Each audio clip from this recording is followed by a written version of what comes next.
Take guard, man the barricades, patrol the cover boundary. At last the time has come, this is a cricketing emergency.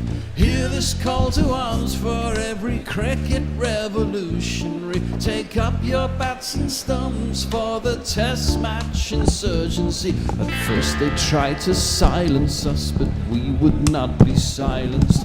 They threatened us with lies, so we threatened them with violence. Che Guevara, Sangakkara, Joseph Stalin, Douglas Jardine, Robespierre, Darrell Hare, Vladimir Lenin, O'Brien Kevin, guerrilla cricket. It's not about the winning, it's about how many rules you break. Even in cricket commentary, this is the best advice to take. Pick guerrilla cricket, it's the finest choice you'll ever make. There's so much more to cricket than rev counters and a slice of cake. At first they tried to sanitize us and clean up our act, but people like it filthy, and we know that for a fact. Fidel Castro, Lenny Pascoe, Carlos the Jackal, Umar Akmal, Mahatma Gandhi, Grant and Andy, Brendan Behan, Austin Ian, guerrilla cricket. Stick with us, cause you know we're not the kind of thing that you see on the TV and the radio. So vive la revolution. First they tried to buy us, but we would not be bought. Okay, we were, but then we ran away, and we will not be caught. We would not give up the ghost when they left us all for dead. They decapitated us, but we just grew another head.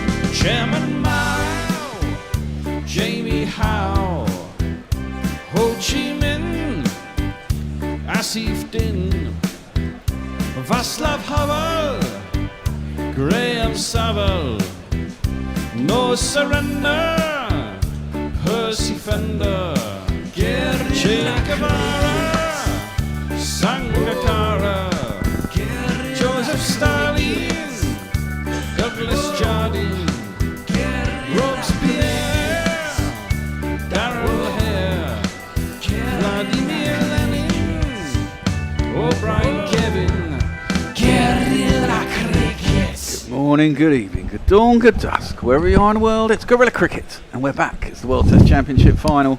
It's day 2, and wow, what a day 1. We have 14 wickets on day 1. It's an absolute perler. The Australian press apparently are going absolutely booloo about that. Not the Australian press in general, just the fucking Murdoch press. No, the Murdoch press. Well, you know what? I've watched the IPL. Well, I haven't watched much of it because it was too depressing, but I've just seen batsmen getting hit for 10, 14, 16, 20 runs and over for fucking 2.5 months. And you know what? Bowlers deserve a break. And we have got probably 5 of the finest practitioners of the fast ball on the planet on show in this final, and that's what happens. I mean, my view is there's too much T20 cricket. Batsmen have lost a little bit of technique these days. There is a sort of desire to score quicker. Well, not always, but particularly actually these two sides don't show that all the time. But the technique goes, the runs generally get scored quicker, but the wickets fall quicker, and it makes for more interesting cricket for me. It does. The only downside is we may not go to a day 5. We won't. We may not go to a day 4, to be fair. I mean, a lot of tests I've seen have finished in 3 and 4 days in the last few years. But what we've also seen in recent years, I think, is when people have come off a lot of T20, it's often that first innings in a test where they remember, oh, hang on, this is how you bat. Yes. And then we might see an improvement as soon as the second innings for these two teams. But as you say, the bowlers are not going to get any worse. They are a spectacular quintet. Who's that strange man with no body sitting next to you, Bear? Well, that's Richard Asher. Oh, of course, you're wearing green. I was not briefed. Of course. I blame management. When he's wearing a South Africa top, it's green, you know. So we'll have a well, you know, Yeah, well, I mean, of course, South Africa shows up, so you're advertising South Africa. Yeah, with if the I head on had if top. I had a test top, I would wear that. But it wouldn't be. Yes. I Well, don't have Richard one. Asher has joined us all the way from Austria. He's here in person. We've got to have messages in person. It's amazing, isn't it? It's great to have him here, and we welcome him along. Thank you, and it was nice to be in Lord's in person next to Messages yesterday. It was a great day. It was a great fantastic. day. Did you get quite day. hammered, the pair of you? No, I didn't drink anything till I went down to join David Brooke at the Coronation Gardens and had a couple of Pims at the outrageous price of £10 each plus £1 for the mug. Fucking hell. Oh, was David Brooke quite? Not noticeably, no. No, He was really? very talkative, but Yeah, well, David he's can always be. talkative. Yeah, that's very He- true. he was He in- was probably overexcited to be at Lord's. Well, if I hadn't done that, I would never have met Clive Lloyd, so I was very happy to have done it. that's He's good. got that in even before the first ball. Absolutely. Absolutely. So the upshot of that is that South Africa start this morning at 43 for 4, sorry. Thank you. We need every extra run there. Thank you. Yeah, I mean, there was an argument this morning all about this because of what was said in that article, and I just think, in the modern game, could they have gone? I mean, they seem to hang out for the close of play for well over an hour, and I think that's just too long to hang for the close of play. I think they should have been trying, because 212 isn't a big score, right? If they could have got off to a start, Australia would have tried things and panicked quite early. You can put pressure on Australia. If you can score runs against these guys, and it is a bit risky, but Yeah. I think you can risk 1 or 2 wickets trying that. It's a long debate. It's a long debate that can run through the morning. I think particularly for South Africa, there's a lot of history and scarring when it comes to attempts to put pressure on Australia. All the way back to the World Cup in the Caribbean, when we were going to play brave cricket and come out thrashing and put pressure on the Aussies. Then we were 8 for 3 or something in a World Cup. So there's scarring, there's history. It's a particular problem for South Africa to try and do this. And these bowlers were on their best form as always. Yeah, but It's I think you still got to. I mean, this is it. It's a final, precisely that. I mean, yeah, it does happen, and you might get beaten, but you've got to be brave. I think you've got to be brave in a situation like this. Anyway, we're going to have the first ball. I'll give you some jingles after it. Stark is going to bowl it. Ooh, inside half of the bat. It's full and coming in a little bit to Bavuma, but there is no run. The batsman is. Nice little mover. Front foot, back foot groover. Now it will behoove ya to keep an eye on.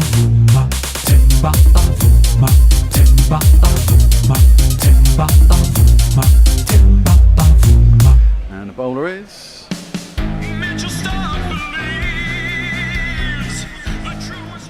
Second ball. Oh, it's wide and it's pushed out by Timber. It goes straight on and it misses the outside edge. Why not a lot? He's in a pushing mood this morning. He is in a pushing mood.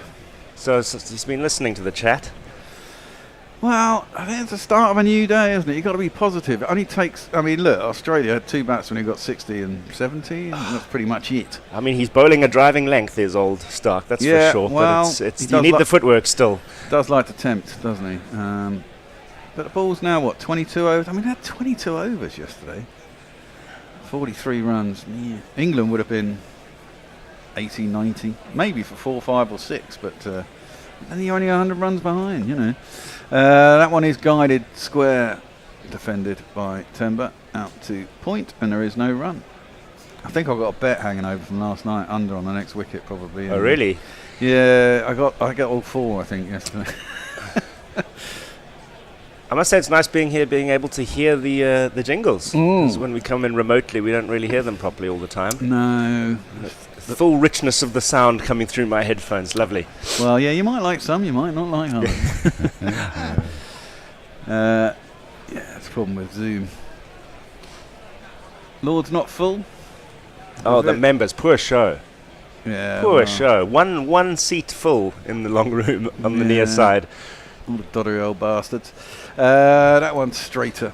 And it's defended back by Bavuma, and there is no run. It was quite funny last night being on the buses and the tubes going home and realising that MCC members also use public transport. I'd assumed they all came in by limousines and so on, helicopters, and did you see them Yeah. waiting for buses? Yeah, well, yeah, Lord's isn't easy. Well, it's easy to get to by car, but it costs. And there ain't no running park really around there anyway, so. just assumed they were all loaded, but these are probably They stereotypes. probably are all loaded, but it is a city. It's just easier to get around on the tube. When you're in the centre of town, it's easier to get around by tube. I But agree. I don't really like buses, I have to say. I agree, but there's a lot of rich people that don't seem to understand that. Yeah, well. Stark over the wicket and left alone by Temba. Through to the keeper, and there's no one. I'd like to see Temba get a ton today. That'd be nice. Oh, yes, absolutely. Yeah, I mean, it's down to him in the middle order, really. We've got Verreynne, and then not a lot of batting after that. Not a lot of reliable batting. So it's this partnership and the next one, as it was for Australia, 5th and 6th wicket. That was the meat of their innings, and South Africa's going to have to do the same. Well, yeah, the ball gets slightly older, doesn't it? Hopefully it gets a little bit easier. But the bowlers will be pretty fresh. They only bowled, maybe 6-7 overs yesterday. Stark in. Full wide, Shot. driven nicely. But and a bit of a misfield at Marnus, mid-off. was it? Was it Marnus? Or was it... yeah, it was. Oh, he doesn't normally do that. Yeah. No, much needed. Like I say, every little last couple of runs here at the moment is much appreciated. And it's one of the first times we've seen the South Africans even make the fielders move. They had what did get hit yesterday seemed to pick out fielders with alarming regularity. Yeah, and that's part of the skill of it. Anyway, Messi. Leah's with us. She says, hello all. Wearing that green kit in front of a green screen is a rookie mistake, Richard. Kieran Roseblade says, missed half of yesterday, but I should be here all day today, which is probably longer than South Africa are going to be in. David Durrell says of Richard, we have a floating head. Rich Turner Music is with us. Good morning, Ladywell. Doing the ironing here, but listening closely. Come on, you Saffers. Trader. I like the kit, how the kit blurs the background graphic a bit, though, says Leah. Muttley says, morning primates. Messers, what does the weather cave say? It's shite here in Cardiff. Love and sausages. It's going to be overcast some of today, but slightly warmer than yesterday. Not quite as humid as yesterday. Possibility of a light shower around lunchtime just after, but probably not. Hazelwood is in for the next over. He's bowling at Beddingham. Defended back to him first ball. There is no run. And his jingle goes a bit like this. Well, Hazelwood. I'm afraid of Josh Hazelwood. I'm afraid when he bowls. I'm afraid of Josh Hazelwood. I'm afraid. We don't have a jingle for Beddingham. He's one player we don't have. What? No. I don't think he's ever played England before, so we've never had a need for him. Hendo has arrived. Hazelwood gets that one to nip back a little bit. And there is no runners as defended. What I did like about it, they were acting like the pitch was a fucking minefield. It wasn't a minefield. There was something in it for the bowlers. There was the odd one kept a little bit inconsistent bounce, but very rarely. And there was some good seam movement, but not extravagant seam movement. No, not at unplayable all. by any stretch. Yeah, and I mean, there was actually not too much through the air from what I could see No. in the stands. It was more seam movement than anything. And yeah, the bounce was a bit low, particularly from one end, but consistently so. Yeah. Yeah. I mean, you do have the slope at Lords, which, edge! But not carrying. Was it edge? Or was that pad? Or was that pad? Well, yeah, that seems to be Hazelwood's I thought. think He it came half off the- appeals. High off the pad if it was, and probably going over. No thought of a review. But the number that fell short of the Aussie slip cordon yesterday that really were edges, I think, was quite remarkable. They all needed to take a step up, take a leaf out of South Africa's book, where nothing fell short and everything went to hand. Yeah, catch by Markram. Yeah. Was it the first wicket or the second wicket? Was brilliant. I think it was the second one. I think it was the... No, it would have been Marnus then, wouldn't it? Oh, was he third anyway? I can't remember. Oh, that one nibbles back and again gets Beddingham on the pad, but again it's high up on the thigh pad. And there is no run. Are we going to get a replay of the one that just fell short of the slips? Not many replays at Lords yesterday. No. For spectators, it really had to be a remarkable incident, but here, yeah, was off Yeah, the it hip. was We've off now, the hip, yeah. now had confirmation. I think trying to turn it into a leg side. Maybe not necessary. What have I got the next wicket? Under 47.5. I'm in danger of losing this one. God damn it. Hazelwood in. That's defended back to the bowler. We might make you sweat for a long time. Yeah, well, I like being in the game, Richard. It's the problem with T20s. You're out of the game so bloody quickly. Yeah. I mean, the last T20 at West Indies versus England was 460 runs in 40 overs. It was insane. What a thrill. Yeah, not really. I like yesterday better. Not a single six all day. No. I can't say 90 overs because I don't think we got close to that. No, I'd say probably 80s. 82 or something like that. Was a change of innings though. Ooh, that one beats the outside edge. Good bowling from Hazelwood first up and start right on it from the off. Muttley says, sorry, Stephen Kellett says, morning all. Mog says, what's up, you cake-ass sons of bitches? Cake-ass. Oh, interesting description. Tony Bishop's pointing at your rookie error again, but he makes like I say, I blame management. And who is management? There is no management. We are an anarchist syndicate. Yes. But in any event, Tony goes on to welcome you and just fucking cheers, Tony. It's going on. We've got a super chat though. Yeah, we have. I'm just about to find that jingle. YouTube Prime Super Chat. After this call, Stark is in. Oh, that's a great shot by Timber. Didn't really get his foot to the pitch of the ball, but it was pretty full and it was wide. And he just helped it over the cover area, out to the boundary. I've lost a bet. Fuck it. And there's 4 runs. Lovely shot, though. Yeah, he's committed to it, and you can tell there's a bit of a change in attitude this morning. He's going for any width. Made a bit of a meal of the first couple. This one he didn't. And, yeah, a couple more of those, and we can start hopefully spreading the field a little bit. Well, exactly. That's what I mean. You've got to put pressure on the bowler. You know, 212 is not a lot. I mean, you can get a lead of 60 or 70. Yeah. So Jay Grover has gone in with all of those super chats at once. He's sent us 20 quid. Oh. Says, I'm going to have to go to bed because I've stayed up all night watching Andor, which is jolly good. Also, hooray, Richard. Yeah, Andor is excellent, isn't it? I did the same thing a week or two ago. I can't be bothered to pay for another bloody streaming service. Ah. That's on Apple, isn't it, or Disney? It's on Disney. Yeah. I could get a free trial, I suppose, and then try and cram everything in. That one is defended out into the offside, and they'll get a single. There are other ways, of course, Bear. But well, I have done that before. But it's just a bit of a ball ache, that. Going out and finding some torrent and then downloading, and then you download it 3 times and the torrent doesn't work, and it sends you off to... I'll squeeze a few more in because we've got a lot of people coming on board. Eric J says, morning, get the sausages in. Sudahu says, fucking 10 quid each. Not sure what that was. Who is... what goes on delivery? Someone send that man a chef apron that's not green. Full, and tried to squeeze it out to Bedingham, but he couldn't manage it. The good news, folks, is this is definitely going to be too stinky for me to wear tomorrow. So tomorrow I'll have something else. I'll wear my whites. Okay, that'll do, won't it? Yeah, whites is fine. Should point out the GPL is open. 170 quid in the pot today. Yeah, mostly mine. Yeah, you know, make an entry before lunch. Trying to work out how many runs have we scored in the day. You get it on the nose, you get the money. You don't, it rolls over till tomorrow. The more you enter, the bigger the pot, and it gets quite exciting. Start coming in.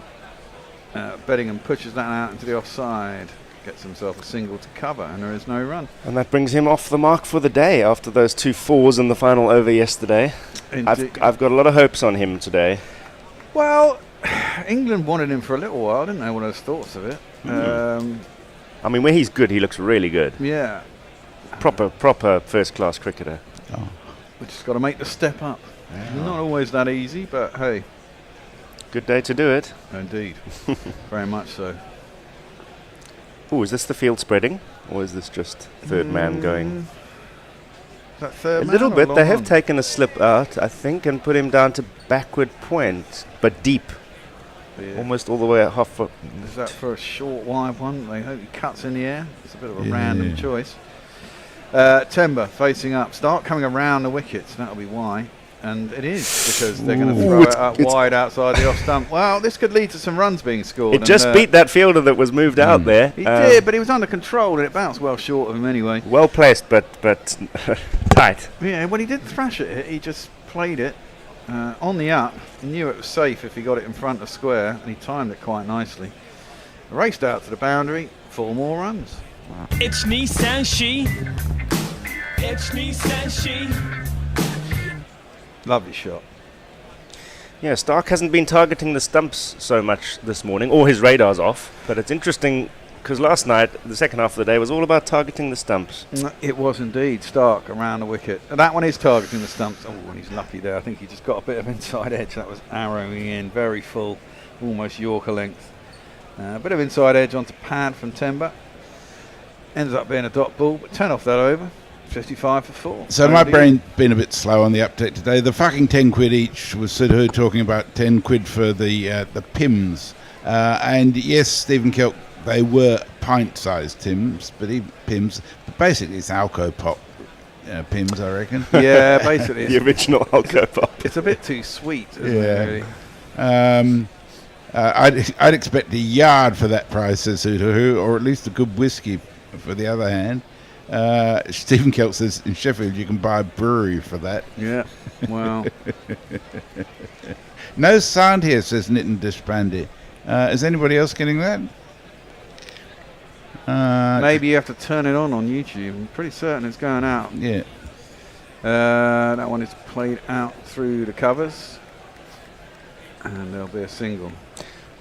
Absolutely no movement on that one. It No. was just straight up and down outside off stump. So hopefully a good sign for the batting team if you're South African. Yeah, the sound is definitely good on YouTube. I'm getting it through here. Cool. Yeah, maybe restart YouTube. I don't know. That was nicely played by Beddingham. Yeah, punched through the line. Just a drill shot, really, from a ball that did nothing. And this time he just defends it back to the bowler. No run. 57 for 4. 25 overs done in the innings. This is the fourth over this morning. And as Australia showed yesterday, there is time to accelerate later on in the innings. They were also very slow, not as slow as South Africa, but they were also very slow in the first session. They only made 60 odd at lunch. For Up to 3 or 4, lunchtime. wasn't it? Well, they lost their fourth wicket at 67. Yes, they did, yeah. 67. At lunch, wasn't it? Was that a head? It was, wasn't it? Strangled down the leg side. Yeah. Just Yeah. before lunch. Well, that's the other thing you think, and that's defended back up the track, and there's no one. You can't imagine Head getting a low score in a second inning. I mean, this is it. I see this playing out that if South Africa don't get a lead, in fact, if they're only 20 runs short, I see Australia coming out quite bullish and being quite aggressive and trying to get a lead of 300 quite quickly. Yeah, traditionally the Lord's wicket tends to get better for batting as the match goes on, doesn't it? Tone was saying days 2 and 3 should be flat as a pancake. Yeah, it's just conventional wisdom. This is South Africa's chance. They've bowled Australia out for not too many. They must grab it now. Absolutely. Build a lead. Precisely. Beddingham plays that up to mid-off, and there is no run. So 67, as we say, is the first target for South Africa, because then the worms are matching, as it were. They'll be where Australia were, and that psychologically is a good place to be. Who have you got lower down the order? You see, you've got Varane next, yeah? So Varane in next, yeah. Followed by Maharaj?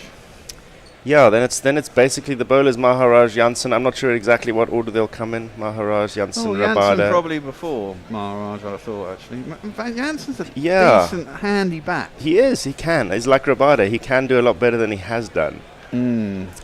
Hazelwood into the hip. Nice shot from Beddingham. Clips it into the leg side. Presumably someone out in the deep. There is. It'll just be the one run. Well, I've spread the field quickly. Only 2 boundaries is all it took, and now we've got people out on the ropes and half as many slips as we had in the first over. Yeah, it is a bit It is worth the risk, isn't it? Because Yeah, then it you can is. start knocking it around. Exactly, and that's the thing. If you can really take the strike and get 3 or 4 and over, all is well with the world, isn't it? And there's You know? absolutely no hurry. There's even a reserve day. Yeah, but only for weather, not for a result. Well, they're jinging the field a bit, so it's definitely a different field for Beddingham and Bavuma as far as we can see, as Green goes into the gully position again. Presumably, whoever Hazelwood in, defended by December, knocks it out into the offside. It's himself another single. It's been good strike rotation so far this morning. Do you know what? I'm tempted to go over, Richard. Ooh. Bear. Well, they're going to only offer it. They're already offering 20 runs per wicket yesterday, which was pretty fucking skinny, considering. I need to get some new glasses as well. They're ready, apparently, waiting for me down at the opticians. Where you would expect to find them. Yeah. It'd be worrying if they were at the butchery. Well, what are they on? 58? I mean, they were offering over for the next wicket, 76 and a half. It's what, 16, 17 runs? Mm-hmm. Yeah, I'm taking 18. that. 18. But I'm taking that. They're looking quite solid. They'll go and get out now, but hey, Yeah. we'll give it a shot, hey. Tony Bishop says the Floating Head would be a great name for a pub. Yeah. Stark is around the wicket, bowling to Bavuma. He plays that out in the offside. Nicely played. And there is a man out in the deep, 3/4 of the way back to Nathan Lyon, I believe, out at point. And they'll get themselves a single. It's remarkable how quickly it goes that you can.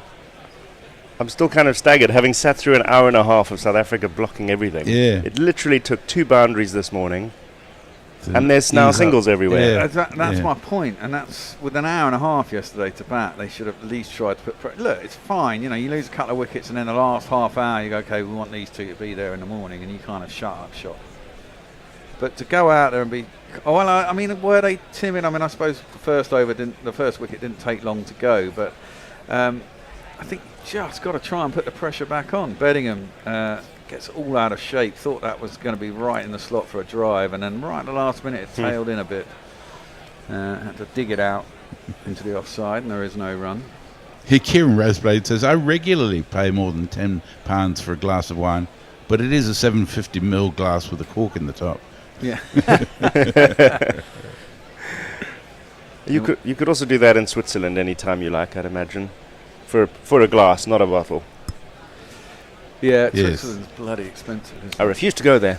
Yeah. Is it far from where you are, Vienna? I'm at the other end of Austria. Austria. So it's a whole country away, essentially. Austria's not big though, is it? Or is it? That's into the hip, nicely turned around the corner. I think he thought about pulling that for a minute, but didn't realise it wasn't actually that high, and just turned it around to long leg. Gets a single. Austria is surprisingly long east to west, so you'll travel about 7 hours on the train from But Vienna all the way to north-south. the Swiss border. North-south is not so far. Graham Smith. Leah suggests you use video conferencing, Discord for video conferencing, Bear. And she also agrees with Richard that South Africa need 120 from Bavuma That would be lovely. and Beddingham and Viren. Yeah, both, Yeah. ideally. That's pulled by Bavuma. Doesn't get all of it. Goes down to a long leg, and there's no run. Why would I use Discord for video? What, for this? I'm not sure what that refers to. No, neither do I. I don't really do a lot of video conferencing apart from this, and I've tried Discord and it's pretty shit for this kind of thing. Yeah.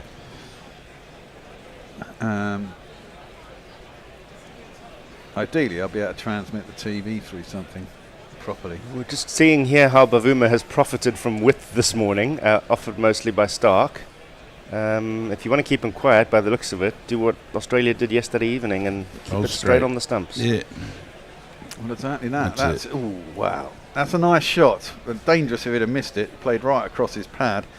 Has he got enough on it? Yes. He has, just about. Field has given up. I mean, that was a token chase by Pat Cummins It there. was, but for a minute there, I thought it was going to slow up as it got to the boundary, and he was actually going to have to chase it down. Nice clip off the legs by Beddingham. Goes down to Wide, long on. Longest part of the ground. Is it going up the hill or down the hill? I think it's going down the hill.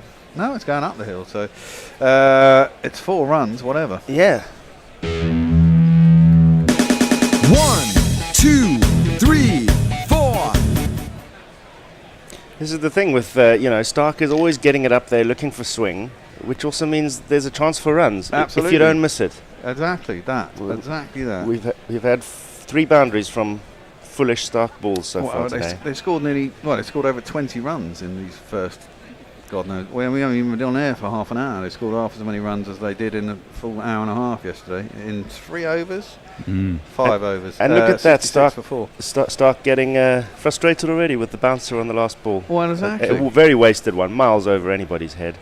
Come on, South Africa. Daz Reynolds says, who do you pick for the Ashes for England bowlers? Well, let's wait and see what happens. I've told you, every fucker that we can get. Because they'll all break down. I think we take an expanded squad with every fast bowler who we think will be of any use. And just discard them as they get injured. And Leah says, so good to have you on comms, because apparently Pieter Kevinson is on the official broadcast. Yes, we've seen his ugly mug. He is. So you really don't want to be there. And Mog says, you fucking do have a jingle for Beffingham, you fucking plonkers. Well, I've searched everywhere. I can't find it. Unless you spelt his name wrong. And I've tried it with double D and a single D. And I can't find it in the Gmail. And I can't find it in the cart machine. So if you've got it, just resend it. And it'll be at the top of my email chain. And I'll get it out right now, Mog. So Lyon is off the field for a moment, and the substitute fielder for Australia is on. I searched for David as well, and I couldn't find a David Beddingham. We tried all this while you were on air with me, Hendo. Hazelwood in, bowled. Oh, a little edge. Doesn't carry to the slips again, though. Timber facing up, no run. Soft hands. Right. They can't get a lot closer, these slips. Is that another step forward there? Yep, I think it is. Well, yeah, he played that down anyway, didn't he? He was in control. Bavuma on 17. Beddingham's caught him up, actually. 17 off 26. Timber 17 off 51. 66 for 4. It's quite a warm day today, quite pleasant. Done my peloton already this morning. That's defended out into the offside. There is no run. Yeah, one feels the warmth on these leather sofas. Yeah. So settling into my studio experience. Yes. Learning all the quirks. Yeah. Kieran Roseblade says it's brought a batting coach for South Africa as well. 169 isn't a bad top score. Yeah, but I think he forgot how to do that bit. Jamar the Pickleball King says, hey guys, go Australia. Go Australia. Oh, well, I suppose you are Australian. Who would say a thing like that? And he says, hey Richard. Hey. Hey ho hey. Oh, look. All lots of capital letters. Here, have this, you fuckers. Well, you didn't actually put fuckers on the end. But I shall now get it out. Oh, that's got to be out, surely. It is. Oh, dear. Bavuma has missed a straight one. It's nipped back by Hazelwood. Is Timber going to review it? Well, unless he's got some bat on it, I don't know why he would. No. I would send back. But he's still thinking, so obviously didn't hit it. Yeah, he is. He's going to review it. Well, he's a batsman, and there aren't that many left. Yeah, but he didn't hit it. No, he didn't think he hit it because he didn't go immediately. Exactly. That's a shame. That's a shame. He was the surprise. It's also a shame for the Bears overbet, I suspect. Yeah, well, my overbet is dead. Exactly. It's very close to the bat, but no, it's missed the bat. He'd have known if he'd have hit it. I cannot be missing the stumps. No, he's not a tall man. It's hit him just above the knee roll. In front of middle. I mean, I suppose his pad is in front. I'm clutching at straws here. I think the worst it's going to be is umpire's call. Oh, no, there's an edge. There's a little nibble on the inside edge. There is a nibble. There's a nibble on the inside edge. And he didn't even know it. Well, there you go. Isn't he a lucky man? Talk about playing the system. Yeah, well, I always like it when that happens because it proves how wrong people are when they say whether they know a batsman knows when he's hit it, because he doesn't. Yeah, he clearly didn't know when he'd hit it. I think he was just going for. Well, they missed that LBW yesterday, didn't they? Yeah. Yeah. On who was it? I can't remember who it was. It was on Webster. And these boys were convinced he got an inside edge. I was like, it's fucking miles away from his inside edge. It was plumb as plum can be, and they were all going on an inside edge. It's like, no. So we now have a jingle for David Beddingham. It sounds like this. He's gonna get through this. He's gonna get through this. David Beddingham. He's gonna get through this. Have a real career. Away from test being like an afterthought. Hazelwood in. Oh, wow. An angry Hazelwood bowls an absolute screamer outside the off stump. Nibbles off the seam. Goes away a fraction. It really lifted that, yeah, didn't it? it did. A lot of wobble seam these days, isn't it? Yeah, that one. See, that one skidded on. Do you see how when it hit the seam? It kind of More movement than I initially thought. I think it would still have clipped leg. Yeah, I think it was going on to hit the stumps, definitely. And that was coming up towards the nursery end. Interesting. So South Africa's still one short of that magic 67, where they would match where Australia were yesterday. Indeed. Timber plays that out towards mid-off. And these are the kinds of things that make you go back into your shell a little bit, don't they, as a batsman? Yeah. Ooh, just got away with one. Better stick it around out here. You've got to get your head clear and go again. I think Hazelwood's seen, he's been worked around when there's been width so far this morning. He did. And now he's targeting the stumps. It's getting a bit tougher. Well, Hazelwood generally doesn't give a lot of width anyway. He's a very top of off stump bowler. South Africans in the crowd were very happy when there was a little inside edge there. Bavuma facing up. Last ball of the over. That one's down the legs, onto the hip.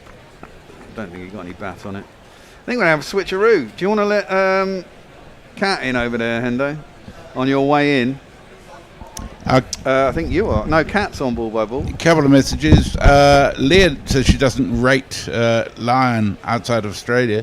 And as Sidahu points out, his average is in England is 29 compared to 31 in Australia. He's got a much better strike rate outside of Australia than he does in Australia. Well, that's because generally better balls, better wickets. Yeah, but I think to not rate him outside Australia is unwise. Put it like that. Jay says, please don't make any loud noises because I have to do things tomorrow and probably eat. I'm going all Elizabeth Barrett Browning. And Jay says, flush wear a wee coat. I don't know what that means. Okay, I shall leave it there. Who is on socials? I guess it must be me. I think it's Hendo. Yeah, it must be, yeah. Okay. Oh, right, the bear's back in as well. I didn't realise you were here. Okay, I shall catch you later. In theory, Hello, I'm Kat. on ball by ball, but I do not have a screen to watch. But anyway, I will give it my best go. You're going to have to describe the shot afterwards if I get it wrong. But Bavuma defends another ball there. The only problem I will have is if the screen stutters, because I have my own big screen, but it's 45 seconds after yours. Do you want to? I mean, if you, it might be better for one of us to do it if it's a long way behind. I think that's. See how we go. It looks pretty good at the moment. Okay. Your screen looks pretty good at the moment. So Okay. see how we go. It's only when they have the pauses and so on. This is very inside baseball for anyone who's listening. But Australia is behind the times as Cummins bowls again to Bavuma. This time he's pushing it out towards point. They scamper through for a single and the score moves to 68 for 4. They're trailing by 144 runs. Now, I wanted to ask you guys, after those two chances, Bavuma almost edged one and then he almost LBW. Is he going to give any more chances or is he getting 100?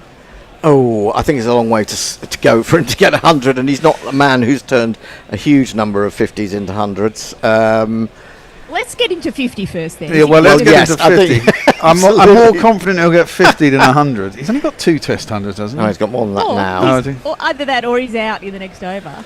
As it's now Beddingham on strike and he's driving a ball into the offside. No run. It's troubling when you're not neutral, because obviously I want South Africa to win this. I make no bones about that. Yep. For the good of Test cricket. But I daren't say anything too positive about South Africa because I'm well known for my ability to get wickets when I do so. However, I will say I think Beddingham's looked very good this morning. Bavuma, there's been a little bit more intent, hasn't there? And people were talking about that last night as to whether South Africa were attacking enough. So Cummins is steaming in over the wicket. Another ball is pushed by Beddingham into the offside. Did you read that? Run. So let's give Beddingham the century and Bavuma the 50. That's fine. Either way for me, it doesn't really matter, because if that happens, they'll be ahead. Pretty much. Well, yeah. I mean, the rest of the batsmen should get into the lead. I think they just need a lead, don't they? I think they possibly need more than a bit of a lead. I think maybe this is already flattening out. Maybe it's not just the batsmen playing a little bit more positively. Maybe there is less in the pitch. There seems to have still been a bit of movement this morning. Cummins has the figures of 1 for 15, and this is his 8th over. And this next ball, again, Beddingham looks to drive into the offside. Instead, it squirts out square. And I think it's Travis comes around, picks up, and that's another dot ball. Yeah. Were you going to talk about that article on Test Cricket on the BBC? Yeah, it was an interesting one. I just read it myself. Oh, the one that Messi put on the WhatsApp group, yeah? Oh, I don't know. I don't know. It was in some Australian paper. Oh, no, not that one. That was awful. That was just bollocks. The Australians complaining because wickets were falling. What's going on? Oh, exactly. It was insane. What article were you talking about? Oh, you have to explain it to me. Oh! So got 2 slips and a gully, and this one goes straight through Beddingham. He almost edges it to Carey, who would have dropped it anyway. Yeah. But still, it was a chance. It was half a chance, and that's the end of the over. Only 1 run from it. Over to you guys for social. Where did we get up to, Messi? Go with whatever you like, he said. Okie doke, I'll do exactly that. Muttley says, just make it up, Kat. None of the listeners will know. Well, actually, I think she's got a better feed than she was making out based on that. It's actually pretty good. Yeah. I know what a bear is and a cat, but what is a hendo? Oh. Well, it's basically, it's Romanian for genius. Sutuhu says, I reckon you stood up and did that genuinely. That's Jay Grover. I don't know what that's about. That's something that went through before I was here. Some kind of inside conversation that they should sometimes not tag us into. Yeah, do not tag us when you're doing that. I know it's difficult. Anyway, we have Hazelwood resuming, and it's to Bavuma, who pushes a ball gently into the off. And the Sky commentators are all preparing for a funeral later. By the looks of things, very elegant, aren't they? Is it elegant? To a black tie. I think it's over the top. It's funereal. I find it funereal. I find it a bit spooky. It is a little spooky. Yeah, whose funeral are they at? Exactly. Yeah. Well, maybe they're doing it for Brian Wilson. Maybe. I like it though when they all dress the same. I think that is pretty cool. They look a bit like a boy band, a boy and girl band, I would say. Bavuma's on strike. He's on 18, and he lets this go with an extravagant leave. He throws the bat over his head and almost pats himself on the bottom with it. Jamal the Pickleball King says, hey, Hendo. Kieran Roseblade says that... I can't read it, it's gone off the page. Leah says, Bavuma has 4 test tons and 24 half centuries, Hendo. It wasn't me who said it was only 2, it was the bear. Will people stop getting me and the bear mixed up? How can you mix us up? Oh, someone's called me. No, you look almost identical here, we but do. You're very small on my screen. Someone's called me Crunty One. Crunty One? Yes. I presume they were trying to get rid of the R. Another ball defended, back a point. Gathered by the fielder, no run. Hazelwood, 3 dots so far in this over. And how economical is Hazelwood? Insane. He's done 10 overs, 1 for 14. This is from Ian. He says, don't be so fucking biased against us champions. You fucking sent us here just because Crudland is shit and can't make the final. It's fine, Ian. We can take it. Crudland is shit. You're absolutely right. Crudland is shit. The ridiculous thing is that, when you've got people like Kohli saying, getting it score in a test match is 5 times better than in the IPL. Come back to that. This next ball, back of a length. Just dies a little bit, bounces twice before it gets to Carey, or bounces once before it gets to him, rather.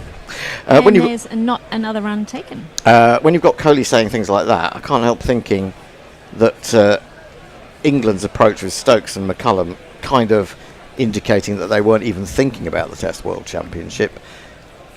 I mean, that's not a good look, is it? No, really, it's not. it's typical of that particular era of baseball. I'm hoping they've matured a bit, but of just we'll do whatever we want to do. So we have a first, second and fourth slip now, and this ball's pulled by Bavuma. It's gone out into the outfield. Has it gone up into the sky? No, it hasn't. But anyway, they have taken a run there. Just one run. Just the one. I mean, I was quite coming in about sort of 15 minutes after the start, or 10 or so minutes after the start of play today. I was really pleased to see that another wicket hadn't gone down. I was expecting it to be 6 down by the time I got here. That'll be because I've been round the back streets of southeast London like never before. But that's another story. Now, I can't even tell from that replay whether that ball was in the air. Was it? A little bit, but I think he controlled it pretty well, to be honest. Yeah, he kept it down. It wasn't a real chance. No. At all.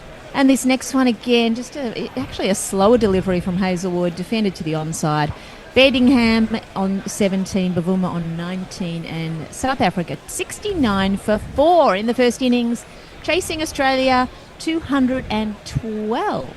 That was right, wasn't it? 212. Yes, it was. Right. Does that make you a Bradman Bear or a bad man? Well, both. Dirty Sanchez says, Cat is a cool name. It certainly is. David Wood says, hello, Cat, Bendo, and the hair. Which is nice use of... You're getting an animal there. Don't use 4-letter words here. This room is moral, says Nitin. Don't say anything in response, Bear. What? Shush. And that's about it for now. I can't believe Right, tell us what you're drinking. I'm not sure what they're drinking in the studio. I have a nice little Chateau Le Box red wine. Oh, very nice. Cummins is bowling again. This ball's driven out through the covers, where it is fielded and then misfielded by Lyon, and they scamper through for 1 run. You are more sophisticated than us because we live on beer in here. Well, we've got loads of wine. We have got loads of wine. But we don't drink it. I did actually. I drank. Oh, really? We need to go next time we go. We're definitely coming to the studio. There's about 5 or 6 bottles of red. It'll be real vintage by the time you get here. Yeah. In fact, because Josh gave us another 5 bottles of red, so we got about 11 bottles of red. And there's a couple of bottles of... I did manage to drink a bottle of chilled white wine, actually, while the T20 was going on. I quite liked it. Oh! Huh. Another ball goes straight through Bedingham. He knows how to leave them, though. And safely through to the keeper, Carey. That was a great delivery from Cummins. It was just back of a length and it really nibbled, it bounced. It's amazing that Australian quick bowlers just seem to get life out of pitches where there isn't much life. Yeah, they bowl with a little bit extra pace, don't they? Is it their height? They're all quite tall, They're all quite tall, exactly that, yeah. I'm just trying to read this article. It's what Stuart Broad is capable of too, right? You know, well, that kind of little bit of bounce true. and height. True. And they're very experienced on this pitch. Yep. This next ball is turned around the corner through square, straight to the fielder though, and there's no run. It is 70 for 4. We're in the 30th innings here, so 30th good innings. Test cricket. We have a super chat. Now to drink, says Jay Grover, but well, it's a bit too early to be drinking over here, Kat. I demand Batman and/or Bobbin. You have to go down the bottom to the thing that looks like an atom. That's the one. Right, so I'm going to find the super chat jingle, but carry on. We are carrying on here, and this next one's almost wrapping Bedingham on the pads here, not in line with the stumps. 137 kilometres an hour from Cummins, and a lot of dot balls getting negotiated here by Bedingham and Bavuma. Yeah, I mean, there's a bit of variable bounce there, and it's the straight one that keeps low that is possibly going to be the danger as much as anything here, I think. And almost jammed the bat down on that one to protect his... I mean, there was a shot earlier where he played it, actually a very nice shot through the mid-wicket for 4, where, you know, if he doesn't get bat on it, he's in trouble.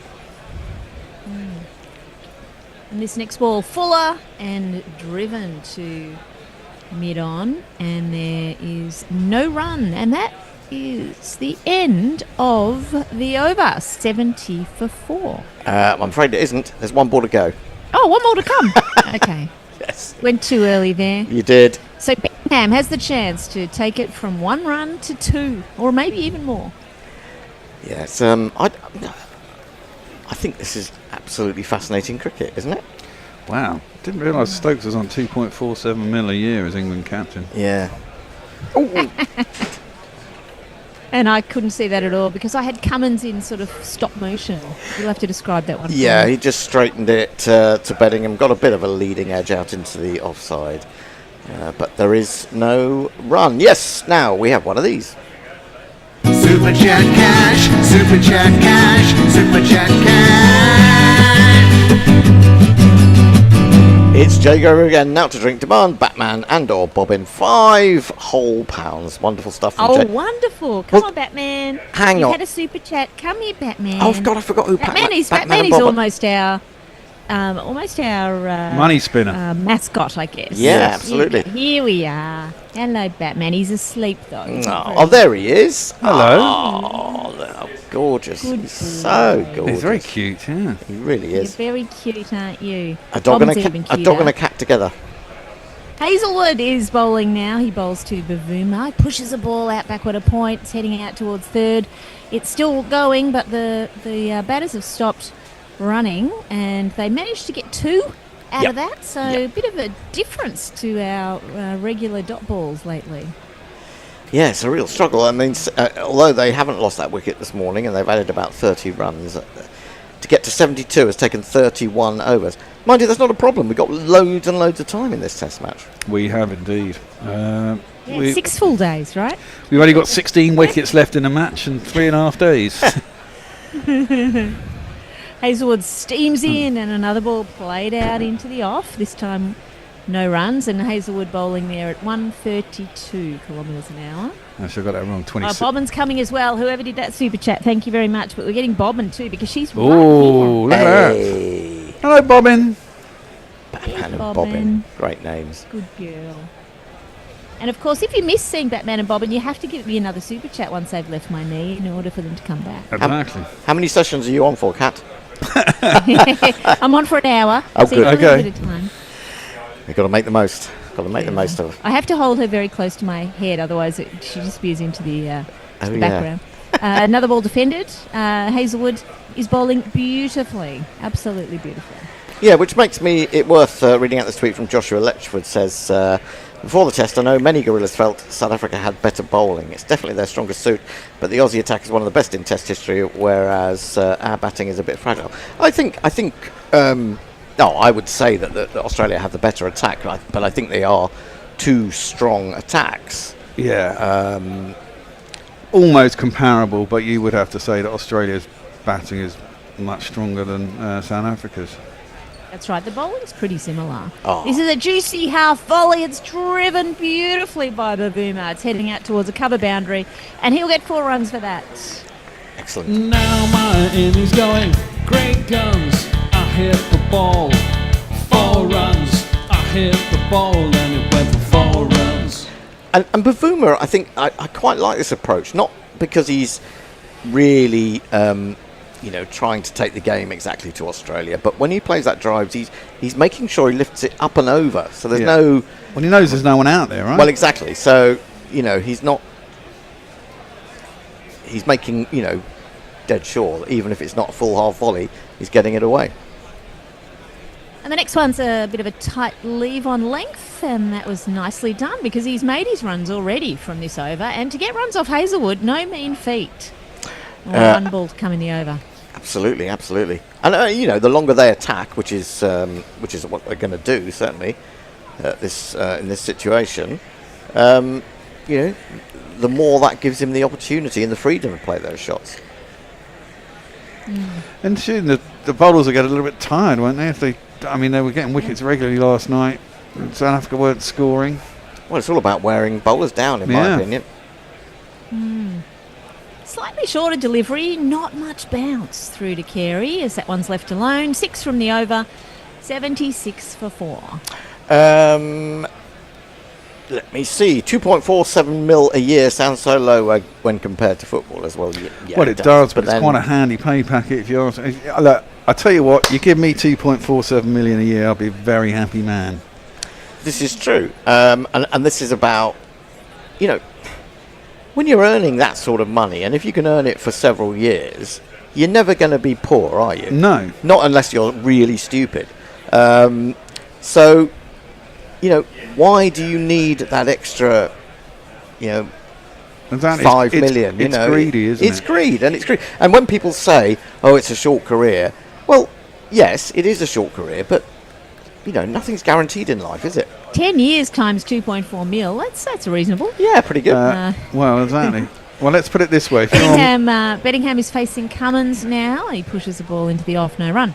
if you were on minimum wage in England, Yep. over your 50-year working cycle, you'd only ever earn 1.25 mil. Yeah. Oh, absolutely. So he earns more. He earns twice as much, or the equivalent of 50 grand a year for 50 years. Yeah, and he's doing that for 10 years. And he's doing something he presumably loves to do. Yes, Yeah. and a person on minimum wage almost certainly isn't. Yeah. And it's not 60 hours a week like some people No. have to do. This next one, back of a length and squirt it out to cover. And there is no run there. I'll give you an example. I was recently down on the south coast house hunting and stayed in a well-known chain of so-called budget hotels. And I spoke to a guy. There was a guy. We went in for a meal, but there was one guy who was off sick. So this guy was basically, he was going into the kitchen, getting stuff. He was fronting the restaurant. I'll break off for a moment. As Cummins comes in again, third ball of the over, left alone by Bettingham. He was fronting that. He was running the bar for anyone who needed a drink, and he was also handling reception, because these places don't have reception anymore. You just get given or you just find Understaffed, basically. understaffed, and these guys. I checked on jobs for team members, which presumably he was. £12.56 an hour. That's minimum wage. And he said, So is that the minimum wage Yeah, in yeah, the UK? yeah. That would be right on the minimum, right? yeah. So I'll come back to this. As Cummins comes in again, fourth ball of the over, shot, and Bettingham ducks underneath it. He looks like he could bat all day, Bettingham. He looks great.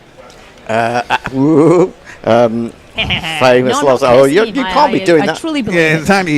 You're trying to get a wicket. You here, want aren't you? You're pretending you want South Africa. I know. Yeah, going back to that, he'd worked a 15-hour day, and I said, "Do you get overtime?" And he said, "No, basic rate." I then looked. I then looked at the. Chief executive salary. Cummins. That's a good moment to hold off here as Cummins bowls another short ball, and then Bettingham ducks underneath it. Nice bit of suspense there. And with share options and all that, and basic salary, he's taking home 3.7 million A year? per year. Fucker. I know, and people argue that greed is, that these people deserve that. How do they deserve that amount of They money? can't deserve that. Then they're not No, working we are any fully harder. socialist here on Guerrilla Cricket. Absolutely. as you would Absolutely. Well, it's not even being socialist in my opinion. It's calling out greed. It's obscene. Yeah. With the exception of Fred. Yeah, unfortunately, Fred is. He's the one who's not. Yeah, That's all right. You can have a conservative. I'm sure there's a few conservatives. We love you as well. As Bettingham faces up again to Cummins, and there's no run. So that was a maiden. Cummins' figures after 10 overs, 1 for 16. Also incredibly economical. South Africa, 76 for 4. Jake Grover keeps going on about this. Hendo turned down a glorious career opportunity because he couldn't be bothered to read DOS. Well, that's not entirely true. I didn't really understand what I was reading. Tentacle porn. Tentacle porn. But, if there are people out there involved in media and marketing who know what tentacle porn is, apart from Jay, then do get in touch, because I was watching some program the other day about octopuses, funny enough, and apparently it's big in I Japan. do not have the backstory on this, and I don't want it either. Well, apparently it's big in Japan. yeah, lots of weird things are big in Japan, That's mate. true. I'm just having a look at Beddingham's first-class career, actually. High good. score of 279, average of 50.28, 1900s, 1800s, something like that. Yeah, he's a really accomplished batsman. More than an Been around a accomplished long batsman. Yeah. We've got a change of bowling. Hazelwood is coming out of the attack. And back into it is this man. Mitchell Stark believes the truest hunter is the one who sees this guarantee. Oh, Mitchell Stark holds no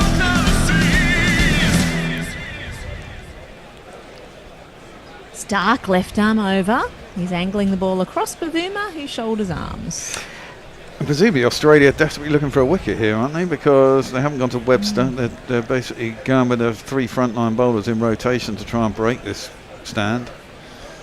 That's right, they haven't gone into any maintenance phase whatsoever. No. And Stark, first over of a spell, is pretty dangerous, so I think Bavuma's going to be careful here. Yes. Interestingly enough, Stark, when he was last on, was bowling round the wicket to Bavuma. He's now decided to come over the wicket for a little while. Anyway, test him from a different angle.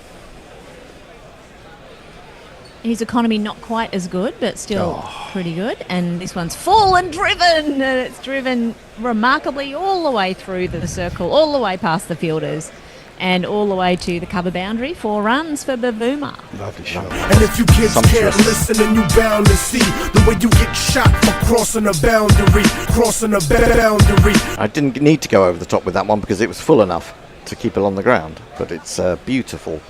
He's got very thick forearms, hasn't he? Timber, yeah. A lot of batsmen do. Well, don't they do. It's true. He spends a lot of time in the gym, I would say. He's got muscles everywhere. Baby Shaker says, I do terrible things for 10 million. Let's hope you never have to. No. This one, on the pads of Bavuma, he turns it around the corner. It's going down to fine. Which reminds me, I still haven't checked my lottery ticket from Tuesday, so if I won £250 million or whatever it was. That'd be handy for Wouldn't Gora. How many people think South Africa will cross 212, says Nitin Deshpande? I reckon they will. I think it really depends on this partnership, really. Well, this partnership, but And also the next one. if this pitch genuinely flattens out a little bit. I think that's a crucial. I think South Africa have to bat as long as possible, even if they're not scoring runs, simply because they don't want Australia to get back on what's become a good batting pitch. Yeah, because we want them to actually make this more than a 3-day test, please. Yes, please. This one is almost edged by Beddingham, actually. His bat was a fair way away from it. And was the umpire calling there? Didn't see. 2 balls left in the over, I think. Oh, right, okay. Maybe 2 balls there. Anyway, the previous run that they took on that third delivery was a leg by, the one that was on the pad, so that was a leg by. 4 runs, .4, leg by dot, and 2 balls to come from Stark. Kieran says, Hendo, so did you buy the hotel or not? Well, yes. Maybe if I had the winnings from the Bears. I want to know, did you tip the poor dude who had to do all the work? Yes, of course. Yes, excellent work, excellent. Oh! This next one, Beddingham has a wild swing, and you might think that the bat was close to it, and it probably was a bit close to it, so that was a bit foolish, Beddingham, and Stark did look for a second like he was going to get a wicket in his first over of his spell.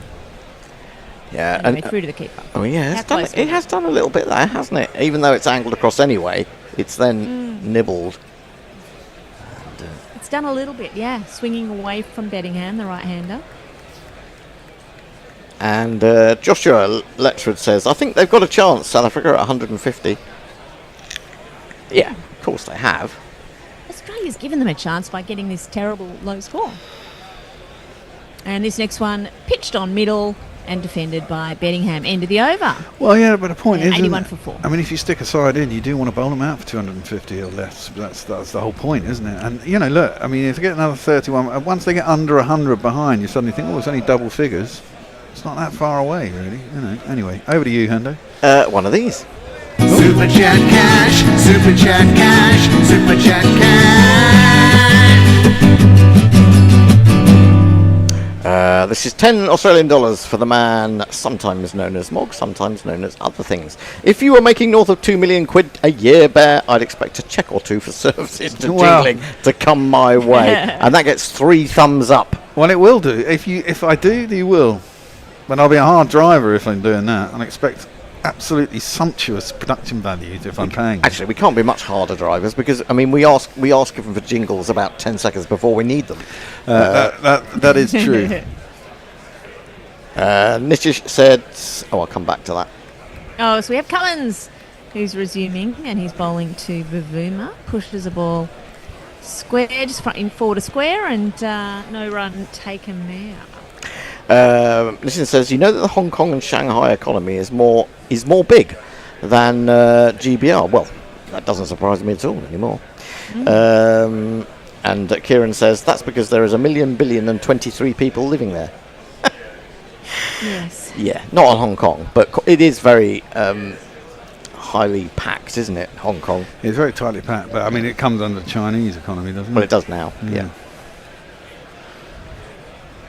Bowlers will be bowling here as Cummins bowls again. It's a little dab by Bavuma to the offside for the fielders there to have a clean up there. He's on 30 now from 75 deliveries.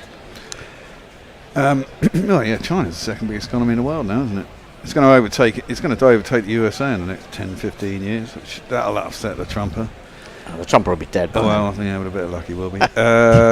Also, India are going to overtake in USA. I love the confidence. Trump will be dead. Well, come on. I mean, you know, he eats burgers every night. Yeah, he doesn't look very healthy, does he? No, wow. This one's a little short, and it's pulled by Bavuma. Sky for a bit, and he's completely lost in the Wi-Fi, but it has gone over the fence, and it is 6 runs caught by someone out there in the spectators stand.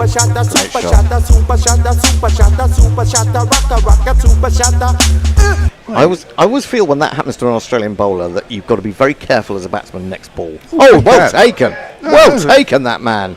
Look at that. And who was it? It was a bloody Aussie. He's got an Australian hat on. Goodness me, it was good. Even their bloody delivery. Yes, Bavuma's being very careful, and I think he's pulling out. Even pulling out of the next delivery as the crowd goes wild. Even the Australian spectators are much more consistent than any other team. That's right. That was never any doubt, was it? He was. I mean, he even had his.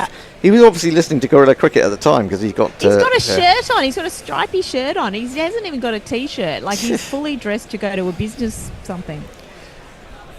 Good work. He's getting a lot of attention now in the crowd. And, yeah, the Australians, doesn't matter. If it was an English dude, he would have dropped it. Absolutely. With your change at the end of this over, I believe. If you want to click on the Firefox symbol in the bottom, which is the one next to the atom sign, that'll tell you what's next. Well, we have Richard coming in to make his ball-by-ball debut on Guerrilla Turf, as it were. Messers is coming back, and Cat is switching to summarising, and hopefully... He was a little short, and Bavuma survived that last delivery from Cummins by just swaying out of the way of it. And we've had another dot ball since then as well. So this over from Cummins coming to a close in one more ball. Yeah, that was a nice response from Cummins. He bowled him a second short ball outside the off stump after he hit the 6. And then the next delivery was a lovely, full, tempting, swinging delivery and drew him in a little bit. So he's just such a skilled, intelligent bowler, Cummins, really is. Yeah, Bavuma had a bit of a swing at that last one. He would have liked to have given that a drive as well. Last ball of the over, and back of a length. And again, Bavuma just pulls away, goes through to the keeper, Carey, and the score 87 for 4 at the change. And I think there's some drinks coming out. There are some drinks, which gives me the opportunity to stop fiddling with your headset, Bear, like you tell me. Change your commentary, and this is what we need. The best things in life are free. Just like Guerrilla Commentary, we need money to Patreon. That's what I want. .com/Guerrilla Cricket. We need money. Patreon.com/Guerrilla Cricket. I don't like prefer guerrilla commentary. I want money. Just that's what I want. We need money. That's what I want. We need money. It appears to have been a very nice double click there from Hendo with all the panache that we would expect of him. Hello, Kat. It's nice to have an all. I can see Kat. What are you doing in the studio, you guys? Yeah, My it's goodness. an all overseas, all Australian, South African commentary team now, which seems appropriate. Yeah, it is perfect for the situation. Yeah, we're both over on special trips to England, specifically for the final. Well, in my case.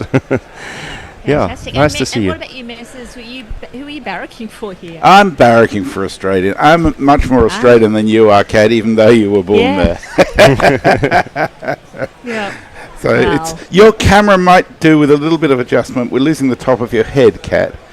Yes, I'll sit back again. Which would be a That's better. particular shame if you were wearing a penguin hoodie. Yes, well, no, that's right. I'm dressed a little more formally than I usually do for things where I'm not on camera, and I can wear the penguin hoodie. I might wear that for commentary. I at some think you point. should. Just my opinion. I'll do a couple of messages while we're on a drinks break. Nitin Deshpande says, Hong Kong and Shanghai economy is bigger than Great Britain. I didn't know that. Kieran Roseblade says that's because there was a million I can billion. hear in the background Hendo's going, I've done that one. Okay, fuck off. Thank you, Endo, for your very good guidance on this. Hendo could have been better. Nitin Deshpande, yeah, it could. It says it's difficult to beat Australia and kangaroos jumping everywhere. And Sudahu says, arg my ears. So am I too loud? Are we too loud? Is it the jingle's too loud? Oh, tell us who's too loud here. It's probably... And Jake Grover just says, Southern Hemisphere pricks. Yeah. You can call That's us us. whatever you like as long as you keep paying Jay. It's not a nice way to speak about New Zealanders. Oh. Martley says, how much does Jay Grover need to shell out in super chats to bring out the penguin hoodie? Ooh. Oh, yes. That's a good question. Let's because monetize I this thought This hoodie. is going to be a 3-day test. I may not be back. I'm not back again until day 4, if we have a day 4. Don't worry. South Africa's going to bat at least another full day. Fantastic. I take it think into a there day will be a 4. day 4. I think this pitch I is also becoming easier. I don't think there'll be a day 5, but my money's on a Saturday finish at some point. And we're about to resume with Mitchell Stark bowling to David Bedingham. It's just played off the hip to mid-wicket. There'll be no run. How did you enjoy that 6 in the last over, Kat? Oh, yes. It was about time we had a 6. Well, I'm quite happy not having any wickets to call. I've only been on for half an hour. I don't want a wicket, but having a 6 every now and again is good. And, having an LBW that turns out to be feathered through to the keeper, well, that's good too. Yeah, it was quite a statement, I thought, as well. I mean, when the captain pulls the other captain into the stands, it's got an extra weight to it. Yes. Yeah, that's right. So Yeah, we didn't really talk about that Bavuma LBW. here's Stark again, and there's another play and miss as it gets a little bit big on Bedingham outside off stump, angled across him. I feel like we've seen more plays and misses in the last 15 minutes or so than we did earlier in the session. And they have been, a few of them have been to Stark, but also, Cummins got a few as well. Even Hazelwood as well. So there's been little phases here in these opening hour, I think, where it's looked fairly easy to work the ball around and score, and then other phases where Australia's quicks just remind South Africa that a nick is never far away. I think it's a wonderfully balanced contest at the moment, and we're on the Australian unlucky number, are we not, at 87 for 4? Ah, yes, it is a little bit. 13 to up to the 100. Not sure how many of the Australians are superstitious about that now. Stark into Bedingham, who drives it down the ground, and I don't think there's any chance of hauling that one in. It's going to be up to one of the media to nip down from the media centre and fetch that one. Boy for me, I must have 2 or 3. I need 4. Yeah, glorious shot there. The beautiful straight drive. Bavuma had to jump out of the way as that one went past him, and yep. And Beddingham dealing mostly in boundaries, as and when they present themselves. Really, from the start of his innings, most of his 21 has been fours, beautifully struck along the ground. Anyway, here's Stark again. Has he got an answer for Beddingham? It is a good ball. Beddingham is not going to score off that one as Cummins does the fielding at mid-on. How much of yesterday's play did you catch, Kat? It was so tempting to keep watching and keep watching and keep watching, even though that means that we don't get much sleep, and I had to work today. So Dan stayed up for the entire thing, but I left at about midnight, I guess. It is challenging in your part of the world. I can recommend being at Lord's. It was a wonderful atmosphere, and I think a bit different from an England game. Last one of those I went to was 20 years ago, so it's tough to compare. As Stark was about to bowl and then decides he'd rather not. I'm not sure what happened. I think he missed his footing, didn't he? Yeah, he's... I think it was him, wasn't it, not the batter? Coming in from the members' end here, and that's where we noticed early yesterday, didn't we, Messrs, that there was quite a lot of wear and tear in the footmarks. It's the same end that Janssen bowled from, and as early as 40 minutes into the match, from the faraway Upper Compton stand, we could see wear and tear on those footmarks. I wonder if that is going to start to play a role for the similarly built Mitchell Stark. And here he is to bowl that penultimate ball of the over as Beddingham plays that one across the pad. Cummins misfields, but it will still just be the one. And I'm living in fear every time Beddingham plays across that pad, because the way he sets up, I mean, he just better not miss one, because he better not miss one. It's going to be plum all day long. Yeah. I think the wear on the wicket is interesting, because there was a lot of wear from the bowlers' footmarks before lunch yesterday, but after lunch, almost none at all. It was as if it was just that little bit damp in the first session. Yeah. And I don't think there's any more of that to be had. It's the sun's warm enough to be really drying this out quickly. So Bavuma on strike now for the last ball of the over. Well, he was shaping up to be on strike, but I wonder if Stark has aborted again. There seems to be some sort of delay, but we're just seeing the batsman at the moment. He is now getting back into his stance, and now we do see Stark at the top of his run. In front of all those members, here he comes. Over the wicket. It's a bit shorter, and Bavuma just rides the bounce and defends, which brings up the end of the over. 92 for 4. What have you got, Messrs? Sudahu says what did his ears in was the multiple jingle with Hendo's double click. Alex Marmon says, my thoughts and prayers go out to the victims of the terrible Air India plane crash in India bound for Gatwick. This will cast a black cloud over the upcoming Test series between England and India. I think we would share those sentiments. Sudahu says Stark is bowling far too full. But that's what Stark does. I mean, that's where he finds that in-swinging Yorker and things like that. And there is a price to be paid for that sometimes, but also his best balls are almost all full pitch, aren't they, Kat? Yeah, well, I mean, he's still occasionally going for a Yorker and just over-pitching, and they're the ones where the batters' eyes light up at this stage of their innings. They're certainly able to spot those. But it looks like we're getting a change in the bowling, finally. Yeah, he had the one over yesterday. He's lying. He's not too bad, and that's true. He's lying. And he's back for another today, Mr. Nathan Lyon. And coming into Beddingham around the wicket. Beddingham lets it go straight through to carry. Some good bounce, but no real turn. So we take it that Lyon is bowling from the nursery end. Yes. I think he bowled his one yesterday from the other end. He is again. Beddingham goes back, plays it out into the covers. Yes, no, and it it lands up as a no. Cover was quite deep there, and they thought about it twice. I think it was wise to stay put. But they're really running well together, these two batters. Yeah, and that's been one feature since the start. Actually, even yesterday, there were some early cheeky singles before the scoring stopped entirely. Yeah.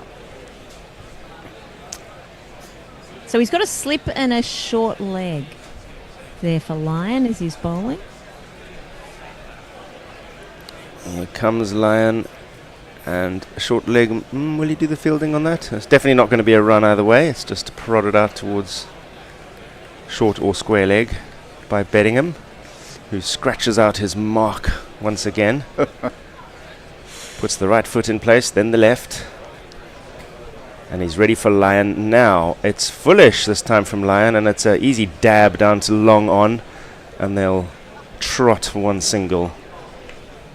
Jay's put out a plea for you, saying, Richard, after insulting us all, of course, Richard, please speak a wee bit more quietly, proper ASMR. He is trying to go to sleep. I mean, I'm not entirely sure Gorilla's the best background for going to sleep too, but... No, you've got to stay awake. This one hits Bavuma midships, but it's only a spinner, so it's not going to hurt too much. It was actually wideish down the leg. Probably should have gone for some runs, but Bavuma doesn't get bat on it. So I need to increase my mic distance, do I? Yeah, actually, well to the side with these that? mics. That's a bit better. Okay, this is going to be another dot ball to end the over, and it's a 93 for 4. Mog says, Lyon with sunglasses still on. What a prick. Any excuse to be a prick, really, says. Yeah, Mog's never missing a chance to point out what a prick an Australian player is. Well, no, he's non-racist in that regard. Actually, any player that's a prick, he's happy to point out. Jake Grover says, I'm not relying on you alone to get me to sleep. Yes, I'm no doubt you've got some artificial aids involved there, Jay. We don't need any more details. Yeah, Eric J shares the views in relation to the dreadful plane crash, and we're up to date. Mike Gatting sitting in the sand, looking slightly smaller than me, which is good, and considerably younger than me. As Bedingham gets set to face up to Cummins, it's a straight ball. It's blocked. There'll be no run. And occasionally we're seeing the camera people scan the crowd. There's some Australian tours out there. Merv Hughes has got, people in yellow T-shirts. Some of those people are way too young to be going on a tour with Merv Hughes. Yeah. I mean, travel on your own, people. Book your own bloody flights. Don't go on one of those old people tours. Will it cost an absolute fortune, too? Well, I suppose you've got to pay for Merv's... fee and accommodation and appetite. Yes, Cummins once again. That one jags in just a little bit to Bedingham, who just plays it out towards mid-on where Stark does the fielding. A lot of people have flown a long way for this test match. One gathered quite quickly yesterday in the stands that people had flown even overnight from Johannesburg specifically for the game. Wow! Yeah, I mean it had a real Southern Hemisphere jamboree vibe about it, but it wasn't just the expats living in London. I had a friend who flew over from Dublin just for the day. There's me that came all the way from Austria. Yeah, it's remarkable. I don't know how many Aussies would have got on a plane, but for the South Africans, it means a lot. It means a lot. Cummins again. Pretty much a repeat of the previous ball, no run. Sad it would have to be said. It really feels like every second year we get one of these World Test Championship trophies, so probably not a lot of Australians would have bothered. But for the Ashes, absolutely. Yeah. Definitely. Yeah. It was a real sense of occasion at Lord's yesterday. I was really, really happy I went. Yeah. Even though it got bloody hot in the end. Yeah, the Compton Upper is not to be recommended in the afternoon sun when such a thing comes along in London. I had a friend in Australia sent me a message, said, is it actually true that there is a hush before the delivery of the ball at Lord's? Oh, wait. Yes, Cummins once again, and he beats the bat. We haven't had that for a few deliveries, but it kept a little bit low on Bedingham as well. But no harm done. I don't know about the hush. Is that really true? It was noticeable. It's not every single ball noticeable. No. But when it's quite loud before the ball and then suddenly it stops being loud, you notice that. It's times when there's tension and sort of new batter in or there's just been an appeal, and it's just when it's got the real tension in the game. And it's a remarkable thing. I've been to a lot of cricket grounds, but that really stands out at Lord's, that hush. something else. Here's Cummins once more, and it's just turned around the corner by Beddingham, but there's a mid-wicket in, so no damage to the score sheet. There's one ball left in the over. It's shaping up to be a maiden, unless Beddingham scores off the last of them. Not that the run rate is any more a concern, not like last night. It's not a talking point this morning. South Africa came out with more intent from ball one, you have to say. And it's set the tone, and they've been able to keep it steady. I wouldn't say they've played without risks. They haven't left everything outside off stump like they did last night, and there have been some scares. But riding their luck has worked so far. As Cummins to complete the over, this one is going to be a single. It won't be a maiden. Down at the fine leg, I think it's Hazelwood that does the fielding. So Beddingham will keep the strike, 94 for 4. So Mog says, that's the nicest thing anyone's ever said about me, Messi. Oh, I'm happy to please you, Mog. Alex Marmon says, for the upcoming Test series, what attack should England select, and should Bethel play, and if so, who should he come in for? Well, it's interesting. Bethel is sort of favoured by many. He'll be part of the squad, and the truth is there will be injuries. So just put everybody in there and wait for someone to fall over, and he'll get in. Nitish Deshpande says, Bavuma is Zulu, good for cricket. Jay says, I saw Batman and Bobbin, they made me happy. I did not swallow either. I did not swallow. I don't know. Well, if you would like to see them again, they are still here on the couch, but they're asleep. But I'll wake them up for a super chat. So the only one thing I can't promise is the cat. No idea where the cat is. Nathan Lyon to continue, and there's a bit of width on offer there. It's played to mid-off by Beddingham, no run. Driven sweetly enough, but finds the field. Batman is very joyous in our park. We've got a dog park very close by, and he goes up to every stranger as if they're a long-lost friend. He just absolutely spreads joy to everyone, and most people in the park know his name, so he's very much everyone's pet. A little bit more turn on that one from Lyon. It comes and greets Beddingham in front of the stumps, and there'll be no run.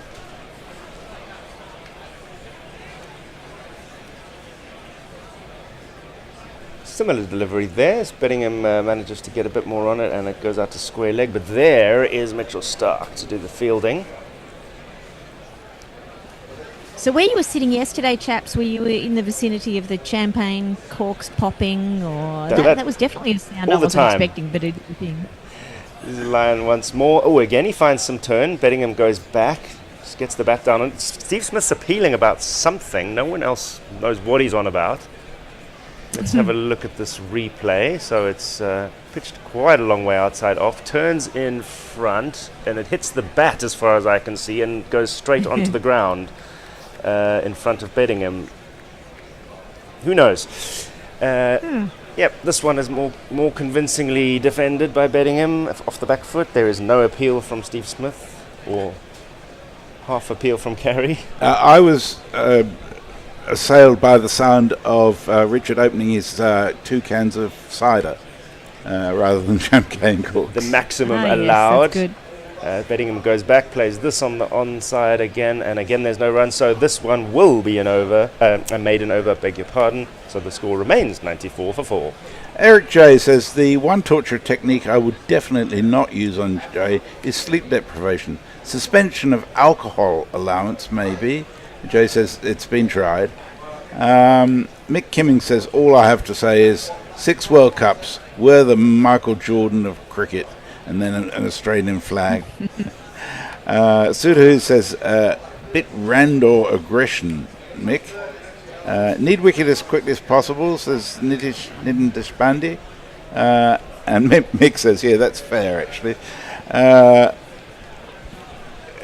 Kimmings, not to mention the gambling problem, says Lee. I'm not sure what that is. Morning fantastic, Guerrilla Cricket, says Hombre Nuevo. Loving the camo SA shirt. Yes, of course, I've forgotten you're very much undercover there with just the head coming out above you. Here is Pat Cummins into Bavuma, the man who hit him for 6 a couple of overs ago. This time it's very respectfully defended. Yeah, the champagne corks popping are greeted always by a sort of murmur of approval. It's a very Lord's sound, I think. It is just, I'd forgotten what an intimate ground it is. It's not big. No. It has a totally different feel. I went there for a couple of England games in 2005-ish, I think it was, against Pakistan and Sri Lanka, and I was rather disappointed by it. Just felt a bit too gentle and quiet. Here's Cummins again. Outside off stump, there's width, it's quite full, and it's driven. It's caught. And it is caught at cover by Manus Labuschagne. South Africa's first wicket of the day falls as Bavuma goes for 36. I have to pronounce it correctly, I'm sorry. Fair enough. Fantastic. South Africa have reached 94 for 5. Another one bites the dust. Yeah. I think that is going to be out, Fred. Another one bites the dust. Well, it's the kind of ball that he's been choosing to hit all day. He's hit them over the top all day. This time he did not get it over the top at all.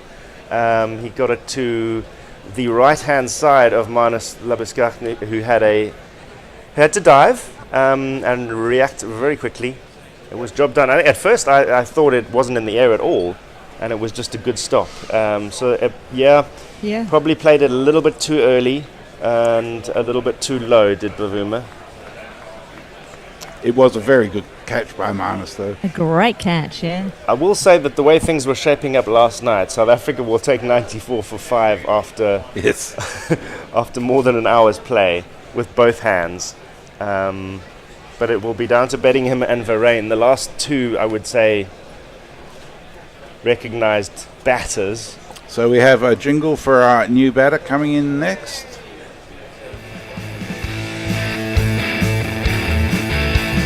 He's so red like bleeding. I know it sounds insane. He's redder than Stokesy, yes, it's Calvary. Redder than Bairstow, yes, it's Calvary. Lovely piece there from Senor Bill. You can't find fault with that wicket, I don't think. At the amount of risks that the batters have taken this morning, it seems fair that one of them has gone to hand. That's right. And it was an extremely good catch. It could have gone easily past the outstretched hands of Labuschagne, easily. So it was probably worth the risk. They wouldn't have got, the runs that they've got on the board now without taking a few of those risks. But no, we'd be on 34 for 5. Made it to 100. Yeah, it will look a lot better in 6 runs' time if there's no further wicket. As Verreynne is ready for his first ball. Here comes Cummins over the wicket to the right-hander, and it is a straightforward delivery defended back down the pitch by Verreynne. What I love I about realised this... how short Verreynne was. He's as short as Bavuma, isn't he? Not as short as... Watching quite. Bavuma standing next to Jensen yesterday was just funny. Yes, giving him straight from looking up from way down below. Well, we're seeing some replays of that catch. What do you reckon, Kat? Oh, pretty good for him, yeah. He got both hands to it as well. A lot of people would have gone for that with one hand and maybe had a more dangerous catch. I don't know how he got both hands to it. He did quite well there. It was a beauty as Verreynne goes back and defends his second ball from Cummins. Cummins is looking quite tired in his walk back, isn't he?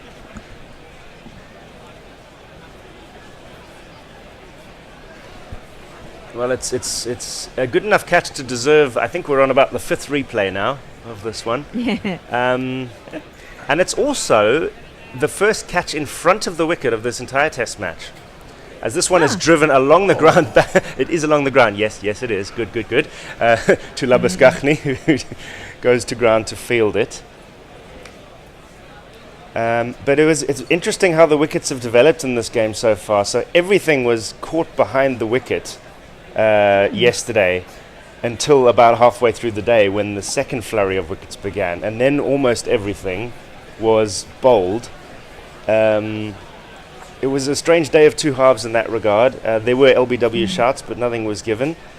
And yesterday, absolutely nothing caught in front of the wicket. No given LBWs, no run-outs. This one's defended again by Varane. And now we finally have our first catch in front of the stumps. And what a good one it was. That's the end of the over. So we're still on 94, but it's 5 in the wickets column instead of 4. Indeed. So Alex Marmon says, with the very warm weather forecast for tomorrow, Friday could be the best day for batting. The only thing is there also is a thunderstorm alert for tomorrow, so you just never know what's going to happen. But at the moment it's pretty warm as well. So yeah, it is going to dry out a good deal further, I'd say. Eric J says the night watchman is finally out. That's very unfair. And Leah says, I remember a photo of Temba trying to high-five Morne Morkel after a wicket. That would have been a big reach. I need to have a look at that. This one is defended by Beddingham as Lyon will continue. I must say that I have a bet on a first innings tie, and the odds of that keep tightening. You know, I think I'm getting closer chance of getting offered to cash out on that one. It's Lyon again, giving lots of width outside off stump, and Beddingham goes back and defends. That's a nice bet, Kat. What odds did you get? Oh, it was like 200 to 1. Excellent. I love that. Yeah. So I still think it's, incredibly. The odds are still very tight, but they're better than they were. This one is played to short leg by Beddingham, and there'll be no run. But yeah, it does shaping up to be a tight one, isn't it, on first innings at the moment? Yeah, I mean, probably Australia just has the slight edge. Maybe runs on the board just before that wicket. Yeah, it was the other way around. Lyon again, Beddingham forward this time, out to the mid-wicket.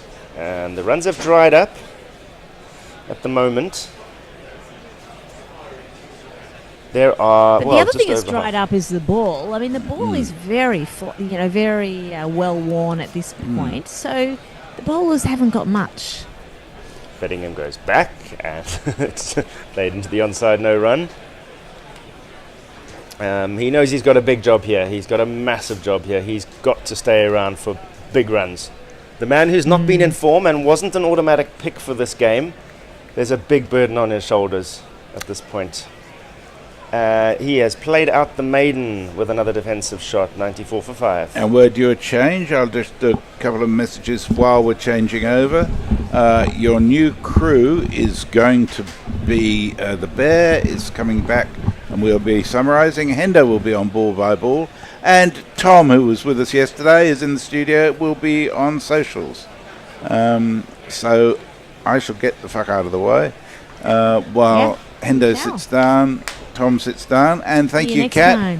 Catch you soon. See you later.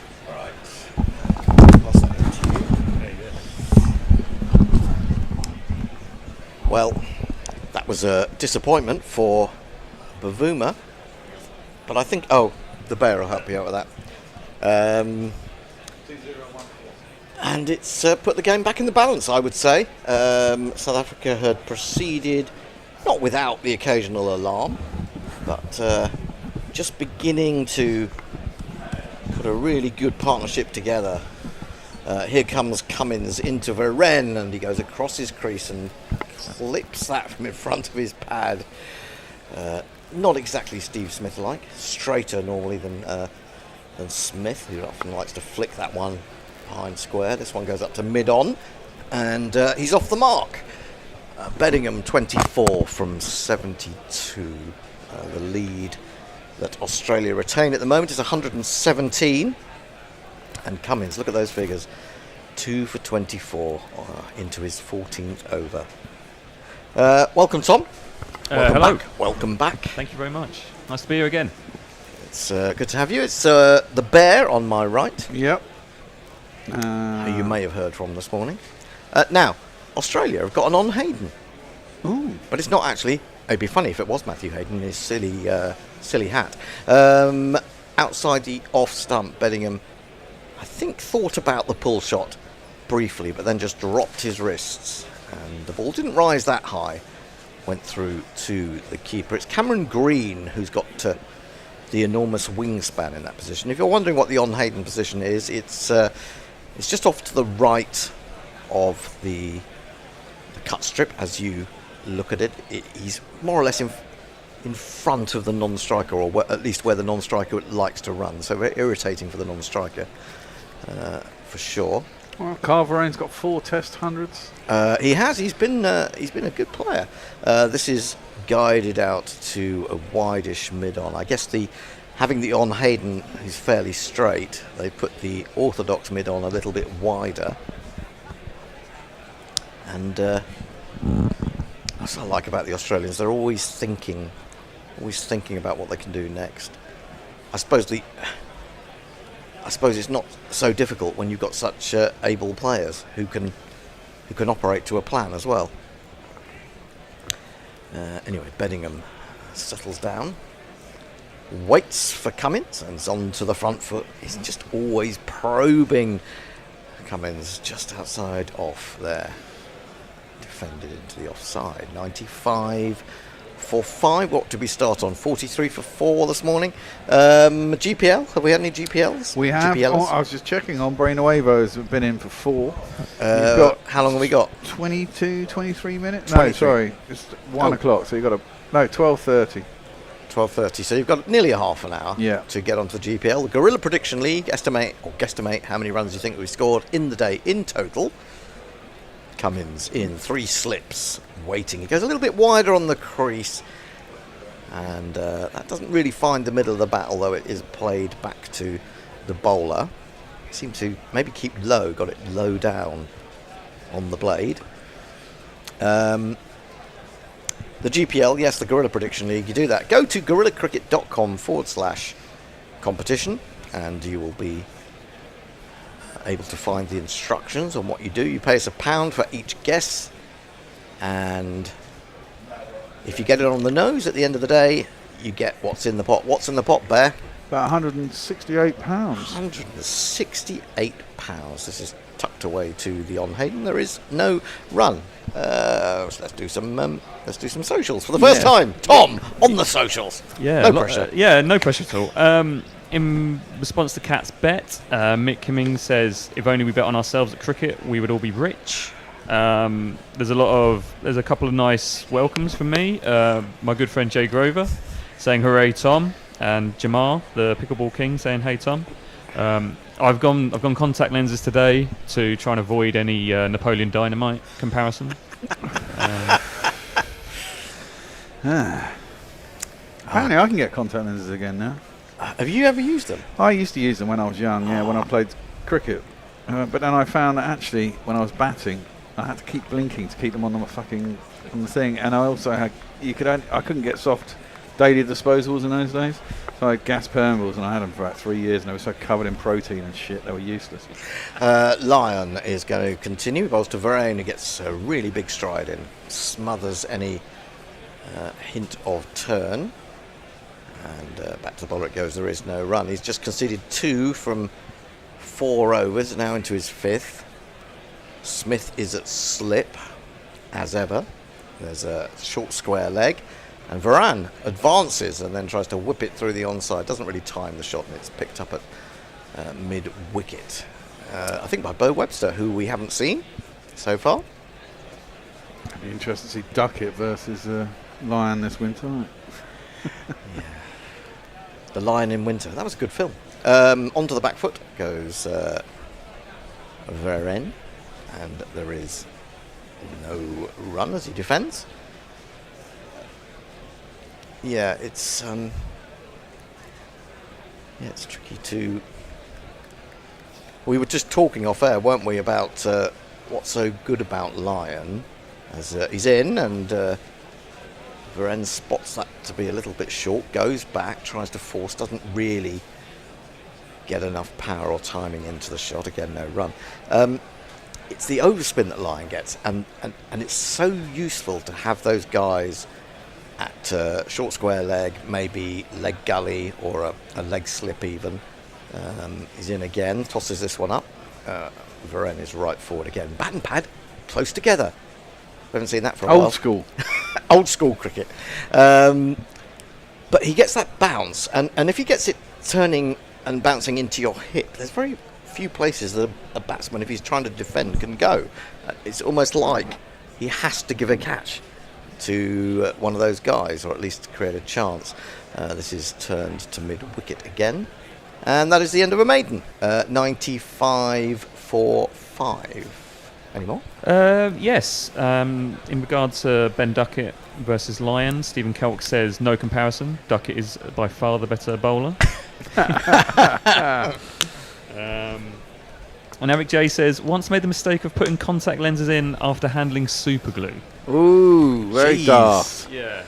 Does not sound like a good idea. I mean, I don't like the idea of contact lenses at all, because I've got very fiddly fingers. I don't think I could hold my fingers quite, still enough to get them in. I've got quite long eyelashes as well, you see, and so when I was first trying to test them out, it was hard to sort of get it in there. Yeah. But, once you get the hang of it, it's great. Changed my life. Oh, there they go. Well, apparently I can get disposables now, so I'm thinking of giving it maybe another go. Change of life, change of bowling. Josh Hazlewood in from the pavilion end to bowl to Beddingham, and Beddingham defends a very probing delivery on off stump.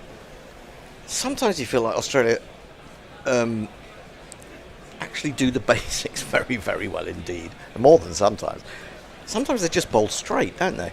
And there's always the threat of movement with them. That's the problem. So, what might just be a straight ball that you could hit off other bowlers, that they are so skilled, they could it could do anything. Here is Hazlewood running in again to Beddingham, and he plays a nice shot, slightly on the up, opens the face, doesn't try to overhit it, will get a couple. Labuschagne, after it slides past it, picks it up, and indeed 2 is all they get. Beddingham moves to 26. He is, these 2 are utterly crucial. I said the last 2 were utterly crucial to South Africa perhaps getting a lead, but I think now there's still Marco Jansen to come, but he's a hitter more than anything, isn't he? Well, yeah, but if you can hit a quick 30 or 40 and Rabada can hit a 20 or 30 and someone stays with them, they'll be around about parity. Into Beddingham's leg stump, or Midland leg. He has to play a little bit around his pad into the onside. Would you say that South African fans would be kind of content with how the morning's gone based on how yesterday ended? I don't know. I'll ask Richard. Are you content with how the morning's gone? Yes. That was easy. That was easy. I'm not saying that he talks for all Australians, all South Africans even. But it could have been a lot worse. Yes, I think you'd probably say. Hazlewood in again, absolutely dead straight, and I think it's a good move against Beddingham, because he does like to play around that front pad a little bit, doesn't he? And if he doesn't get it right, he will become an LBW possibility. Equally, South Africa just need to get some miles into the legs of the bowlers and try and find a point in the day where they're a little bit tired and offering a few more bad balls that they can score off. Well, that's old school cricket as well, isn't it? Yeah. Wearing down the bowlers so that they are a little bit tired. Hazlewood in again, outside the off stump this time, defended on the back foot. He tries to force it, but it's not really going to be any chance of a run. I mean, it's the thing, you can imagine England were bowling 43 overs down. England would be 160, 170 by now, probably. Or all back in the pavilion. All back in the pavilion. There's a chance of that too. Well, I saw Billy on our Guerrilla WhatsApp saying, well, England would have been 80 for 4 last night. Hazlewood in. Oh, he's gone after that one. It was just hinting at moving away, and he really threw the bat at that one. He's lucky not to get an edge through. It's the end of the over. 2 runs from it. 97 for 5. Yeah, but I just think, how can you be sure that England would have been 80 for 4? They might have been, 65 for 7. They also could have been 80 for none. Well, yeah, but it's unlikely against an Australian attack like this on this pitch, I would say. Anyway. Yeah, I mean, is it not a bit futile? It's kind of like how long's a piece of string? You know, they could have scored 200 runs. Like, it's all everything is, it's infinite possibilities, isn't it? In terms of the chats, Suter who is that correct? Is that yes, the right way? That is correct. Suter who. Suter who. If Lyon is bowling at Duckett, then something has gone wrong. And then they're having a chat with Nitin regarding how many they think South Africa will make. Nitin says 150 all out. So we'll see whether that comes to fruition or not. And a change of bowling. First viewing of Bo Webster coming in to Varenne. And first ball is dead straight. And Varenne looked to be ever so slightly late on that, but did get enough bat on it. Only 77 miles per hour. He's operating from the nursery end, so potentially running the ball down the hill. Sounds like this. I knew a man by Webster, and he'd battery you in worn-out shoes. Onto the back foot, a hint of nibble. But, time for Varenne to adjust.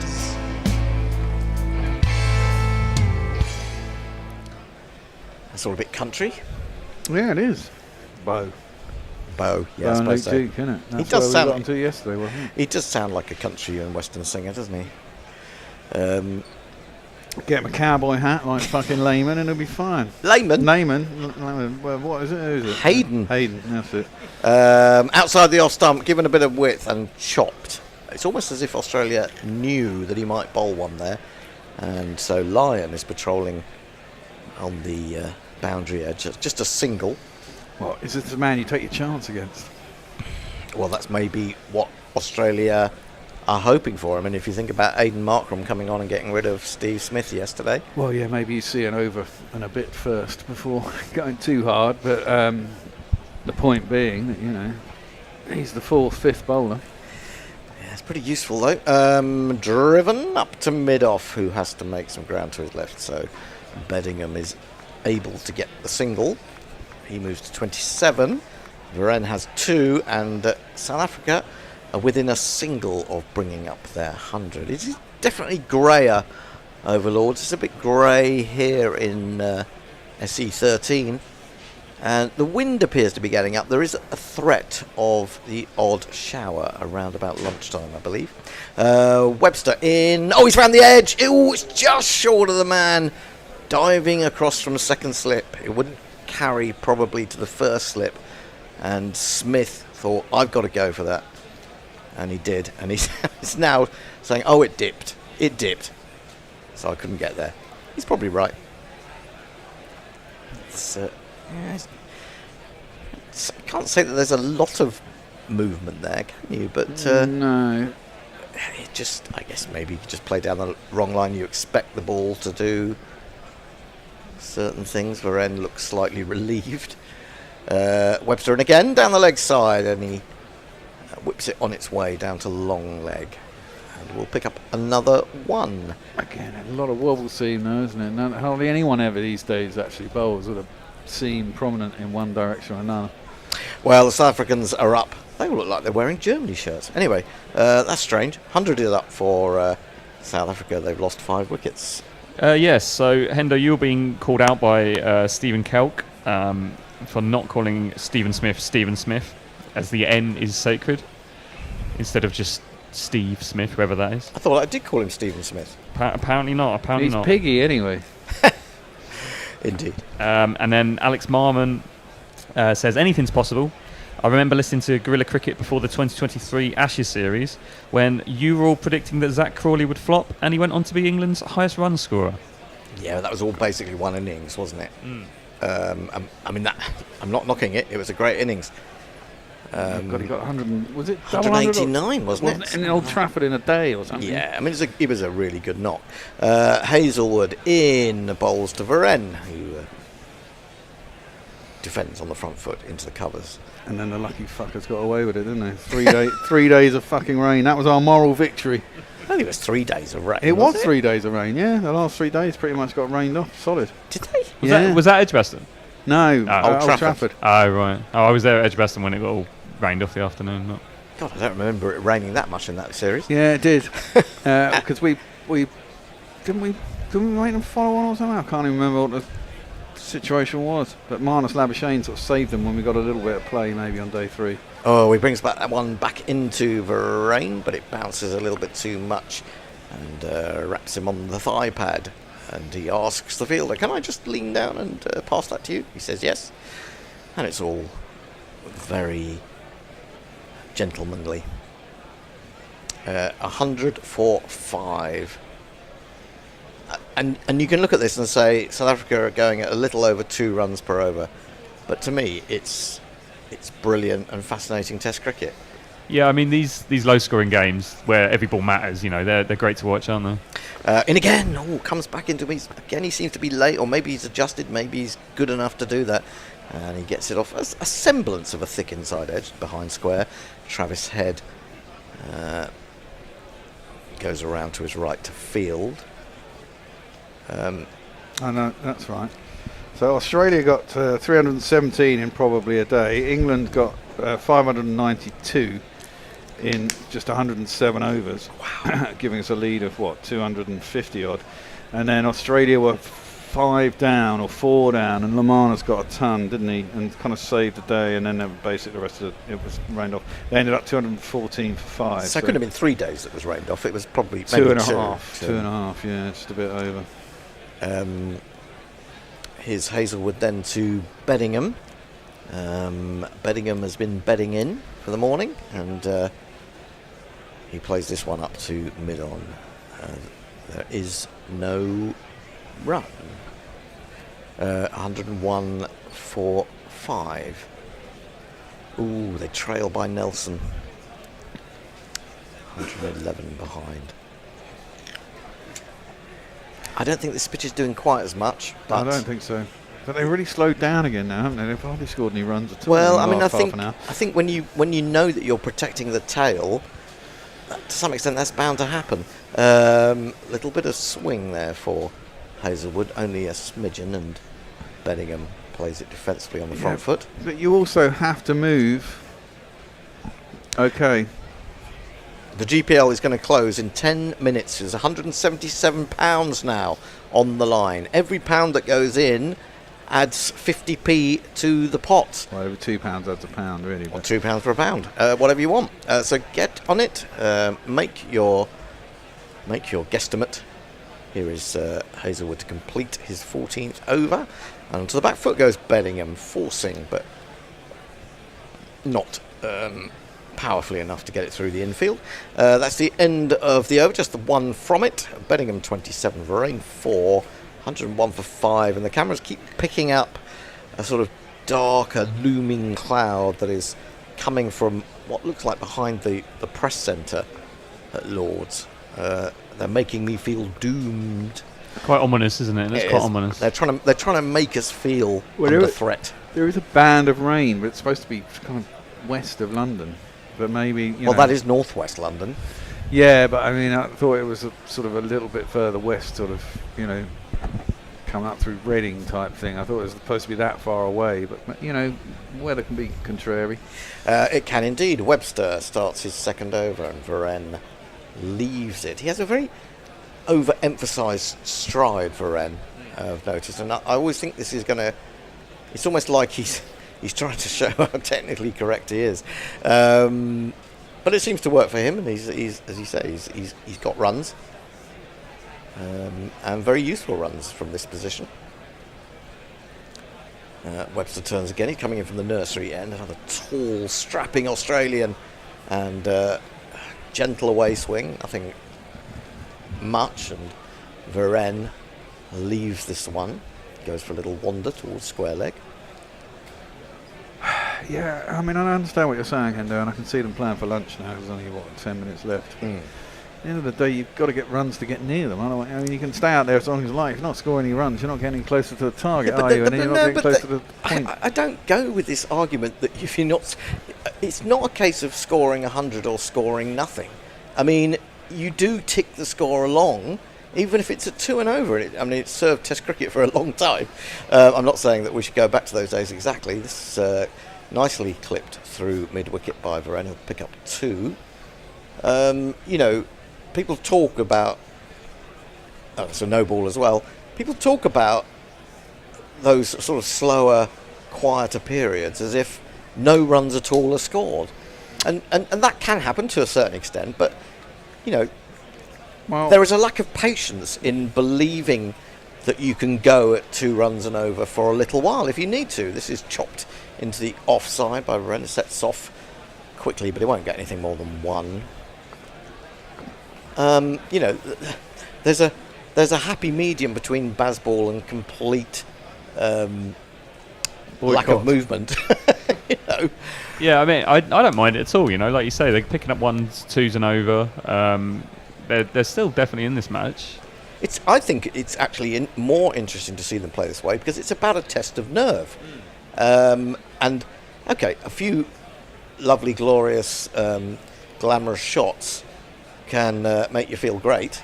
Flicked away, looking for another run. It's parried at square leg by Travis Head. They'll get a single.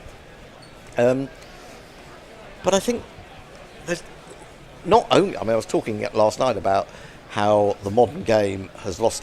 A lot of players have lost the ability to play the moving ball, as we saw with a couple of balls that went between bat and pad. They were good balls, let's give them that.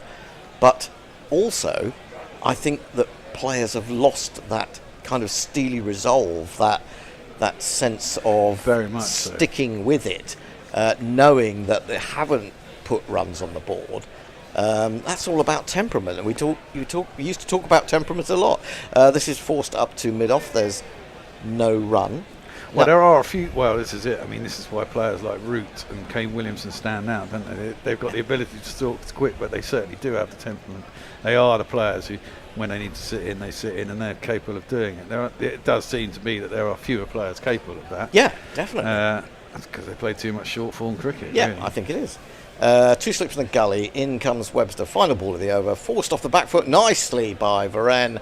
There is a man at deep cover who's going to have to run round Nathan Lyon 20 yards or so. They'll get back for a couple, and that's been quite a good over for South Africa. What is it? 2, 4, 5, 6, 7, 8 from it. So and no boundaries. So let's give credit where credit's due. It's sensible batting. 108 for 5. Yeah, back to the comments. Banana Brooks says, I know the bowling has been very accurate, but feel South Africa have not counter-attacked as England probably would with 4 down. Well, I think we just covered that, haven't we? Yeah.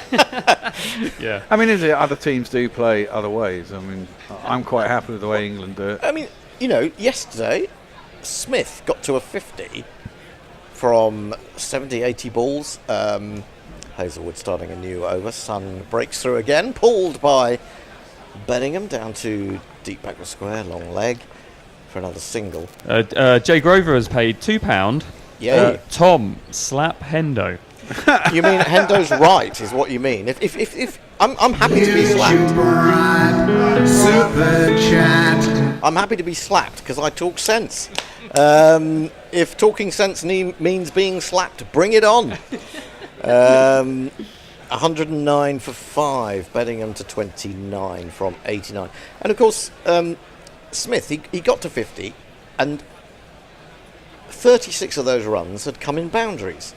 But, this is defended up to mid-on, but in between those shots, he hadn't, he'd had long periods of not scoring. Yeah. And if it's good enough for Steve Smith, supposedly the greatest cricket the world has ever seen, according to all Australians. What? Well, you know what Aussies are like. Then, if it's good enough for him, it's good enough for me. I go with Joe Root. I would too. I'm not saying I don't agree with that. I don't enjoy watching Smith. I never have. Hazelwood in bowls and probing around off stump. It's clipped away by Varane, who wanders off into his own little bubble at short square leg. 3 minutes for the GPL. 3 minutes for the GPL. Get on it. get on it. I mean, we can't offer you anything more, can we? In the sense that we've given you till lunchtime. How many runs have been scored so far? 66 runs this morning. I mean, I suppose you've got to factor in the weather, whether that's going to bring us a delay or two. I don't think it's going to rain. Hazelwood in Beddingham. Varenne goes up onto his toes, whips it to mid-on. He's only got one. They're going to come back for a second because there's a missed field, and Beddingham was alive to the possibility and races to the non-striker's end. A little shoddy fielding from Australia. From Pat Cummins, no less. Oh, hello. He stooped to try and pick that up with one hand, but somehow got his foot in the way first, and that knocked it away from him. So, 111 for 5. I'm going to raise my feet in honour of David Shepherd. Great man, David Shepherd. Hazelwood in to Varenne, outside off stump, full, defended. No run. He always looks like he's a little bit late, doesn't he? He does. It's weird, isn't it? Whether it's because he's adjusting to a little bit of wobble or something, I'm not sure what it is. Anyway, he's into double figures. He now has 11. Beddingham's long vigil continues, 29 off 89. South Africa feel a lot better when that ticks below triple figures into doubles. Well, absolutely, yes. You can then count it down almost. Hazelwood in again, bowls, and he's right onto the front foot and steering that to extra cover. End of the over. Hazelwood 15 overs, 1 for 27. South Africa 111 for 5. Alex Marmon writes saying, in back to Zach Crawley chat, in relation to Zach Crawley, he scored 61 in the first test, a couple of 40 scores in the second and third test, 189 at Old Trafford, and then 73 at the Oval. Starting to think that might be a Zach Crawley burner account or his mum potentially.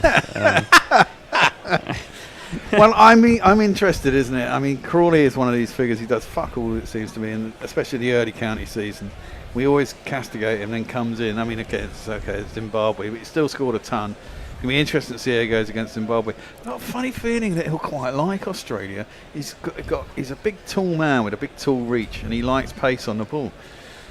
He does, but we've been talking about the fact that there is potentially going to be more movement in that Ashes series because of the stronger seam on the Kookaburra ball. Yeah. Something that Usman Khawaja has responded to. Now, this is interesting. Webster continues, and Alex Carey has come up to the wicket. He's decided that maybe Beddingham is standing too far outside his crease. Hadn't picked that up myself, but that might just be. And sometimes as a batsman, you don't really like having the keeper up there rabbiting in your ear. This is played down into gully. There is no run. Yeah, especially against some medium pacer. Yes. Dibbly dobbler. Yeah. Here is Webster. 2 slips and a gully in. Down the leg side. And helped on its way. They might get 2. I think they should get 2 here, actually. It's gone square enough. It's Hazelwood running around to get the ball into the keeper. 113 for 5. Beddingham into the 30s. 31. There's literally seconds to go until the lunch break. 99 now required to get innings parity. 4 balls for Beddingham to get through. And Webster is in. He's gone back to that one. He's got an inside edge, and now he's taken it out of the flap of his pad and dropped it onto the floor. And Carey was definitely trying to get that. Whether he was seriously thinking that he could claim that. It's not like Carey, is it? Not like Carey. No, not so. Oh, he may just have been having a bit of fun. What's happened here? I guess they're going to see if they can... Oh, they're going to call it handle ball. Handle ball, yeah. Well, I think that's harsh if so. I really think that would be harsh. Because, no, he's Richard Illingworth's common sense has prevailed. I mean, if Carey's doing that, I think he has every right to... it did cut back, though, didn't it, from... But, I mean, the way that Carey goes for that immediately, and he's still trying to catch it even though he's fishing it out of the pad flap. Anyway, Webster giving himself a little bit more room on the crease, but to no great advantage as Beddingham plays that beautifully straight of mid-on, lovely on drive, 4 runs. First boundary in a while, wasn't that? I hope that sort of satisfies the bear. Yeah, it does. Let's have one of these.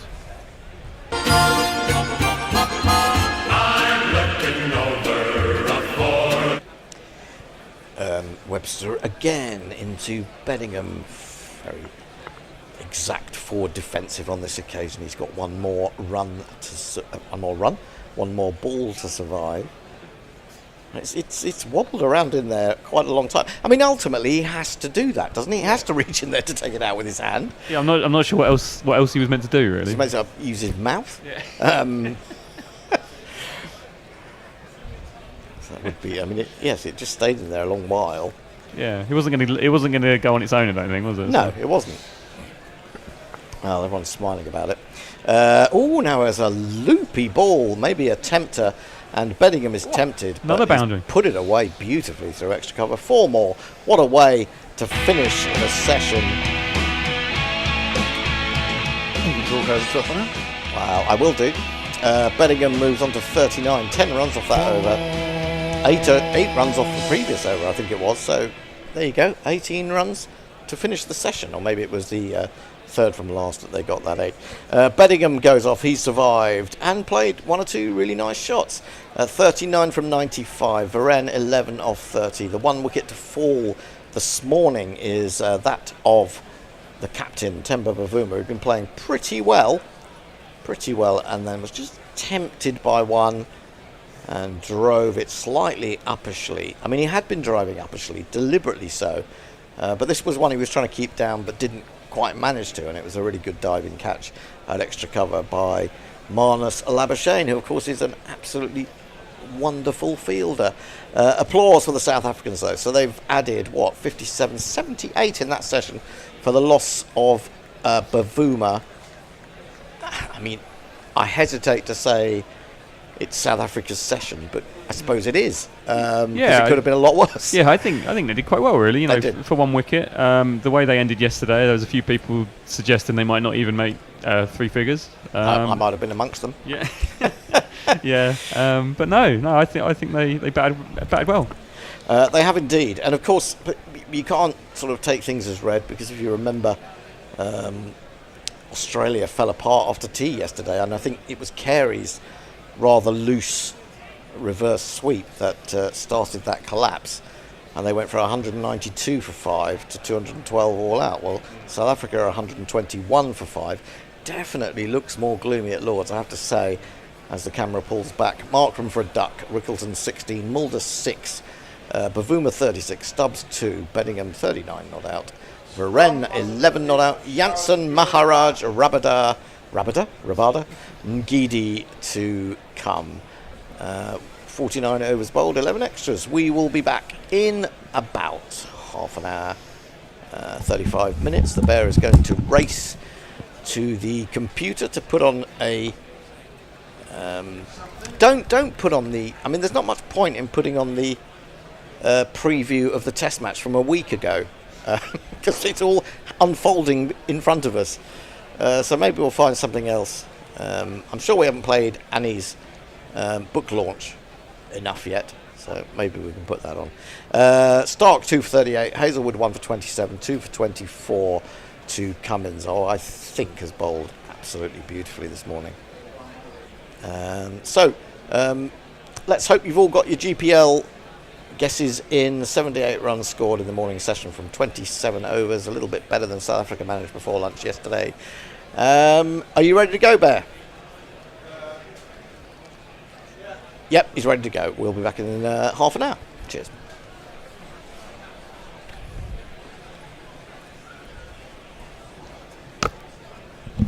Can't hear anything.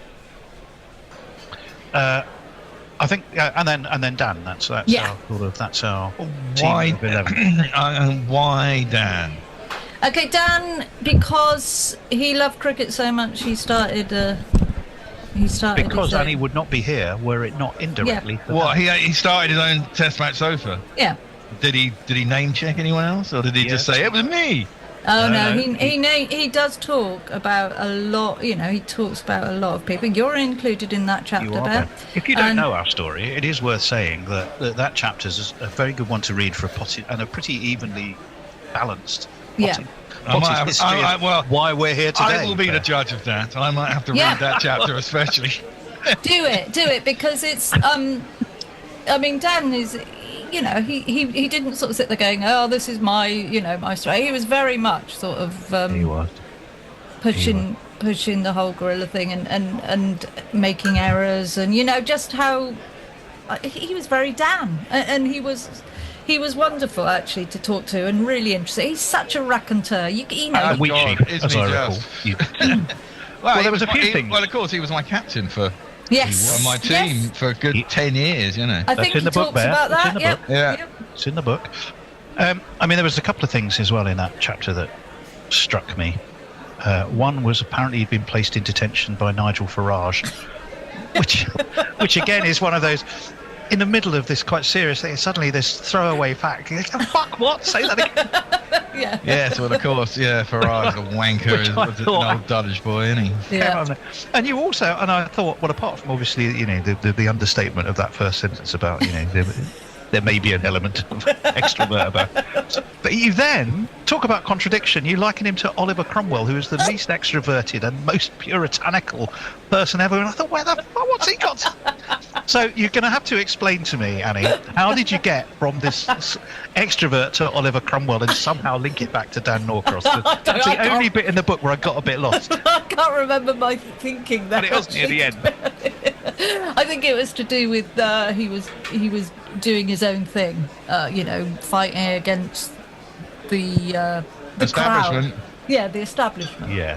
Which, of course, he then dived into. Yes, exactly. Yeah. He was described by someone as the most dangerous man in English cricket. Yep. Yeah, I mean, that whole period was very strange. I mean, when we Yeah. got taken over by the cricketer. Yeah. He talks about that quite well, I think.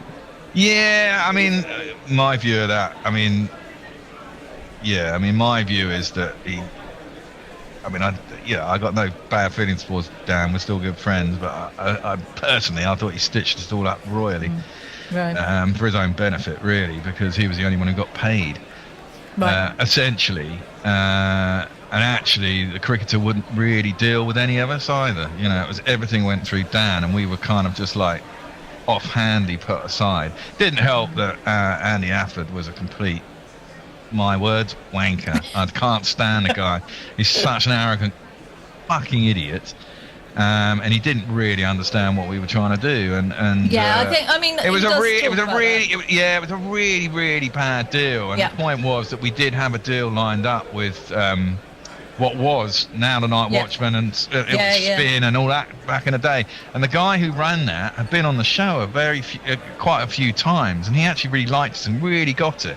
But the only deal he was offering Dan about 10 grand a year, and the rest of us wouldn't get paid. But the point was that they would have actually probably promoted us and got us to where we needed to be at that time, and we probably could have grown from that.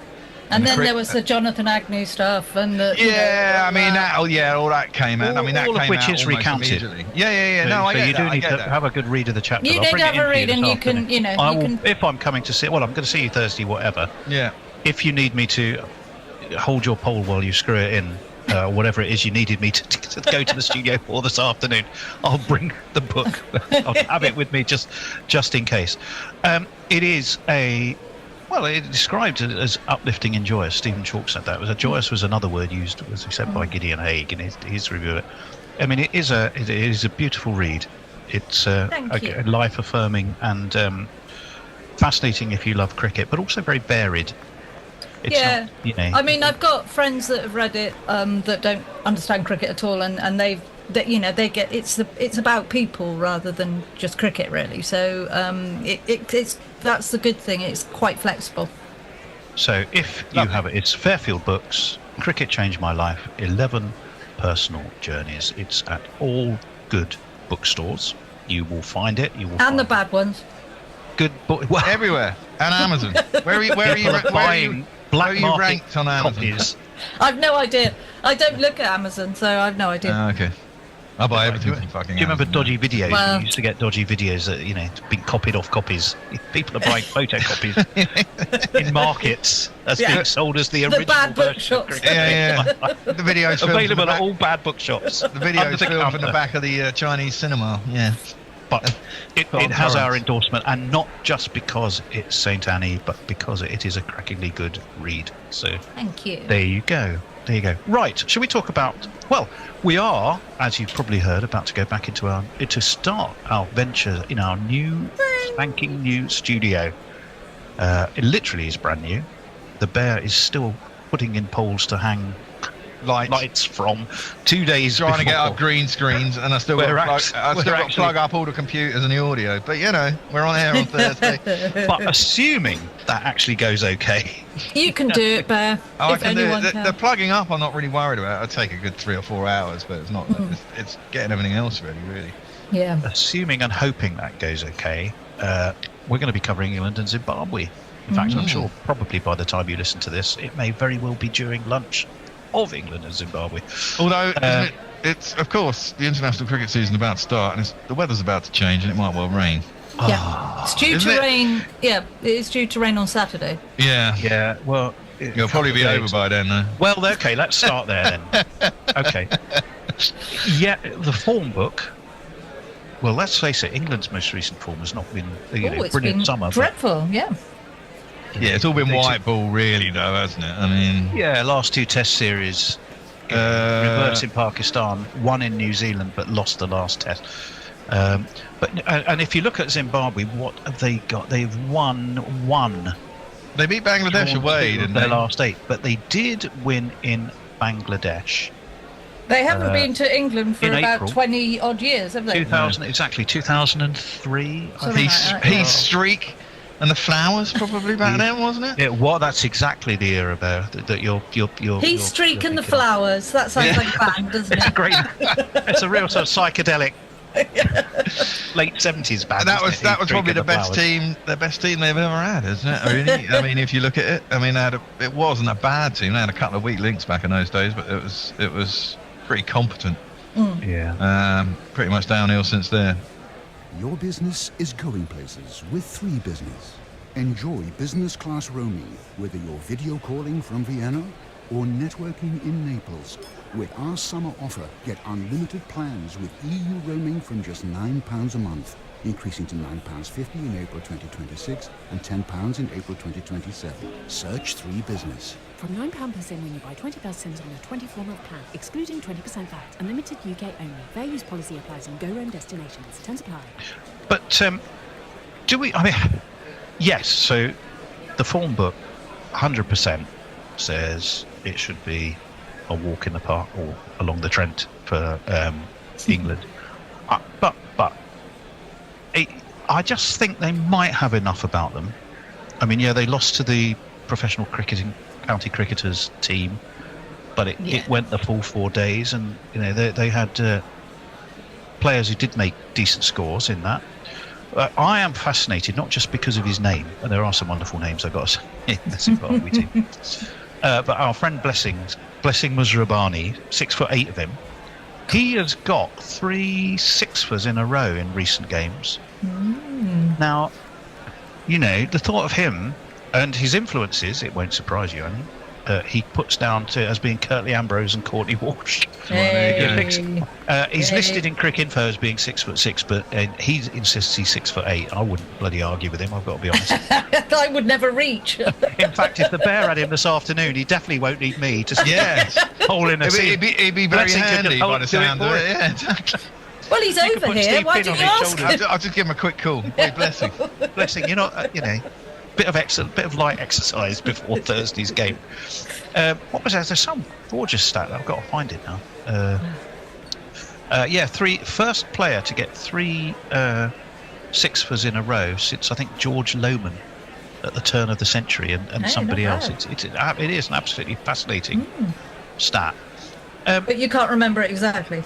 Well, I will. No, I'll let you to talk about your views of this game coming up, and I'm going to find that stat because it tickled me when I read it. Okay. But Bear and Annie, have a little think. We'll have a little chat. I want to say, Bear, discuss that it isn't necessarily going to be a walkover. Well, there you go. Give us reasons to think it won't be. I'll give you a reason why it will be, but yeah, okay. Why? Go on then. Well, I just think teams like Zimbabwe, I think when they come up against very high quality bowling attacks, and I guess this might be the thing, is we've got a fairly newish bowling attack. But I just think they'll struggle against the top. I think the batting is where they'll struggle.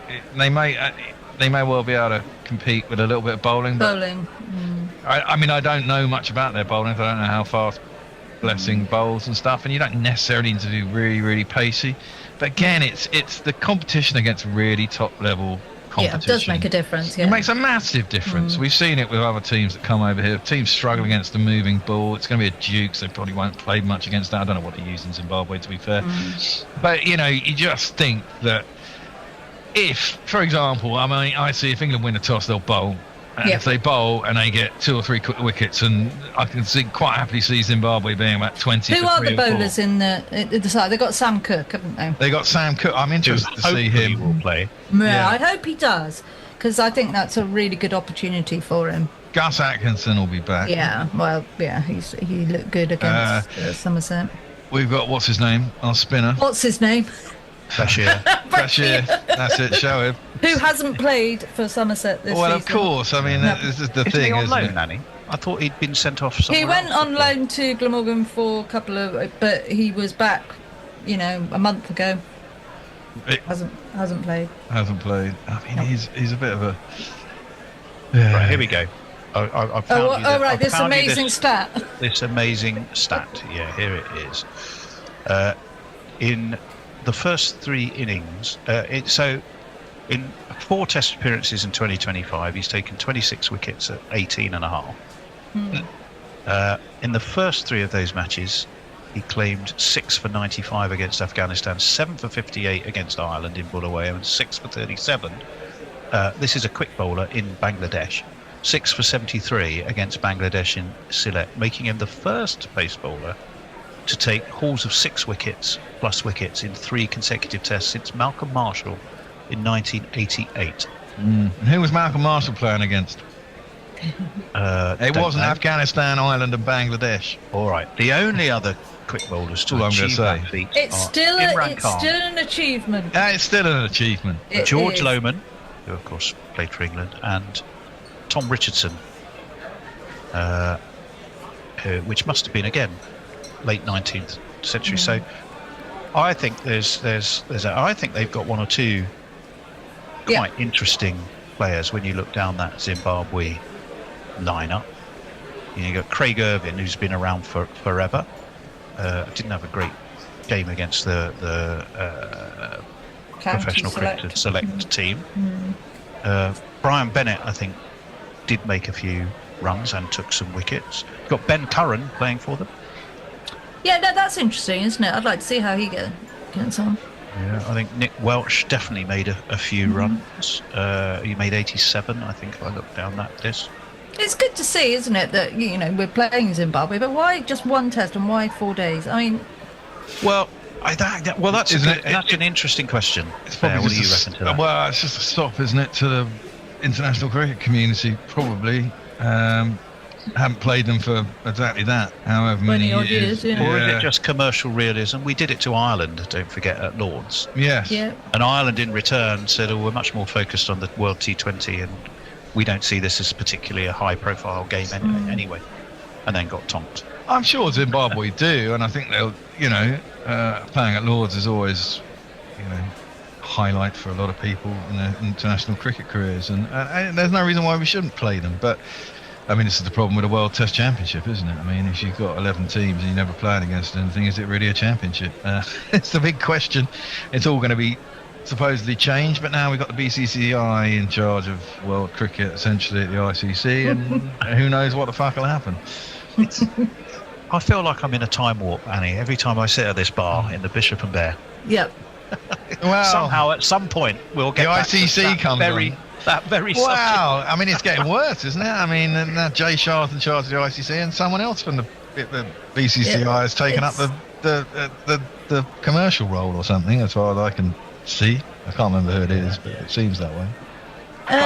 I'm looking down their lineup, and I think yes, all the smart money, of course, is on England, and I think the 4-day argument, I don't feel that strongly about it, only because I just think it's possibly commercially realistic. Better to have a showcase game to start the summer off. That is of interest. It just feels a bit patronising. A little bit, and I do see that argument, but I also see the commercial side. For what it's worth, I'm not a commercial person, you see. Yeah, well, you know. Well, if I ask you how many books have you sold so far, I bet you know. I don't know. No idea. Well, there you go. No idea. I don't think it's going to be I don't think they're going to completely roll over. I do think England will win. I think there might be some surprises along the way, and I think it's going to be interesting who England select. And I do hope we do see the likes of Sam Cook, because we've been angling for him for a while. What are bowling options?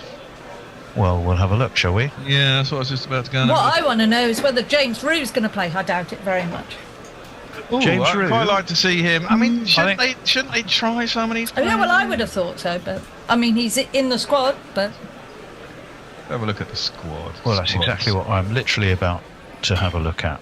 England. So you're bowling. You were talking about bowling options. You've got Josh Tongue, Bashir, Matthew Potts, Sam Cook, Gus Atkinson. Well, presumably they choose, and of course Ben Stokes. Well, it's 4 out of 5 of those, isn't it? So only one of them's going to miss out.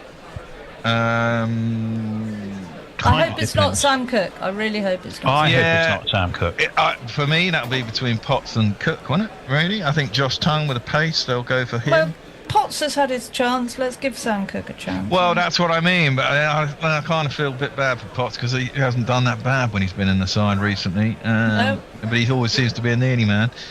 Obviously, Ben Stokes will be a 5th bowler. And of the batsmen, they're probably going to... Well, Crawley's going to keep his space somehow. Well, he's good at golf, apparently. And he's rich. So he'll open with Duckett. Presumably, Pope goes back to number 3. Root 4. Root 5. Which is 5 out of what? How many have you got there? 5 out of 8. So you only need 1, which is 6, which is probably Jamie Smith, isn't it? So therefore, Jordan Cox and James Rew miss out. Yeah, I would have thought Cox is that. out anyway. Yeah, Cox is out. He's withdrawn. Yeah, okay, so James Rew misses out. I'd quite like to see him. He's a wicket-keeper batter, isn't he? Another one. Yeah, England like them. Yeah. A big hitting wicket-keeper batter. Where is he? He plays for... He's your Somerset boy, isn't he? He is. Yeah, and his brother played in the counties select, captained by Middlesex's Josh DeCares, a.k.a. Mike Ather's son. Mike Ather's son. What's he like as a keeper? He's not bad at all. Apparently his brother's probably slightly better. He's not bad. He's very athletic, but he's an excellent bat. I mean, he's got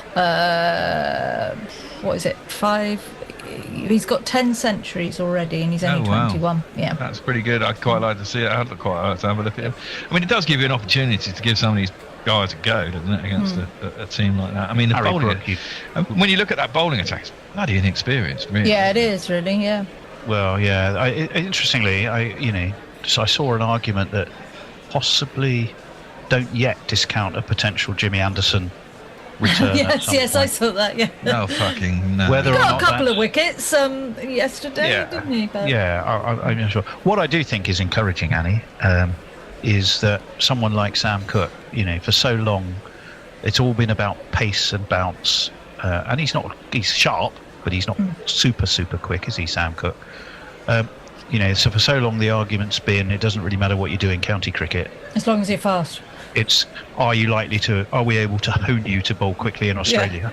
Yeah. That's only criteria. That's all that matters. Well, exactly, and yet they've got Sam Cook in, which I think is it's a good sign. Well, it's exactly what you want to see. Things seems to be changing a little bit in Australia, don't they? The pitches seem to be more competitive. They changed the ball, so it's a bit more competitive and slightly prouder seam on the and it lasts a bit longer. We all like a proud seam. We do like absolutely, a proud seam. and therefore, I mean, we saw in the India-Australia series last year. I mean, it weren't particularly high-scoring games, were they? I mean, wickets were tumbling a lot on both sides, so there might be an opportunity for someone who's just a bit of a nibbler. Yep. Going out there.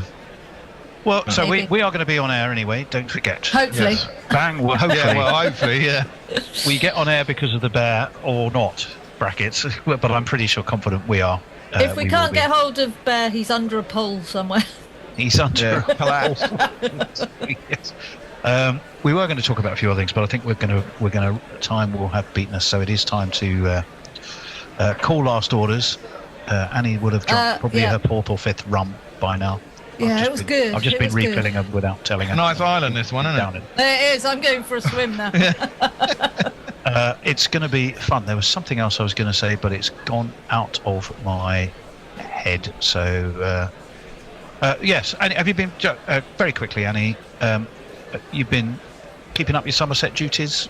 Yep. Despite all this celebrity that you're enjoying? Oh, I am a bit too famous now, but I've been doing. I did the third voice for Somerset this last round, which was fantastic. Lovely. Yep.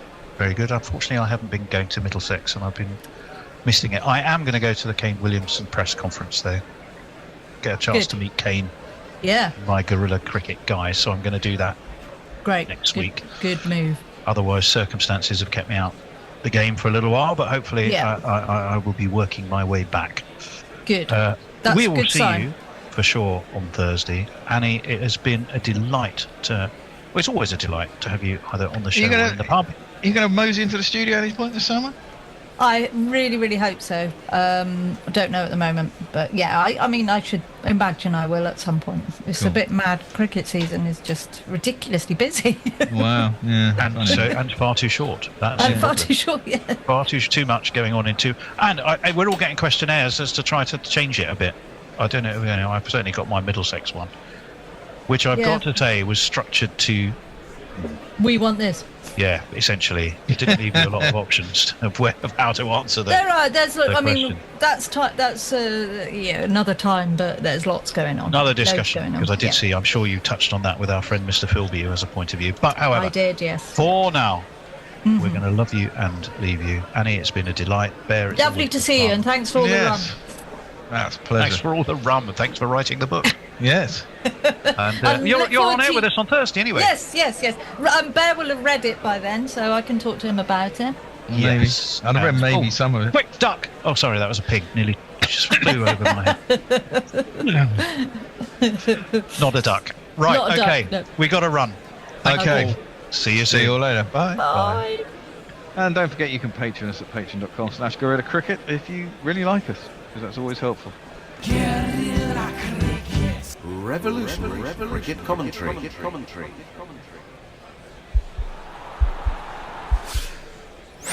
This podcast is part of the Sports Social Podcast Network.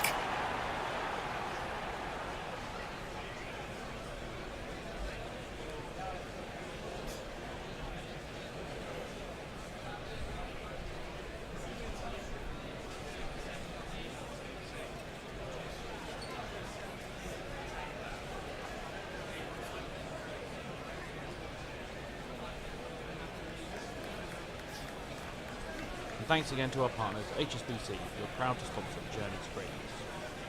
At LinkedIn, we know hiring is a big deal for your small business. Sometimes it can feel a little overwhelming. LinkedIn uses data that you can't find anywhere else to find you the best candidates. Also, you can feel confident you're hiring the best person for the job and even a little hiring bliss. See why 86% of small businesses who post a job on LinkedIn get a qualified candidate within a day.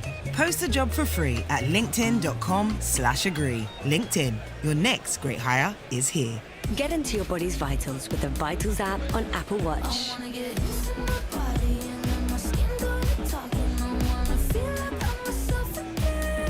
The Vitals app tracks key overnight metrics so you can spot changes in your health before you feel them.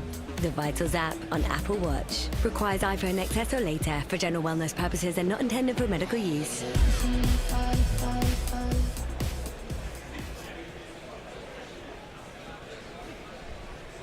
The Bishop and the Bear, the Bishop and the Bear, and to the delight of everyone, they're here to share jokes and rants and guests and things. Who knows what's any fun they'll bring? Not affiliated with the Mad Bishop and Bear pub at Paddington Station. The Bishop and the Bear, bats beyond compare, buckets of savoir-faire. The Bishop and the Bear.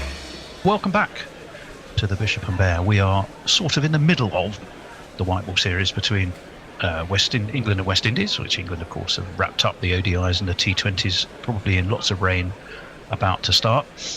Perhaps more significantly, we're a week or so away. It starts on the 11th for the World Test Championship Final. And we're going to focus most of today's natterings around the bar on that. But to do that, we have representatives from both competing nations. Richard Asher on the 45, who's going to be at Lord's and then in our studio to join us, which is fantastic. So welcome to you, Richard. What can we get you to drink? I will have a beer. Because we're in Any England. kind of beer? Not South one of African those brewery's horrible finest? dark things. You want a nice fizzy pale lager? one.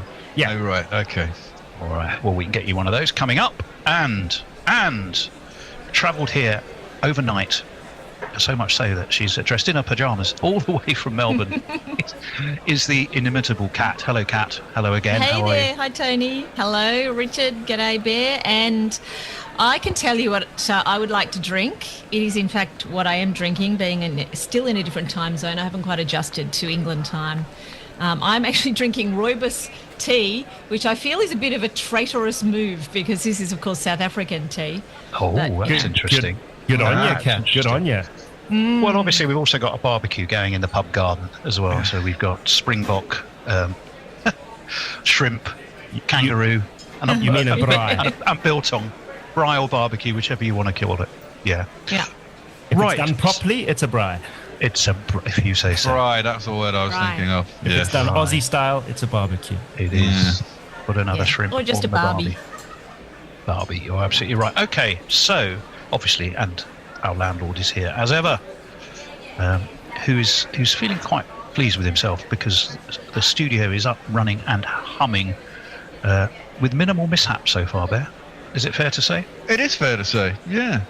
It's all it's running as it should do. We've got new seats. Oh yeah, the seats that once you sit in them, Richard, I've got to warn you for your trip.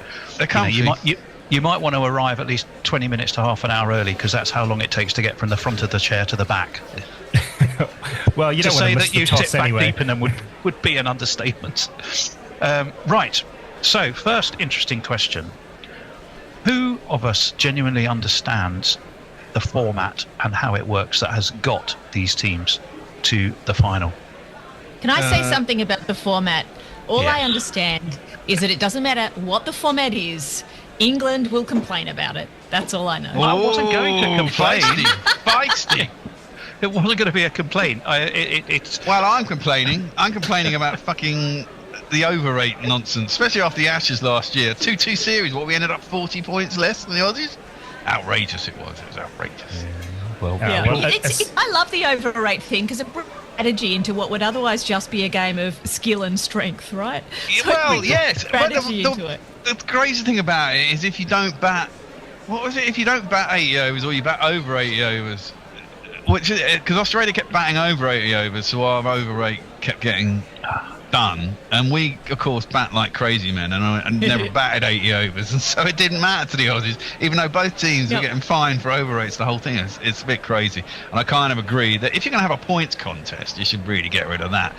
Fine, have money fines and all the rest of it, but it shouldn't come into the points format, I don't think. But hey, I think they are going to get rid of it, so I'll be happy with that. Not that we'd have got in there Australia anyway. did also get deducted some points, by the way. They got lost 10 points in the fourth test versus the Ashes test. So Yeah, it they wasn't just did. I know, yeah, but because we got kept, dinged more than they did, I've got exactly. to say. That's precisely my point, and I don't think really if you're trying to find who's the best team, as I say, I don't. If you have monetary fines and all the rest of it, if you want to go down that route, fair enough.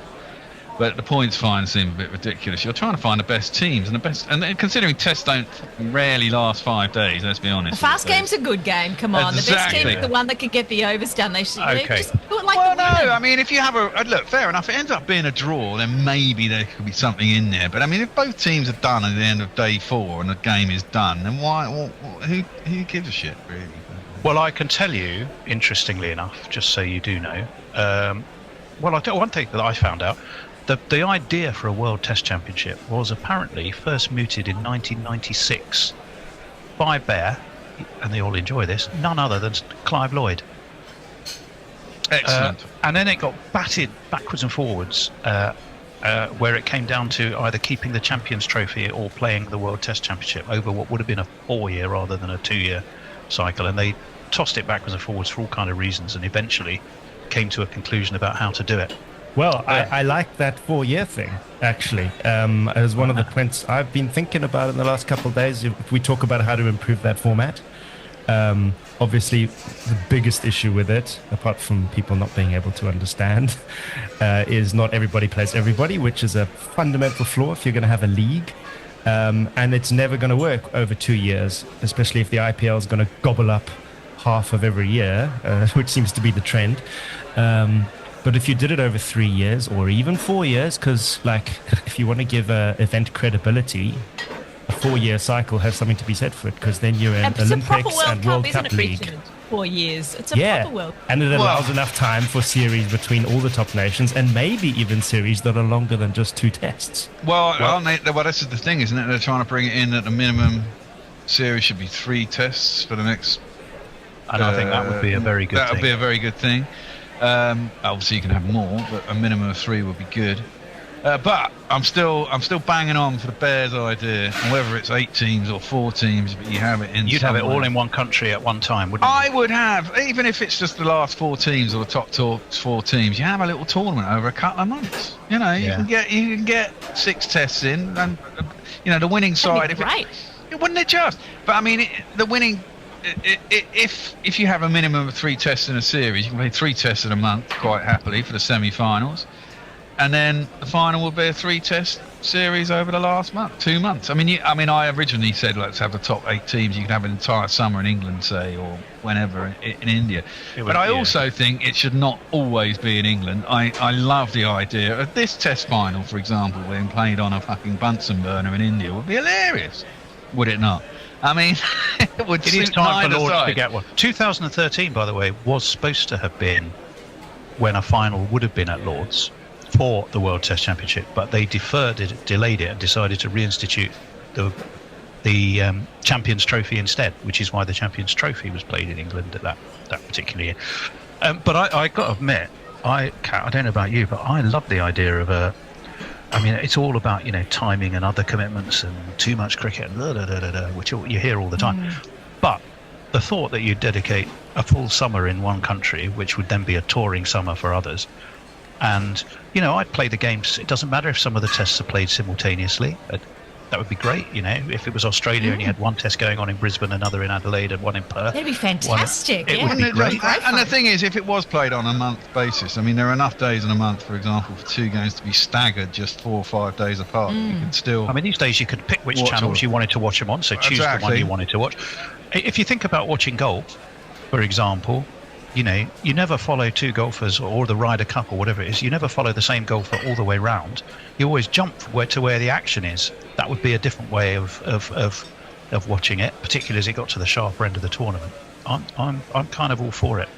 But I can tell you very quickly, so you know, each team does have to play 6 series. It's 12 points for a win, 6 points for a tie, 4 points for a draw. The series have to be a minimum of 2 tests each, and the way they get over the fact that, well, if you play different amounts, you've got different points at stake. That's not fair, is it? It's the percent. They do it on the percentage of points available, which ultimately decides. Which is a really crap way of doing it. Well, it's the only way. It's the only way if people don't. The way it is. Well, exactly. But what it's it means, a fair way of doing it. It just means you can't be like, oh well, if this team wins, they're going to have 10 points instead of 8. You've got to get calculators out, which no one except a journalist has bothered to do.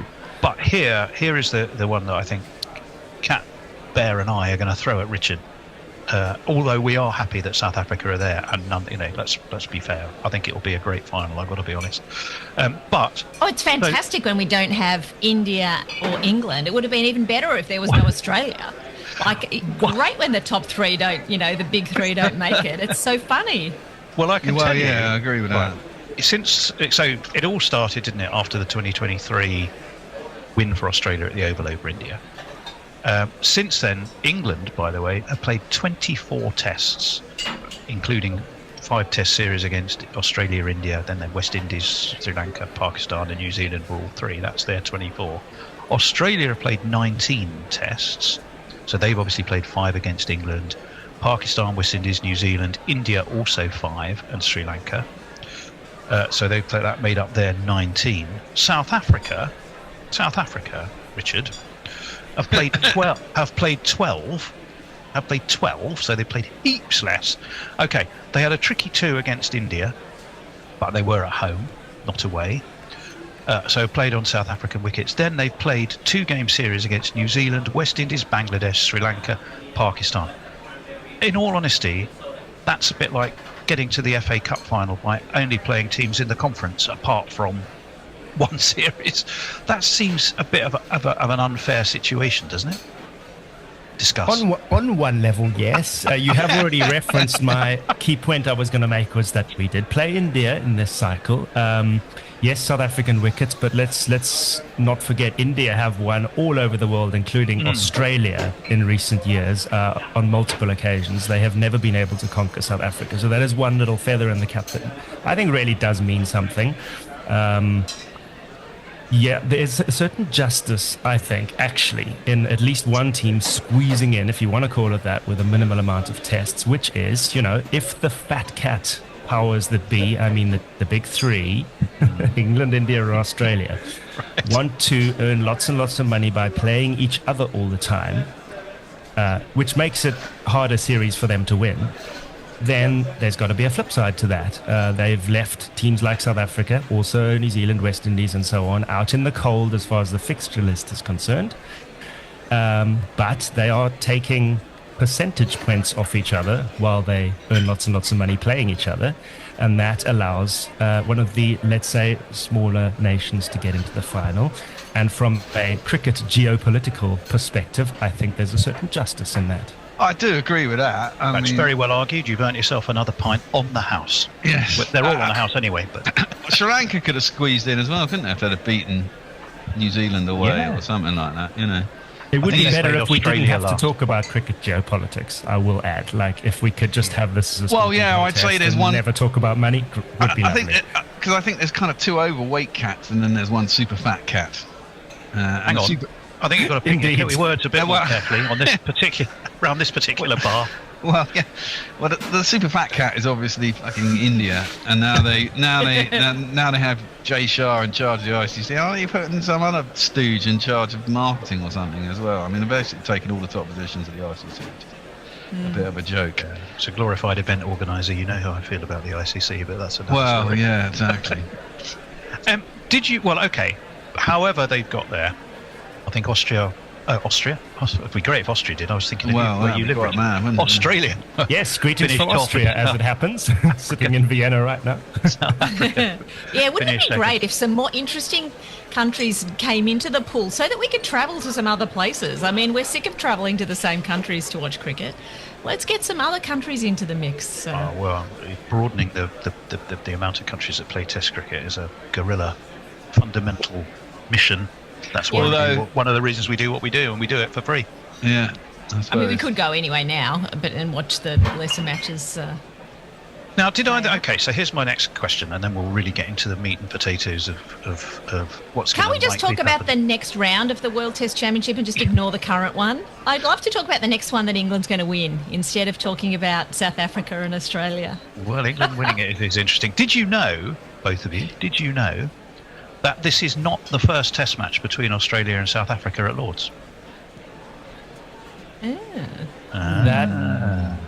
is news to me, and I hope it's from before my time. Yeah, marginally. We think Messers might have been there. Is it the Tri-Nations? Wasn't there a Tri-Nations in about 1912? Yeah, all very good. That's exactly 1912. right. It was 1912. South Africa, I think, went. They got one win against Australia in about 1911, and then they went 30 years plus till 1952 before they got another one. And they sent a pretty weak side that was pretty used to just bowling on batting, and they got one draw, which I think was at Trent Bridge. Otherwise, they lost every game. But it was the triangular.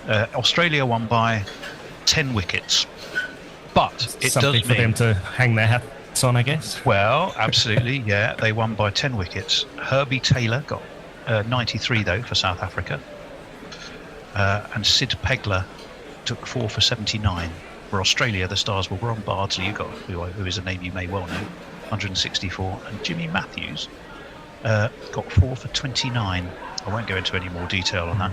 But yeah, the interesting thing was, that it was a complete disaster of a tournament, and it was an unprecedentedly wet English summer. So hardly anyone went to go and watch it. And the Daily Telegraph at the time said, basically, the English public doesn't really care much to go and watch South Africa play Australia. Wow. They're only interested in England, which probably would be the sort of Telegraph attitude now, to be honest. But Well, now, of course, there's enough expats hanging around from both countries that we don't need the English public to fill Lords. Well, that's very true. Yeah, there'd be at least 30,000 of expats, surely. Yeah, I think. Well, I mean, the capacities at Lord's only about 25,000 anyway. No? So, if you want to make sure you fill it, there are some tickets available apparently. If you wanted to make sure it's absolutely full, you basically recruit in Earls Court and Wimbledon. Yeah, and then you've covered most of the South Africans and Australians in England, I reckon. Yep, that's about those right. who are travelling over like yourself. Right. So we'll forget 1912, although it is a fascinating story. If you ever get the chance, which I'm sure we'll talk about more during the actual match itself. Tell us about why you think each team is going to win. We'll go with Kat first. That's always risky. Put forward our case for Australia and who to look out for. It's always risky to ask me to place a case for Australia when I probably would prefer South Africa to win. But still, I will. I'll place the case. The case for Australia is, I guess, it's a pretty experienced team. I mean, they're coming in with all of their people. They've played Test cricket. They've done this before. We've got the lineup of Cummins, Stark, Lyon, and Hazelwood. Like they're just going to roll through South Africa. So I think that it's the experience of that team, and just the miles in the legs. We've got Cameron Green coming back in. All of those things will help. Unless they all have a terrible day, like Smith, Khawaja, Head. I mean, they get very old. They're very old now. Even Cummins is very old. They could have a terrible day, and then South Africa will just whiz through with all of their young guns and do well. So I do think Australia's going to win. I hope South Africa wins. That would be a lot funnier.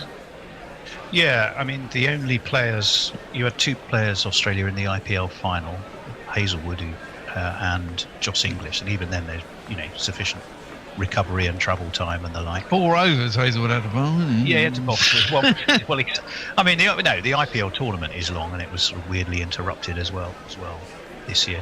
I mean, do you think, Kat, that one of the interesting things is, I'm looking out the window of the pub at the moment. Obviously, it's everywhere in the world because it exists virtually.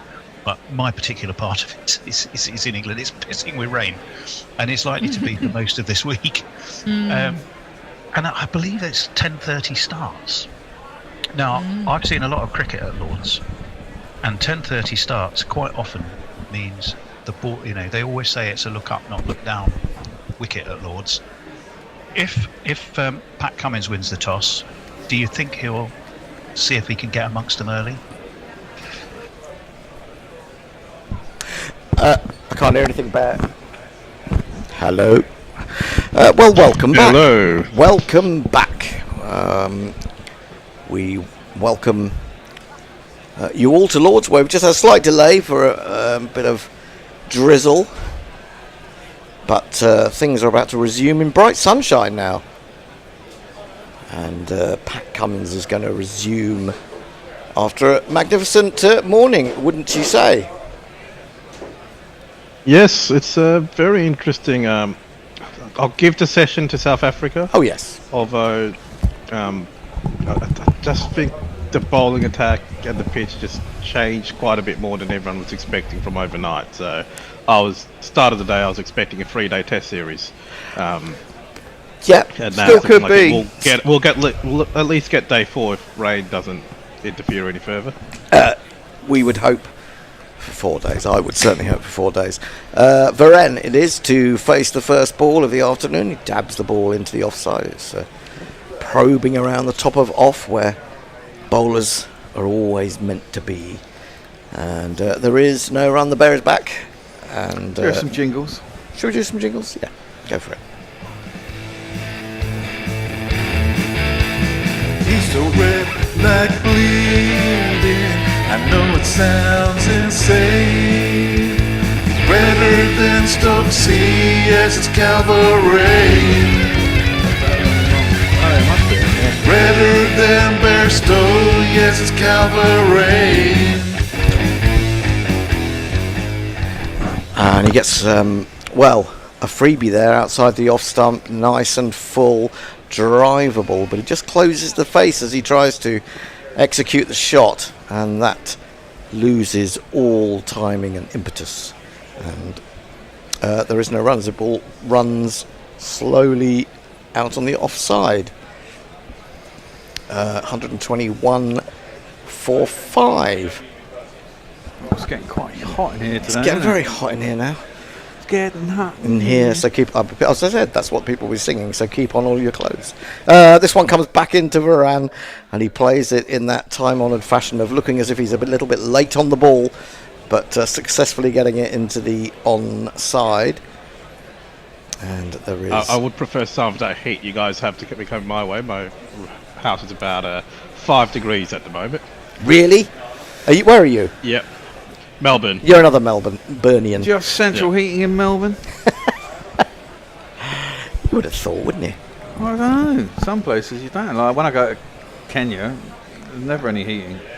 Well, yes, but it's always hot in Kenya, isn't it? Well, it can get quite chilly in winter, but I suppose. Cummins again into Varane. That one keeps a bit low, but he jabs it out in the offside successfully. There's a gap around the gully region, and they run through for the first scoring shot of the afternoon session. Varane on to 12, Beddingham 39. We have dined on some of the finest food in England at lunchtime here in the Gorilla Towers. So potatoes? Not quite. Greg's sausage rolls. Ah, good old Greg's. Been a long time since I've had a Greg's. Yeah, me too, actually. Messi Jez managed to put away 2 very quickly. Cummins in bowls, brings this one back into Beddingham, but he plays it well into the onside on the front foot. And there is no run. So the deficit is now 90. This is going to be a tight one, isn't it? Unless Australia can just chip away. Or even never discount a South African collapse. Never discount a South African. Oh, I wouldn't. I mean, no, that's what we were expecting, and especially after we saw the collapse that Australia had after tea yesterday. 3 slips waiting as Cummins in to complete the over. Lovely clip by Beddingham, but also slightly dangerous because he does play across that front pad to straight balls. But he's got it away for a single. Diving stop at wide mid-on. He goes into the 40s. South Africa 123 for 5. Bear, who's joined us? Well, and what have they eaten? Mog is telling us that the Scots are motoring along against the Dutch, which Stephen Kirk says, "You're breaking my orange heart, Mog." And he replies, he doesn't have any Dutch ancestors, but he does have some Scots. Then there is some people who are upset about the crash. Oh, well, yeah. Well, yeah. Of course. Which, obviously, those who've heard, there's been a plane crash. A plane just going out of, it was Ahmedabad, wasn't it? Just Ahmedabad, on its way to fell out Gatwick. of the sky, basically. Pretty horrific. Rad Pyridine says, hello from Los Angeles this morning. Your council taxes are going up by 15%. Time to raise the studio Patreon to $40 per month. Well, I don't think we pay council tax, but thank you very much. We do have business rates, though, so they're probably going up by 15%. Lion is going to start straight after lunch, which is an interesting choice, although he's only gone for 2 runs in 5 overs. We should have some more jingles then, shouldn't we? Why not? We should have... Well, the bowler, perhaps.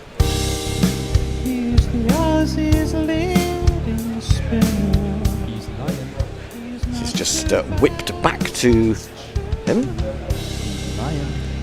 Should also have the other batsman, really. He's gonna get through this. He's gonna get through this. He's gonna get through this. Slipping a short square leg, he goes back and tries to squeeze it through the cover field.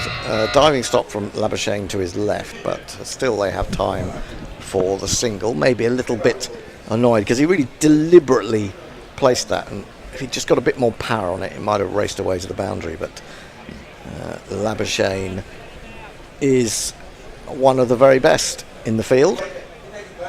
Yeah, it always hurts me to hear anyone say that. Lion in again, and Varenne goes back calmly, pushes up to a long on, which may be considered a little bit defensive on Australia's part. But they take a single. Cummins does have a defensive mindset. Oh, yes. It works for him, though. Like, he plays extra defensively.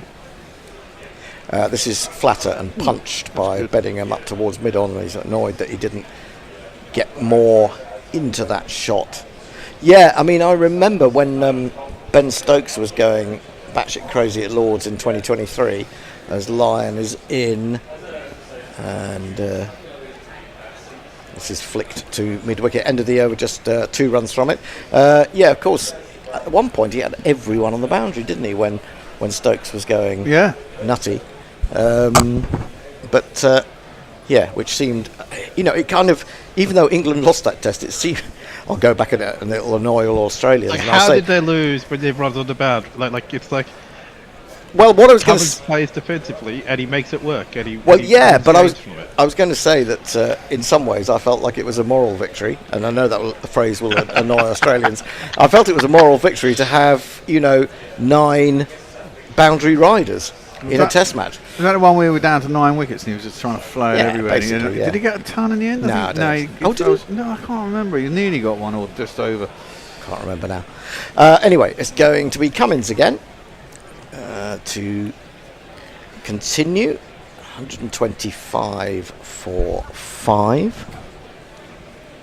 And it's going to be Varenne on 13.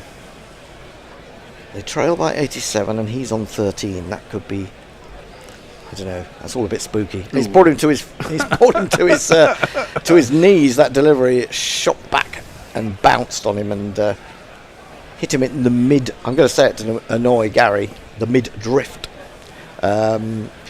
Or has there been a history of leg hitting wicket? Like, can anyone look up the stats of that, of an actual leg hitting wicket dismissal? Oh yes, yes. Oh, trot on stumps. Trot on stumps. Yeah, that's happened a few times. But actually, well, there was the famous. Was it Botham was involved in that one where he stepped over the stumps to avoid being out. This is outside the off stump. Have you seen that? Left alone. I think is it Lawson? Who? Might be Dennis Lilly, or who's the other? Is it Lawson bowler? Jeff Lawson, yeah. Jeff Lawson. There's a video of him facing the West Indies, and he treads on his stumps twice, and goes down, picks the ball up, puts it back on the stumps, and he's not given out by the square leg umpire. And the West Indies are going, look, and the umpires do nothing. I think that also happened. I think Dominic Cork got away with that he as did well get away with it against the West Indies. I do seem to remember that, yeah. And he went on to get a few runs. No one appealed in that situation. That's right, no one did. No one saw it, no one noticed. But in the Jeff Lawson one, he did it twice and they noticed. Cummins bowls a very short delivery indeed, way over the head. I would think that's got to be given as a wide, hasn't it? I mean, it would be in one-day cricket, and I don't see why it isn't in the longer format. It is given as a no ball. That height of foot that was given no ball. Well, I'm guessing it must be foot, because do you give a no ball for overhead height? It's a wide, isn't it? No, it's a no ball. The front foot. 126 for 5. Best no ball of Australia's bowling innings, I think. Really? I thought we had one or two earlier. Let me double check. In he comes again. Oh, he's hit him on the pad. He's gone up for the appeal. Chris Gaffney says no. And what has happened? I think they've gone through for a leg bye. And it being Cummins, I think Cummins might want to refer that because it was his appeal. It was close. He'd gone across his stumps. No, they are going to review it. I think there could be a little bit of jeopardy here for Varenne. It could be a little. I was just about to go over as well, so that's quite handy. Reviews. Where are they? There they are. It's one of these. That was out. That was out. That was definitely out. Was that definitely out? I don't know. He's on the crease. Like it could be leading down leg. It's on the crease. It's one of those that could have just held enough. Although he's bowling with the slope down towards the leg side, so you would think it's probably doing enough just to be clipping. But well, by the time it's hit his leg, it's virtually in line with leg stump, and if it goes any further, it's going to be the best clipping. It wasn't one of those hooping in-swingers that you can tell is just going to keep on going down the leg side. I think it's going to end up umpire's call. I think it's it's very tight. Impact in line. It's hitting! Really? Wow. Well, I never I never cease to be amazed by Hawkeye. I really don't. Well, I'm surprised by that. Anyway, Varena's gone for 13, and it is an unlucky 13 for him. And Cummins has a third, 3 for 27. Despair on the balcony of the South Africans. The crowd says, the crowd says, the crowd says you're out. Well, it's insult to injury, wasn't it? Because as Cummins turned to appeal vociferously, Varenne had set off for the run, crashed into the back of him, took him down, and ended up on the floor himself. So it was all very, very disappointing for the South African wicketkeeper. And, he's only really... I don't even know that you would call Marco Jansen a recognised batsman. I'm looking over to the green room and I'm looking at a man in green looking very anguished. Oh dear. And that's really not what South Africa wanted. Shall I give you some messages while we wait for the next man out? For Ron says it's 7:30 here. Second session, IPA time, and some Godfather 33 on the go. What's Godfather 33? Sounds like a whiskey to me. Presumably some whiskey. Yeah, well, a dodgy whiskey. Eric J says, we ain't writing in the streets yet, Rav. I don't know, where are you? Ballymena? Disadvantage Handjob says, oh, you found the fucking jingle this time, did you? Well, that's because you resent it to me, Morgan, and it was quite easy to find then. Other than that, it wasn't. Brian in Brisbane says Supin looks rugged up. Cold in Melbourne? He is. He does indeed. Leah says, yep, it was both of them. He couldn't get his leg over. That's the one. Yeah. Well, he did get his leg over. Yeah. Many, many times. But that's not the story. Chief just says Aussie. A chef, you mean, as I called him yesterday. 3 slips for Marco Jansen. And he's beaten by his first delivery. Or, if you give him the benefit of the doubt, he played deliberately inside that one. Cummins leading from the front yet again. 3 for 27 into his 16th over. A masterclass. No less. Now, what is this thing? Have we now decided to show... When we show the record of anyone below number 8, and they haven't got 100...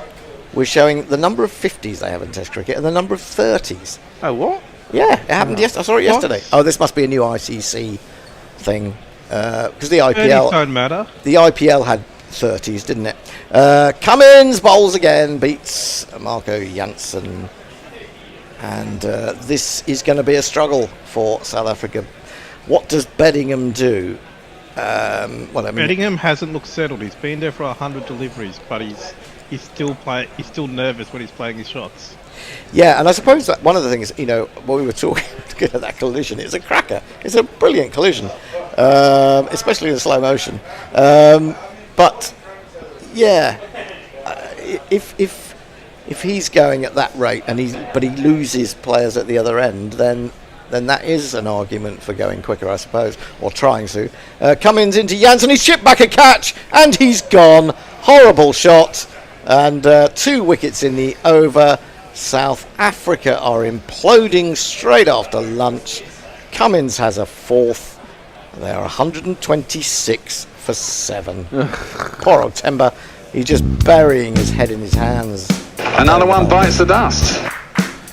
I think that is going to be out, Fred. Another one bites the dust. I mean, how far out in front of him was he reaching for that, Janssen? That's not really good batsmanship at all, is it? Maybe nerves have encouraged him to do that, but that is a disastrous over for South Africa and a brilliant one for Australia. I'm calling it now. Australia have won this session. Fair enough. We're 15 minutes into it, and I'm pretty confident to say that. Well, there is still Maharaj, there is still Rabada, both of whom have been known to get runs. But I would say that especially Maharaj is the kind of player that will want to play some shots. I think Rabada does. And Rabada, yeah. But I think more so. Stark's going to be bowling from the other end. Like, Lyon's not going to come on again. The tail enders out. It's going to be Stark, and then Hazelwood will come back in. Like, these are very hard bowlers for tail enders to do anything against. Yeah. There's very few bad balls. It's true. Cummins 16 overs, 4 for 27. I mean, whatever else you say about this Test match, and there was that ridiculous article on news.com Australia. There's the first problem. Oh my goodness! Basically saying, "Oh, this is a disaster, a complete disaster of a Test match." It then turned out, when you read 3/4 of the way down, that the quote "a complete disaster" came from some unknown bloke, commenting on Twitter. Some absolutely random bloke. Not a Guerrilla Cricket listener, though. Well, listeners know to who can tell? Know to send super chats. Could have been. Maybe just trying to stir the pot. But yeah, Bedingham has a job on his hand. Can he shepherd the tail? Lyon is continuing. Lyon is continuing. He's got presumably a long on to discourage Bedingham from taking too many risks, or not so much risks, but trying to hit over the top. But, Bedingham, what will he do here? It's going to be interesting to see. 2 close fielders. He whips that one, looking to get it past Webster, but he runs around and tumbles and prevents that going through mid-on for 1. Yeah, I think the South African strategy needs to change to reduce the deficit as much as possible. I think it is going to have to be that, isn't it? This one, he's going to take a single. He's going to expose Maharaj. He's had to hurry. Oh, we've had another collision. Maharaj has tripped over Alex Carey. Alex Carey has managed to, in collecting the ball at the same time, flick off a bail. It's all happening. 127 for 7. Shall I give you some messages? Go on then. Godfather 33 is damn good weed, says Ferron. Sounds good to me. Oh, really? Yeah. Well, we shouldn't be advertising that sort of thing, Bear, as you know. Well, yeah. It's in another country, I don't care. Nitin says, David is the highest scorer last 2 years. Please note. David Bedingham? I guess so. He's been a good cricketer, absolutely. I mean, did Maharaj just leap the wickets? I think it was actually he who knocked the bail off as he went flying past. Yeah, Maybe he did. He did to both of them. He goes back to this one from Lyon, who's switched around the wicket and defends. But, I do hope that Maharaj will have a look at a ball or two before he starts trying to launch it, which I'm pretty sure he'll do quite quickly. He's got over 1,000 runs in Test cricket, 1,213. Lyon in, it goes back, and he's going to get a single into the offside. Neatly played. Lyon has to go towards extra cover to do his own fielding. He's off the mark in the battle between spinner and spinner. And Bedingham is back down to face on 42 from 105 deliveries. And like vultures, the next group of commentators is gathering.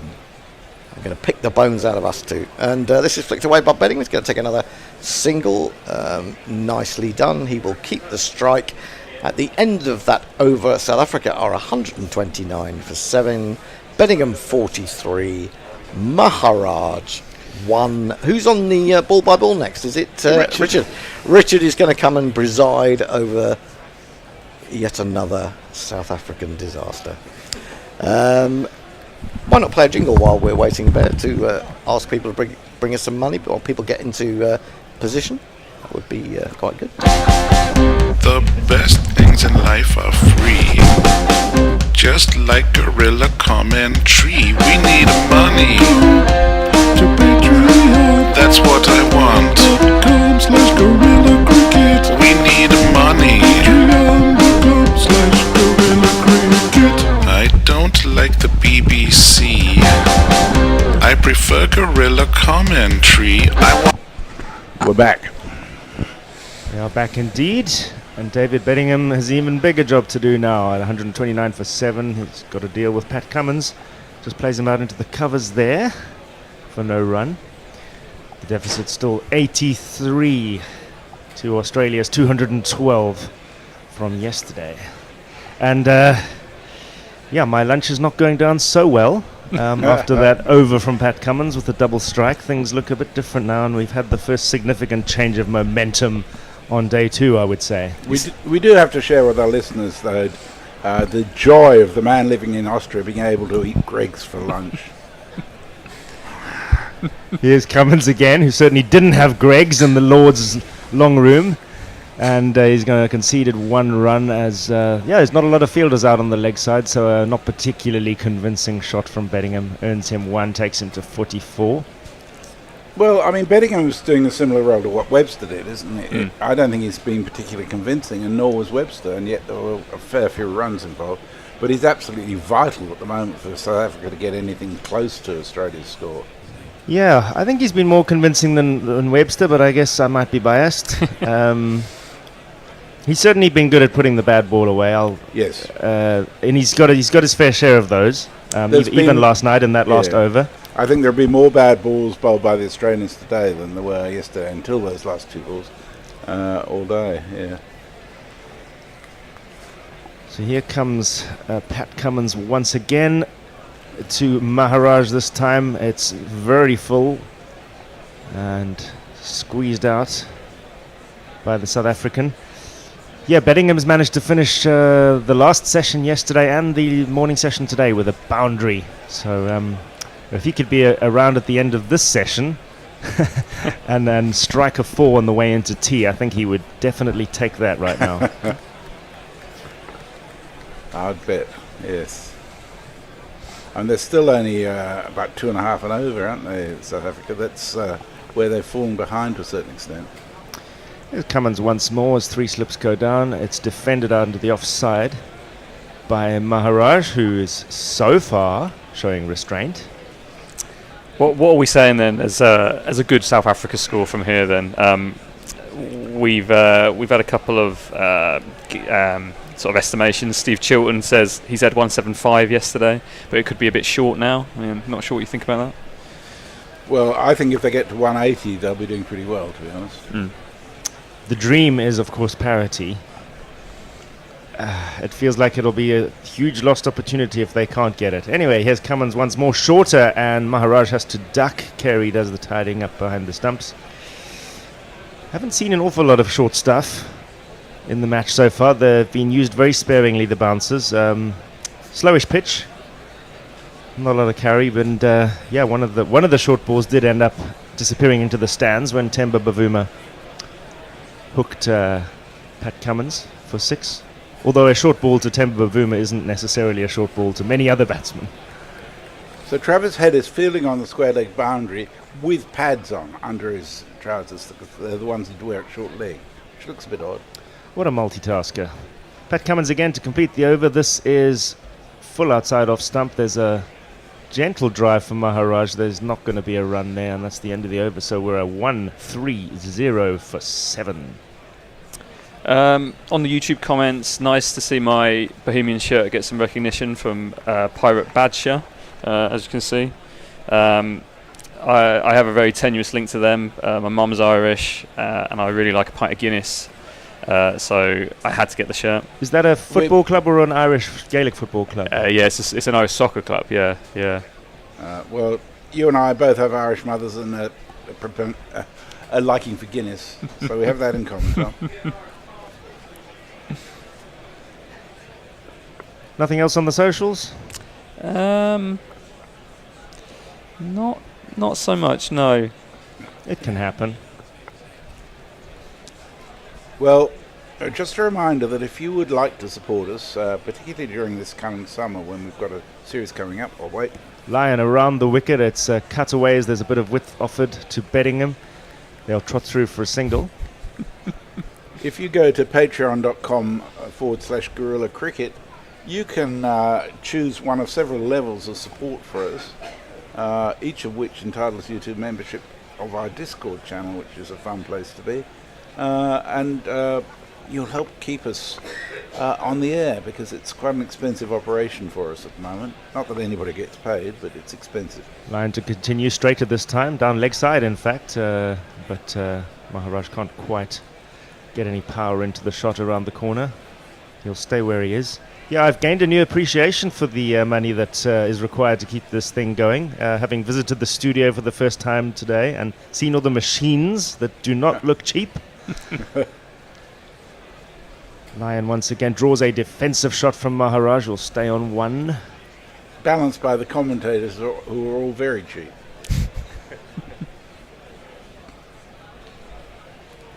Well, it's looking like a lovely day again at Lord's. A patch of blue sky and general brightness, which is about all you want in the Compton stand, no more than that. Oof. And now the restraint is gone from Maharaj, who comes down the wicket, and he's found space, and I think he's found 4 runs through the covers. Has indeed. He has indeed, and if I can find the jingles as quickly as he finds that, that would be helpful.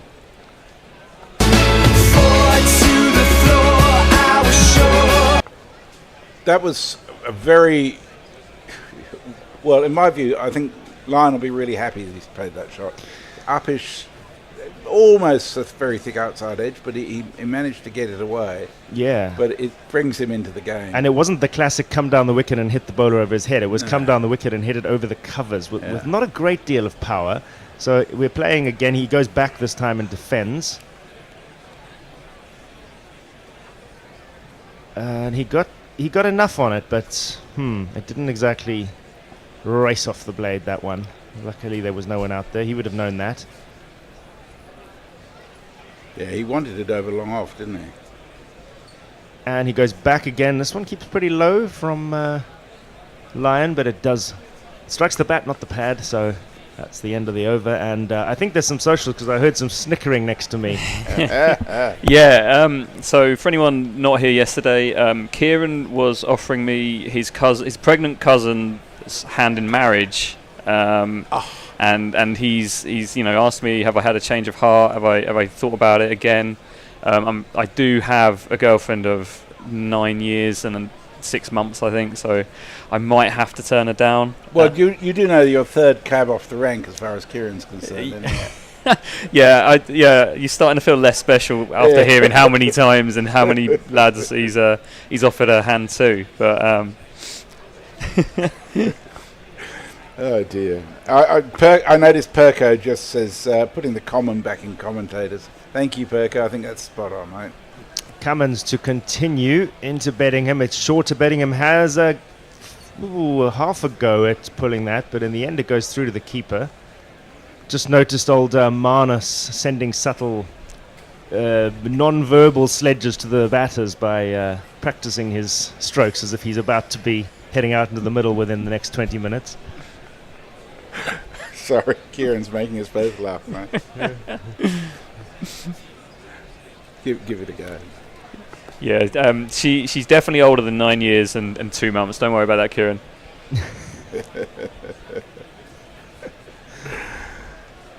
Outrageous as Cummins continues. It's a legs ball. It is edged. It was, I mean, as soon as it came out of the hand, and you could just tell it was going to land on exactly the right spot, and it did, and then it seamed away, and it took the edge, and Carey did the rest of the job, and that is the end of Beddingham, and probably the end of South Africa's hopes of the parity dream, or maybe even the 180 dream. He's gone for 45.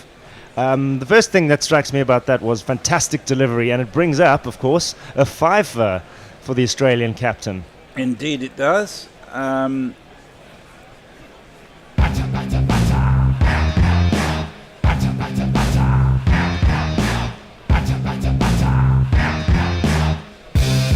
your bike, mate.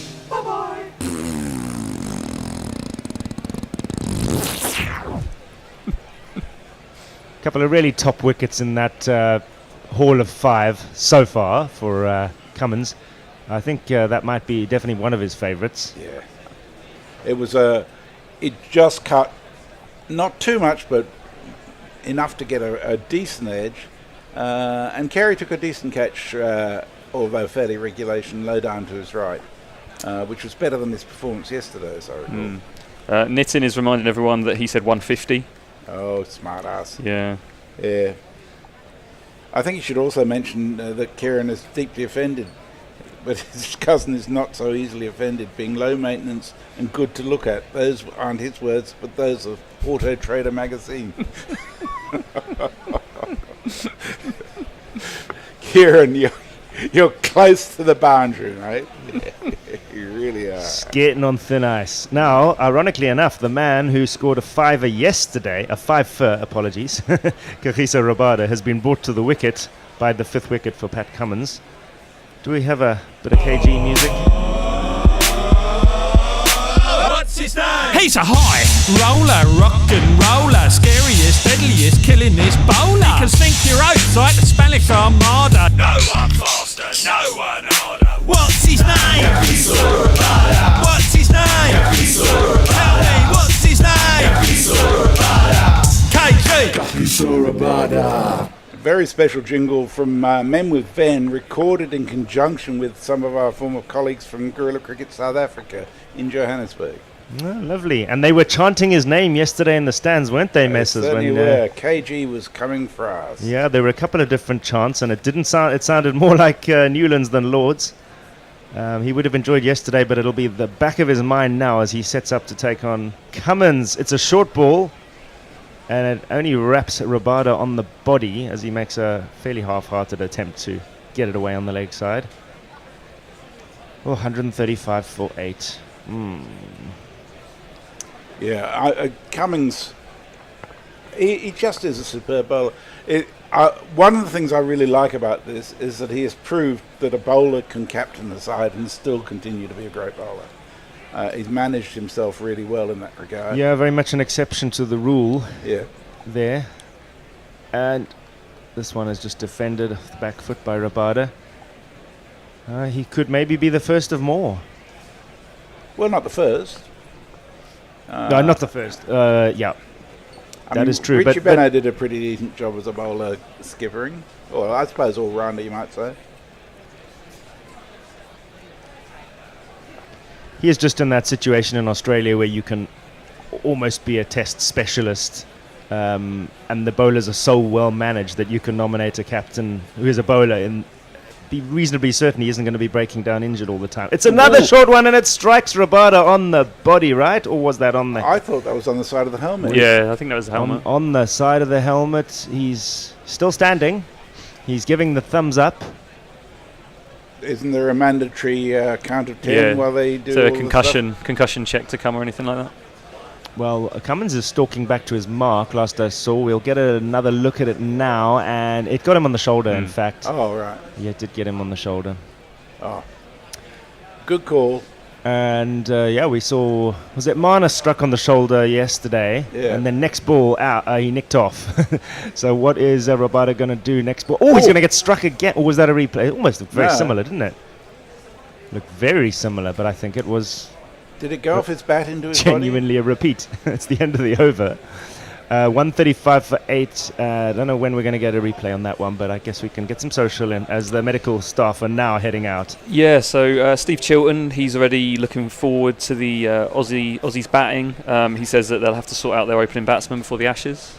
Of course, it was Uzi and Labuschagne yesterday. Well, there's 3 tests coming up in the West Indies, which will be a good chance to try out both Inglis and... who's the youngster's name? Go on. I can't even remember his name. Yeah, I know you mean. I can't remember either yet. Constas. Yes. Who I think still has... I think he's got potential, but I think he's got a long way to go before he's a reliable opener, to be honest. Yeah. Just before you go on it, we've now seen a couple of slow-mos, and the helmet didn't take all of the impact there. He's definitely got worn a little bit or half of that ball on the jaw, facing the bowler's side. Yeah, so it's not going to be comfortable times for Rabada at the moment, but he's being looked at and he's standing and he's smiling. Yeah. Sorry, more socials. Windy Fanatic says, is this a T20 match? Nitin says, body line bowling. What? That's hardly body line. Do you even know what body line is, Nitin? Come on.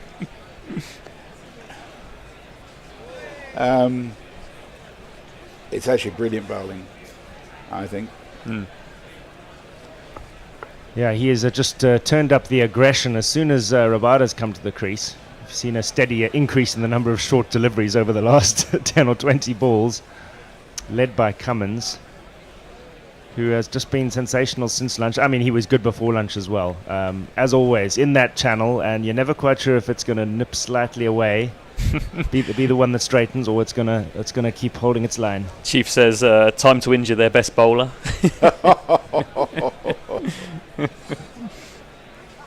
To be honest, I don't think he played either of those balls particularly well. No, but then he's not exactly a batsman. Here's Mitchell Stark again. Maharaj gets into line nicely, plays it straight down the ground, and they managed to sneak a single. It's funny when Stark's coming on, you're feeling he's less threatening than Cummins. Just Cummins at the moment is at the peak of his powers, I think. Yeah, unplayable. He's been so good. Not as if Stark didn't bowl an amazing spell yesterday afternoon as well. Yeah, well, this game was always billed as a showpiece for some of 5 of the finest bowlers in the world. Sorry to Lungi and Gidi, but it's a quintet. Pace bowlers. Yeah. Also sorry to Nathan Lyon. Your spin credentials are proven, and he may no well doubt come into his own in the second innings if he doesn't do his leg. So Stark's at the top of his run now, and the man who's just not dealt particularly well with 2 short balls is taking strike. This one is pitched up on a length by Stark, and it's casually played out behind square on the offside by Rabada, who looks to be doing just fine after that pummeling by Pat Cummins. It is going to be really interesting to see what happens. I mean, I think even the most optimistic South African would be expecting Australia to be batting sometime after tea to see whether, in fact, the South African bowlers will be able to find that same sort of fire that they did yesterday.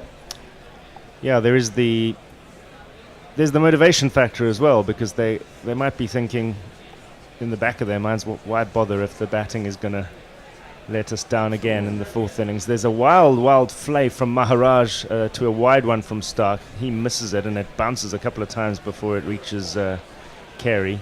Altogether not very inspiring cricket, that one. Just getting another look at these. Ooh, the second one was particularly badly played by Rabada as we look at those 2 short pitched ones from Cummins in the previous over that nailed him. They seem to really take him by surprise. Yeah. He doesn't have his best defence to that sort of ball, does he? Stark again is shorter. And Maharaj actually lets this one go. It's funny, it almost had a tennis ball bounce, that one. It was supposedly 140 kilometres an hour, but it didn't seem to have that sort of threat to it at all, did it? But Stark isn't really known for his bounces and, No. and that kind of heavy ball. I guess it could just be a question of the angles and the arm position that he bowls with. It's not his forte. Indeed. What is his forte is, of course, charging in and getting late swing and sending stumps flying and getting LBWs. And, well, let's see if he's going to All your paranoia coming out at once, is it? all the nightmares. Of course, my worst Aussie nightmares involve Shane Warne and Glenn McGrath at 3 o'clock in the morning on a... Anyway, here's Stark again. This one is angled too far down leg side, and Maharaj just works it away for... Oh, they're going to get two. If they scamper, I think they're home. Looks like the umpire's not... Yeah, no, it's going to go up. It's one of those security referrals, I think, by the square leg umpire. He'll probably prove to be in by half a second. But we'll get a look at it. It was a good return from backward square leg, wasn't it? I must say, I only ever thought it was going to be one. Yeah. Where's the batsman? Oh, he's out. Oh, bother. Bother. That was such a beautifully restrained response there. Said poo. So I was right when I thought it's only ever going to be one. Oh, dear. It wasn't a second, but, well, I think it's restrained, Messers, because when you get to this stage, you stop caring. Yeah. Because that is before a single and my stump shattered. Do don't run, run, run, do don't run, run.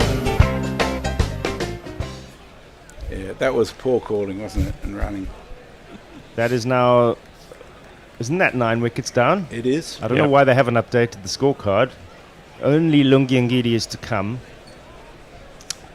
And we shall find him on the list here of... here he is.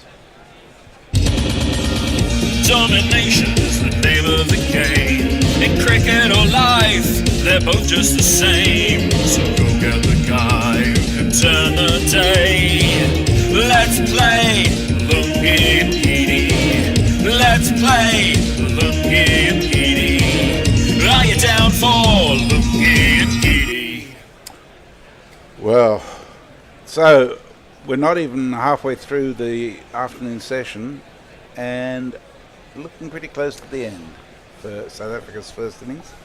Did you have a social chip in? Yeah, I can do. Nitin again with his 150 guess. I mean, it's looking over almost an overestimation at this point. Why didn't you enter the GPL, Nitin, and go the whole hog for the day? And then Eric J, you know, he can bring the Aussies back to earth by saying, let's be kind to this Aussie bunch as half of them are playing in their last test match. Yeah, I think that's wishful thinking, Sam. That is unfortunately the script, isn't it? If you believe in that sort of thing, that this group of Australian players signs off with this, and then an Ashes win at home, and off they go. Last ball of the over from Stark. Oh, it's actually quite an attractive drive from Ngidi, I think. Although the graphics were not quite behaving themselves there, but the over has been completed. Were there any further socials on there, Tom? Alan says Lungi is one of the best batters in South Africa. Don't know why he bats 11. Yeah, not entirely seriously. And then Big Brain 61 has reminded everyone about Major League Cricket's second season getting underway tonight. Will either of you lads be watching that? Absolutely not. Is that really happening tonight? Is that really? Apparently is that so. also seriously meant? Yes. Well, I'd assume so. But Actually, I was just thinking what we really need is another T20 league. Yeah. Well, the Major League Gosh, Cricket. and I was going to sit and read a book. The thing I like about the Major League Cricket is it actually competes directly with the 100 for some of it. And anything that does that has got to be good. I don't suppose you're doing any commentating for them, are you, Brian?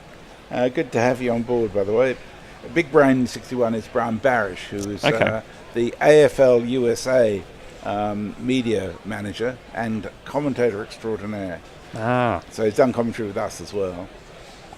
Well, the ICC people have lost the plot. They finally figured out that Rabada's on strike. They were showing all Ngidi's stats while putting Rabada on the screen.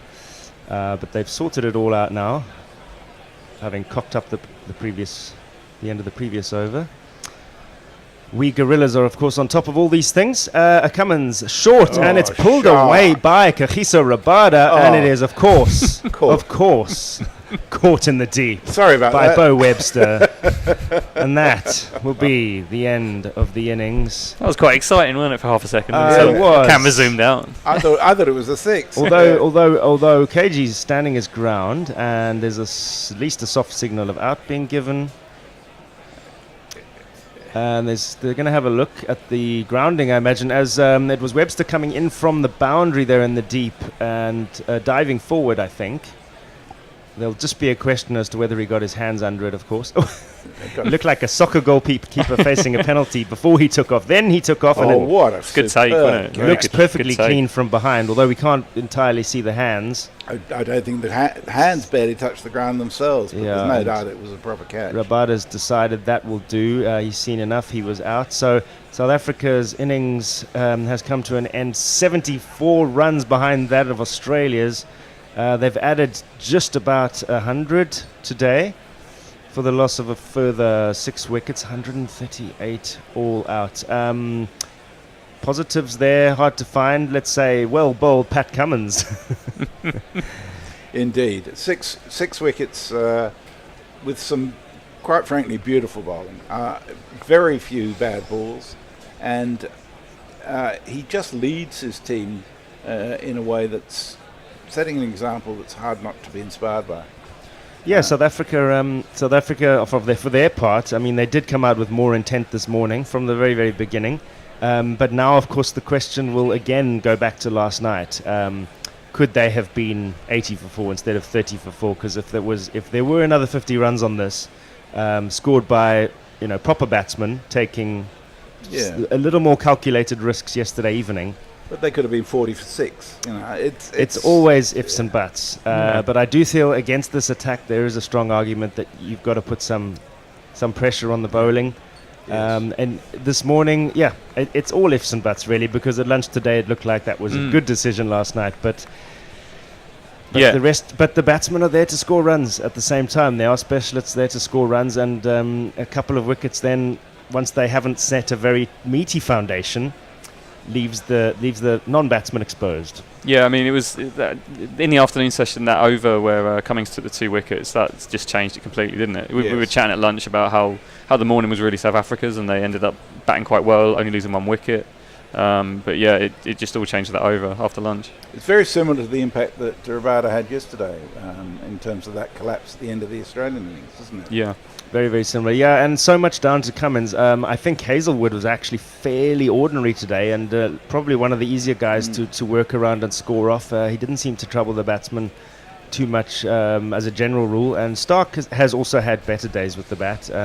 Bavuma went up after him early and did get away with a few runs from him, but Cummins was pretty flawless. Not only a catch off his own bowling as well, a very, very good review. So it wasn't just, the way the ball came out of his hand, but there were a few other little details that he added in there to an all-round performance. And, of course, marshalling the troops while doing all of that, putting his hand up for man of the match at this early stage.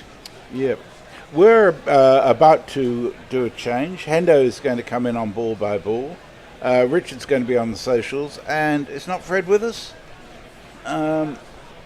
He's not here. How dare he? Do you want to stay on for a little longer, Tom? Yeah, I can do, yeah. Excellent. Okay, you can be not Fred. You don't quite have the girth to to manage not Fred's depth of spirit, but you know. I'll give it a go. I'll give it a go. Good. Okay. Hendo, you right? Yeah. Mess says I'm on now, according to my roster. Oh, sorry. Who's? So that means that Mess is out. Yeah. Oh, okay. Well, sorry, you're on instead of Sapun. I must have an out-of-date roster. Okay, thank you, Sapun. Thank you, Richard. Thank you, Tom. I shall catch you later. See you in the lounge room. Everyone ready for Uzi to just bat out the next 10 overs and not score a run?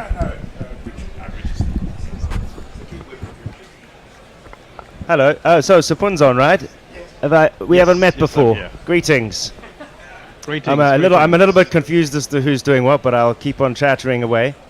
I will just talk anything and anywhere. If people send a super chat in and want me to insult Adam Zampa, I will happily do that. There is some history there.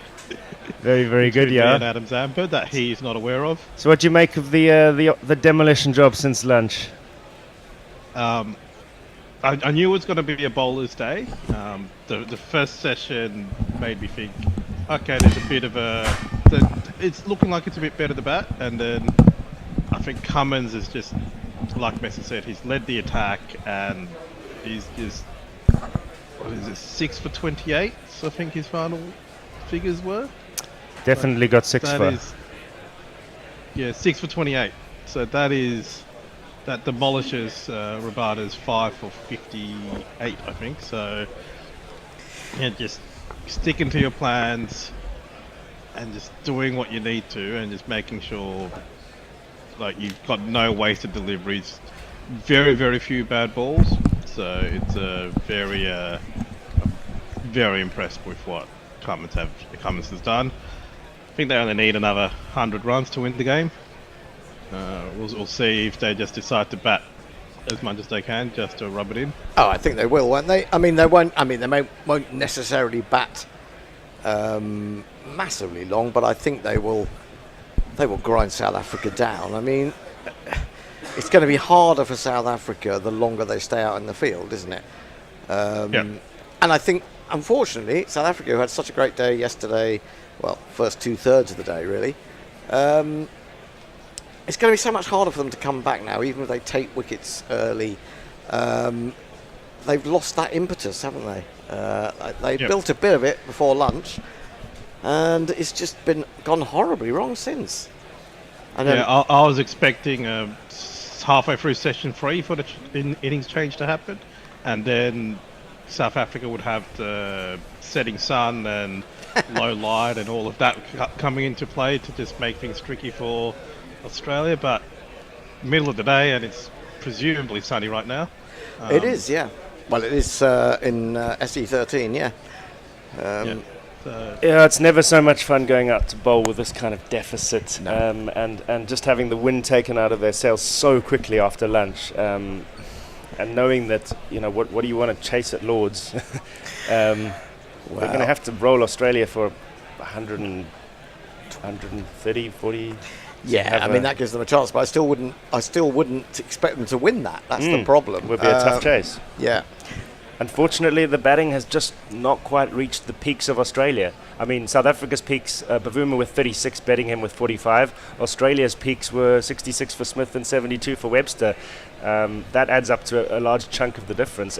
For both teams, hardly anyone else made much.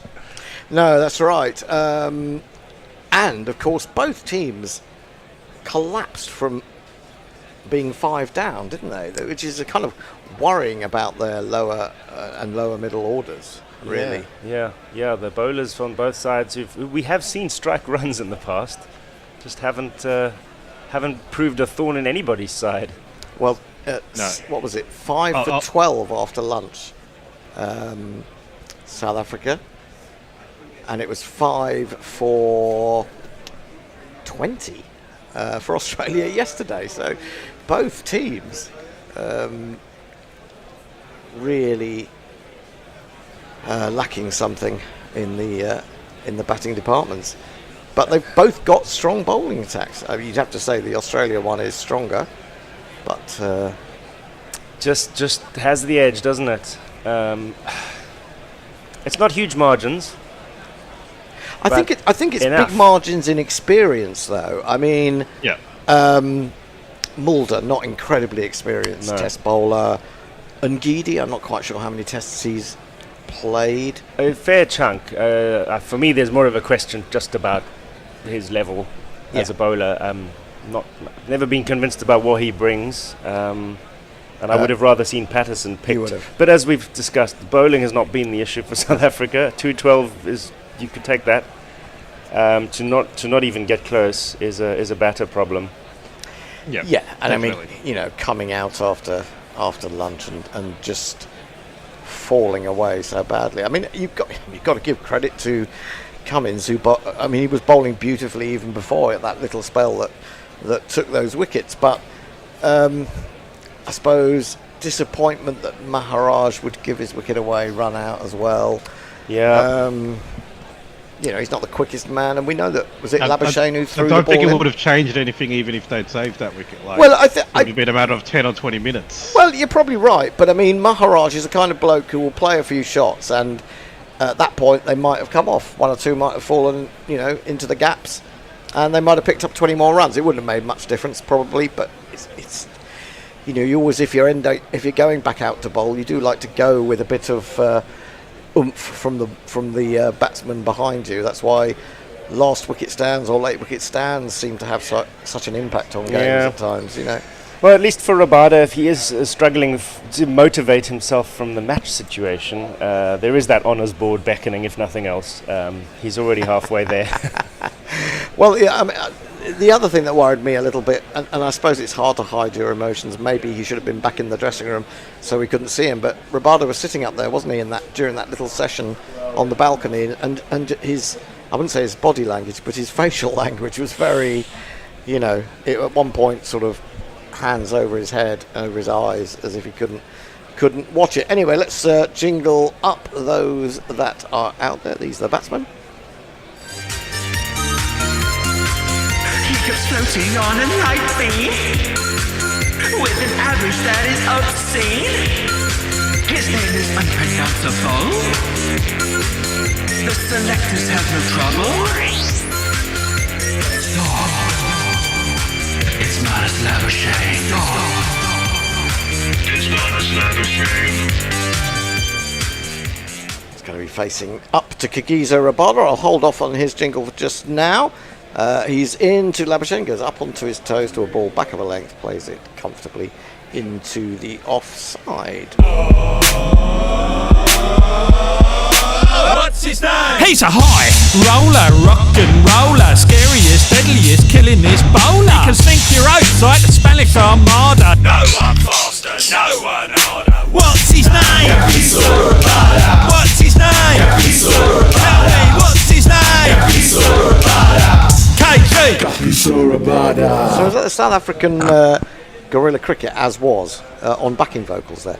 Down the leg side, tumbling wicket keeper, takes that well. And there is no run. 74 runs is the lead. Now I do like how it was his basically to Labuschagne. Oh, you want to open? Sure, you're taking the first ball. Enjoy.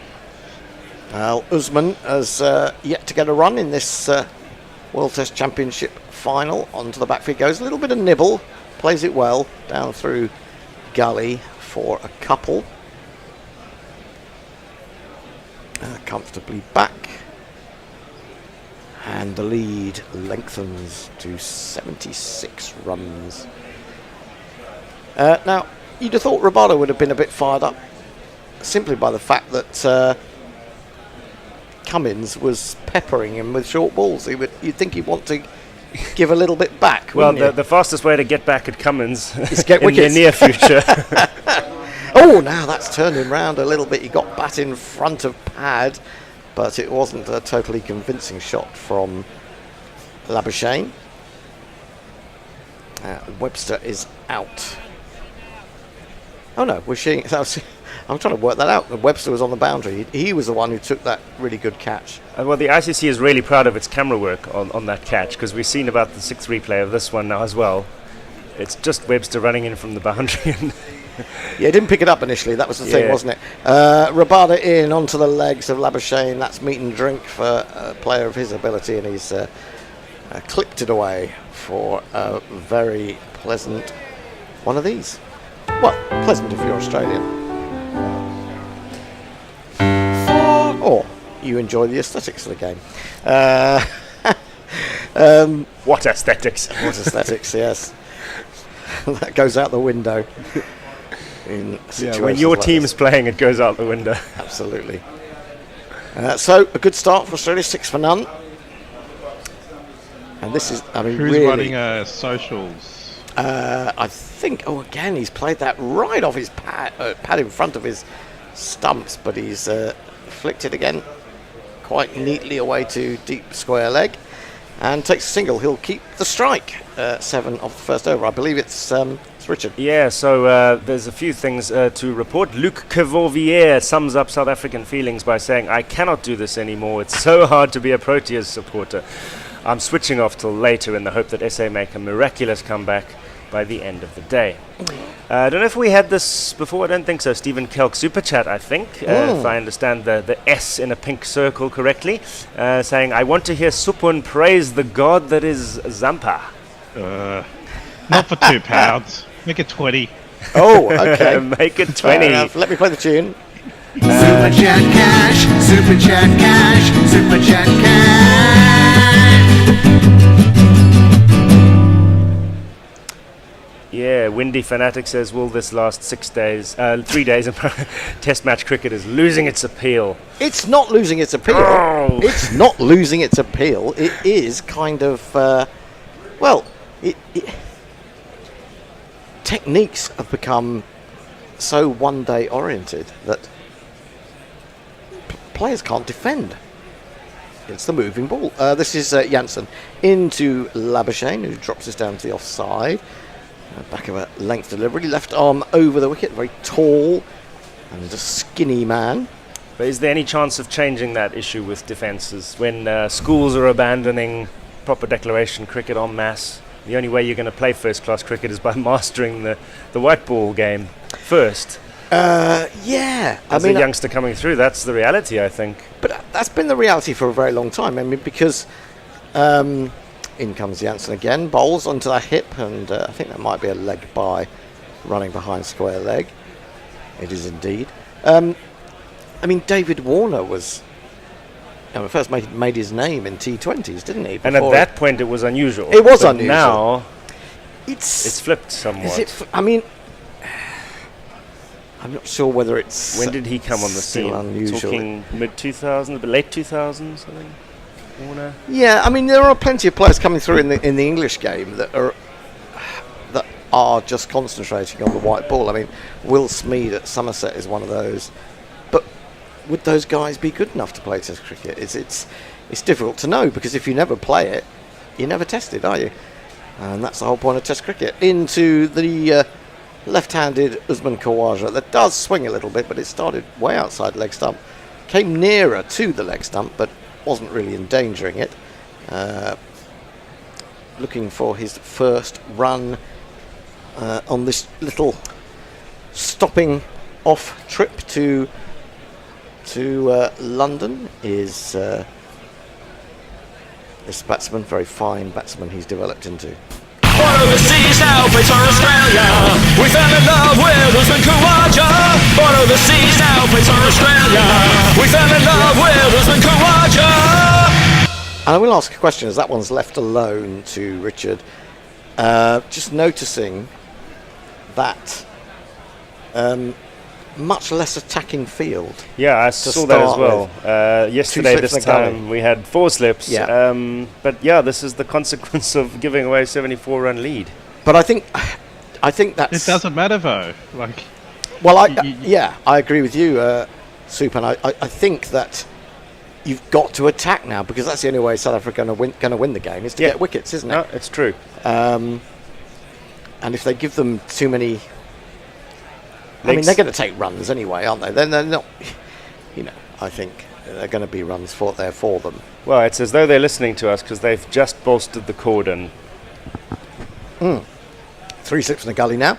Janssen in, 2 wide of the off stump, left alone by Khawaja, who's now gone, 22 balls of this test match without scoring a run. But he doesn't care. Well, he cares about getting a blob, but he's not bothered. I mean, he is a man who can absorb pressure. I think there are too few I'm players. not sure if you guys watched the Australia-Pakistan series in the UAE where Khawaja just spent 2 whole days batting and saving a test match. Well, there you go. I can believe it. He doesn't need to do it now. No, but it takes nerve to do that. More nerve than just throwing your bat at it and saying, oh, well, I got out. Left alone, it's a maiden from Janssen, although there was a leg by in it. Australia at second innings, 8 for none. Alan says South Africa have a good record with these quicks playing test matches that only last a few days. Always found a way to come out on top of them. Well, it'll be the best story in their history if they can manage to get out of this pickle. The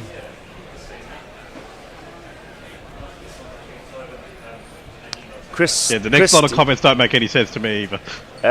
Christy Ebbs, I don't know, these social media names, I don't know. As a professional proofreader, I don't know where to start, but anyway, Impor on backing vocals. I was in the house when it was recorded, so that must be a reference to the Impor, who I met for the first time 2 days ago in London. Absolutely. Ex-Guerrilla South Africa man. I would say to him, come on into Guerrilla Towers, but I guess... Well, he's at Lord's every day. He's at Lord's every day. He is at Lord's every day. It may not be which many is a days. good excuse. If only there was another game we had on, you could come in, but there isn't. I'm afraid to say Tom has left. He has left. Tom Wise has left the building. That's all your Tom for now, I'm afraid. 9 for none, Australia. Rabada bowled a no ball. And 11 no balls for South Africa so far this test. Short, but jagging in. And Labuschagne has to get his bat up high out of the way of that one, and does so rather well. What do you think that? What will Tember have been saying to his troops before going out there? Well, we've done fucked up. Is I think what we've said. He might say what Brett Mackay, our friend from Australia, once said, which was "Stop being shit." Rabada in bowls, brings that back significantly. He couldn't get his bat anywhere near that. He's just let it, in the end, wrap him on the thigh pad. That was quite significant movement there. Just maybe needs to get it a little bit more outside off stump. As we look at the Marnus Labuschagne run map in his test career, doesn't hit much straight, does he? No. A thing of great rarity is the Marnus Labuschagne straight drive. Yeah, in the V. It's not something that he's been talking about a great deal. Outside the off stump, left alone. Good pace from Rabada. But yes, there's a big difference in Labuschagne in this second innings, I would say. He looks... He's more comfortable. He's not trying to prove. This might be the very last test he ever plays. Hopefully. Well, I don't know about that, but what I would say is that I think he's got the comfort of some runs of the lead. In the first innings. Yeah. I think that's the difference, and it's a lovely sunny afternoon. The ball's still doing a bit. He's in bowls. He's onto the back foot. Seems as if he's moving his feet more quickly with a little bit more confidence. Anyway, that's defended. There is no run. I think it's more likely to be Khawaja's last test than Labuschagne's. Would be my take on it. He'll play the Australian summer at the least. But will he get picked for the yes. Ashes? 100%? It'll be him guiding Constance or McSweety for opening. Well, can't say I was over impressed by either of those guys that came in to open the innings for Australia in the winter. This is left alone. Swings a bit after it's gone past the stumps. I mean, Constance had a brilliant start, didn't he, with that? What did he get? 50 or 60? very, very quickly in almost Bazball style. But well, you can feel the puff has got out of this game just by looking at the ICC commentators rolling around in the aisles, including Graham Smith, who ought to be weeping at this point, having a good old laugh. Yeah, what was it all for, Graham? Rabada in bowls outside your stump, left alone. Now, what's his position in the Cricket South Africa setup? I don't know what the official job title is, but he's a bigwig at the moment. Final ball is left alone. 2 overs for 8 from Rabada, Australia after 3, 9 for none. Nitin says if Smith is out early, you have a chance, South Africa. Steve Chilton says, I think Travis Head will go mad with the bat for a short time. I really believe he will, yes. Yeah, Chief adds that he was unlucky in the first innings. Would go along with that. Ty Edward Devlin says Australia is the best team and has been for 20 plus years. I think there have been some interludes in that time. That's a big call. Certainly at times in the last 20 years, but I think India have just legitimately been at the top at some points in that period. Janssen into Khawaja, left armour to left-hander, and that one keeps a little bit low. Not to mention South Africa, who won the Test Mace 2012. How many years ago is that? 13 years ago. So it's not that simple, I think we can agree. The Test Mace. Now, that was a right here at Lord's. Incredible piece of silverware, that, wasn't it? But that was when it was a slightly less all-or-nothing final system. It wasn't really a final. It was a sort of rolling rankings. Yeah, that's basically, Janssen in again, 3 slips. I thought for a moment he found the edge, but it's actually squeezed into the offside. Bavuma slips a little as he races round, but he can't stop the single. Khawaja has a run. Hey! From very quick single there, very, very quick single. Indeed, a very desperate single in that respect. 26 balls I think it's taken him to get a run in this match. But it doesn't matter. He's got, look at that first-class career. That was his 15th. No wonder he was so keen to get that. That was his 15th. I wasn't even trying to check that. No, 15,000th run in his first-class career. 4300s, 71 50s. Pretty darn good. Average of 44. Yeah, you can enjoy your retirement with those under your belt. I think you can, you can. It's a job well done. Into the right-handed Labuschagne, who's onto the front foot, comfortably playing that into the offside. There is no run. So what's it going to take for the life to come back into this game? At least 4 very quick wickets, I would say, before we sit up and start taking notice again and talking numbers. I want Cummins to send Travis Head in at number 3. Ooh, okay. I'll be entertaining to see that. Play some mind games, and just send Travis Head, get him to get a quick 100 or 30 or whatever it is, and then declare. No. I mean, let's. I mean, we are Guerrilla Cricket, and we need to be on air, irrespective of whether cricketers want to go and play golf.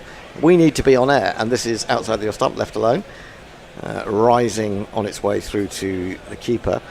We need to be on air because, of course, if we're not on air, we can't have any super chats for a start. Yep. Hint, hint, hint. Hint, hint, hint. Amongst other things. I think we did miss one from Jay Grover. Did we? Lordy, that. Yes. Oh, goodness me. We will take it. Me. We will take a whipping for that. Here we go. Here's I'm going to do a very, very quick one. YouTube Prime Super Chat. No shipping, unlike the bucket hat. Left alone by Labuschagne. I think this super chat has a cultural reference in it. I don't know how to pronounce it. Oh, do you know? Is that a music person? Either of you? Because Zampa has Larry David. Is it supposed to be Larry David? So Jay, make things make sense. Yeah, people, no typos. It confuses me. Yeah, get rid of your nonsense predictive text. Yeah, that's it. That's the root of all evils. It really is. Stopped us from reading. A proofreader, exactly. Yeah, it's a proofreader's nightmare. Yeah. I won't let it in my house, predictive text. Well, unfortunately, I can't seem to turn it off on my phone. And it's just really, really annoying me. Of all the problems I've had with tech, the one thing I've never encountered is getting stuck with predictive text, because I think I never ever switched it on in the first place. And well, I didn't. I've got a feeling that a lot of these phones now come with predictive text, whether you want it or not. Yeah. Which is annoying. Janssen to complete the over back round the wicket to the right-handed Labuschagne, who uses the angle to help that down to long leg. He will keep the strike, will he? I think that's the end of the over. Well, it would have been the end of the over, but it's a no ball. So, if you just take the no ball of the game, the lead drops down by about 20 runs now. It's a big no ball again from Janssen. And you do feel like the heat has gone out of the game. You do feel like almost everyone who's watched a lot of cricket has seen Australia grind people into the dust from this position so often that... I think tea at the Coronation Gardens will be very well subscribed today because... Indeed so. Not great drama to miss. No, that's full, defended in front of his stumps by Khawaja. End of the over. Any messages? So Chief says Marnus' spot will be safe as Usman retiring will leave a hole, but he does need runs soon. Well, I think that's the point. I mean, if you do lose Usman, you're then looking at trying to find two new openers, aren't you? If you got rid of Labuschagne as well, and you haven't actually found one, really, in my opinion. Jay Grover says super chats are now a fool's currency. Never ask for money again, Hendo. Prick. Why is it always me that you attack over? I'm not the only one who asks for super chats. Rabada in, hits him on the pad, big appeal. Don't think so, bit too high. Review. Doing a bit. Oh, now hang on. There could be a run out here. Looks like they came back for a second, and one of the stumps is bent back, but Richard Illingworth. Labuschagne ran himself out. That'll just be perfect. That would be fun. South Africa don't look too excited about their prospects. There's a they haven't gone up for the run out, and they haven't reviewed the LBW. No, they got back for two then. In that case, 14 for Nunza. Just a bit more urgency about the running. It's almost as if Australia now realise that they can... Golf on Saturday is on. Well, they can just put this pressure on South Africa, and you can kind of see South Africa wilting a little bit. It was a good piece of fielding, to be fair, but the throw, as he was so off balance, almost in the air, really, it was difficult to get it in quickly, and it did bounce before it was collected and the bails and taken off. So that gave Labuschagne the time to get back. We're going to look at this LBW shout, certainly in line, but it's going over the top. Impact in line. It's on the line of middle stump, but it's missing by 2 or 3 inches. In he comes again, bowls outside the off stump, left alone by Labuschagne. As yet another one goes through very low to the keeper. Been seeing this from the start of the test match. Definite as well as bounce, balls falling short of the slips. Yep. I think particularly going up towards the members' pavilion. But maybe that's a feature of Lord's. I haven't been able to watch it that closely at first hand before, but it was quite noticeable yesterday. It's to do with the slope. I never think of Lord's as a batting paradise. I mean, people will talk about it flattening out and being quite difficult to get wickets. He's edged that one, and there is a case in point because it's dropped short of Varenne. We'll have to see that again. Just the fact that he went so slow. Taken a step up. You saw it on the last ball. I'm just wondering whether that actually was thigh pad or hip rather than bat. I'm not sure, even from that replay, to be honest. Just short of Varenne. Oh, he should have been able to reach forward for that one. Right. So not always easy to tell how far forward it is when you're looking directly at the keeper. When you see it from side on, sometimes it's a lot shorter than you think. This one is eased into the onside, slightly straying into leg stump, and it's another single. Australia moved to 15 without loss. Yeah, it's a grim situation that, whether that could have been out or not doesn't seem to matter all that much at the moment. No, it's best not to dwell and just get back to your job and try again. The lead is 89. Rabada into a third over, took 5 wickets in the first innings. He'd love to snap up one early here. He's bowling to Khawaja, I think, hopefully. No, he's not. No, he's abandoned all hope, or at least his run-up. He's going to come round the wicket. I think it's his first ball to Khawaja of this innings. I may be wrong. Don't quote me. Here he is. 2 slips and a gully to Khawaja. Again, that keeps quite low, doesn't it? Yeah. And Khawaja, though, is expert at keeping that sort of delivery out. Just jabs down on it. And there is no So run. it looks like the pace has come off the pitch a bit, or at least the bounce has. So I don't think it was a quick pitch. I just think, there was movement all the time. And if you've got the extra pace that, say, Rabada has got, and you've got the incredible skill of Patrick Cummins, it's makes a difference. Now he's lent into that one. Has Khawaja pulled it towards Rickleton, who's stopped that very well indeed. I guess when Khawaja hit that, he thought, "Ooh, 4 runs, my first boundary." But Rickleton dived away. It just slowed up as it bounced, and there is no run. No, not Fred has joined us. Hello. Hello. Bit early. Are you? Hello. Oh, okay. How much longer before? You have to go now. Over's already over. Oh right. Okay. Who's in now? Change then? over. It's going to be a 3-person change. Messi Jez is coming in. The Bear's coming in. Okay. It's truly a see you heavyweight guys crew. on Saturday if the game goes. What are you game goes that long?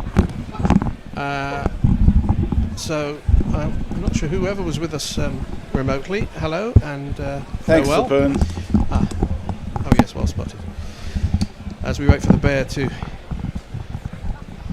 settle his comfortable arse in the comfy chairs. Janssen around the wicket. Ooh, beats the outside edge of Labuschagne. And there ain't no run. And this game's done, isn't it, peeps? Well, even if... no, I suppose if they bowled them out for about 60, you might have a game. Well, yeah. But that doesn't look like happening. There's certainly nothing in the South African batting to date that would give you hope that they could chase anything. No. Well, it's possible the wicket might flatten out. Might do, I suppose. Labuschagne Marnus works that round to long leg. And if they had to chase, less than 280, they would have a chance. Not a very good chance necessarily, but they would have a chance. It takes a good partnership, a big partnership, a couple of people to play good innings. It's not absolutely dead and buried as a game yet, but Australia are, hugely in front. Yeah, they are. This was my fear going into this, was that both bowling attacks are pretty good. I think there's nothing to fear. Well, in terms of, I think, Australia have got a better batting lineup, but they've still got some weak chinks. And South Africa have got a lot of weak chinks. Links, chinks, whatever. Chinks. Let's move on. Yeah, exactly. Chinks in their armour. And we knew what you were trying to say. I know. Yes, Lords will get lower and flatter. Obviously, the bowling attacks remain very good. Yeah. Ooh, there's a big appeal from behind. There's a tempted pull by Khawaja. Now, Varane is convinced there was something on it. No one else was. But he is behind. Well, they are going to review it. Well, I need it to be... I went under Khawaja 12 and a half runs, I think. Oh, that's brave. Well, it was 13 to 8, and I think he's a busted flush. So you may be right. Only the wicketkeeper seemed to have heard anything there, and he was very excited. But wicketkeepers do tend to get excited for no reason. Absolutely. We saw that a couple of times in the T20s, actually, and Butler reviewed a couple of balls. Well, no, you didn't, but I did. Nowhere fucking near it. Absolutely nowhere near that. It's nowhere near his body as well, so I don't know what he heard. That's one of the poorest reviews you'll ever see. Exactly. Unless they haven't lined it up right. But, here we go. It's nearer the bat, actually, than I thought. Well, still not. No. Yeah. So, in that case, not such a bad review. Not such a bad review. But, there's nothing on.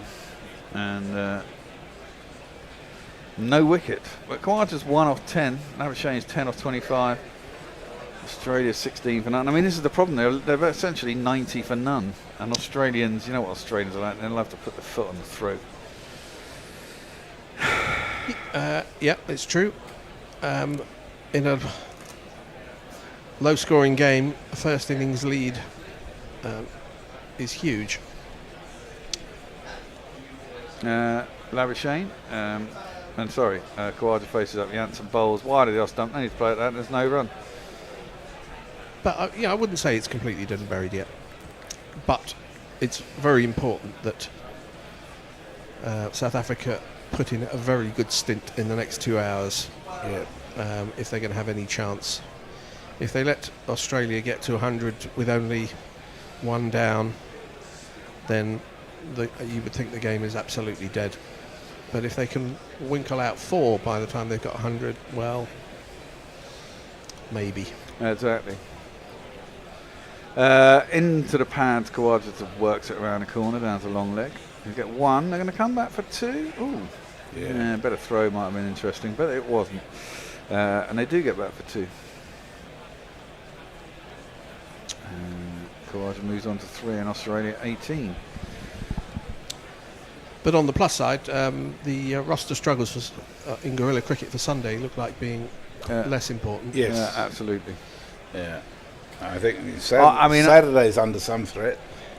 Well, no, because I think Australia just bat and bat and bat, don't they? And the problem is, this is it. I think quickly, no matter how good South Africa are at batting.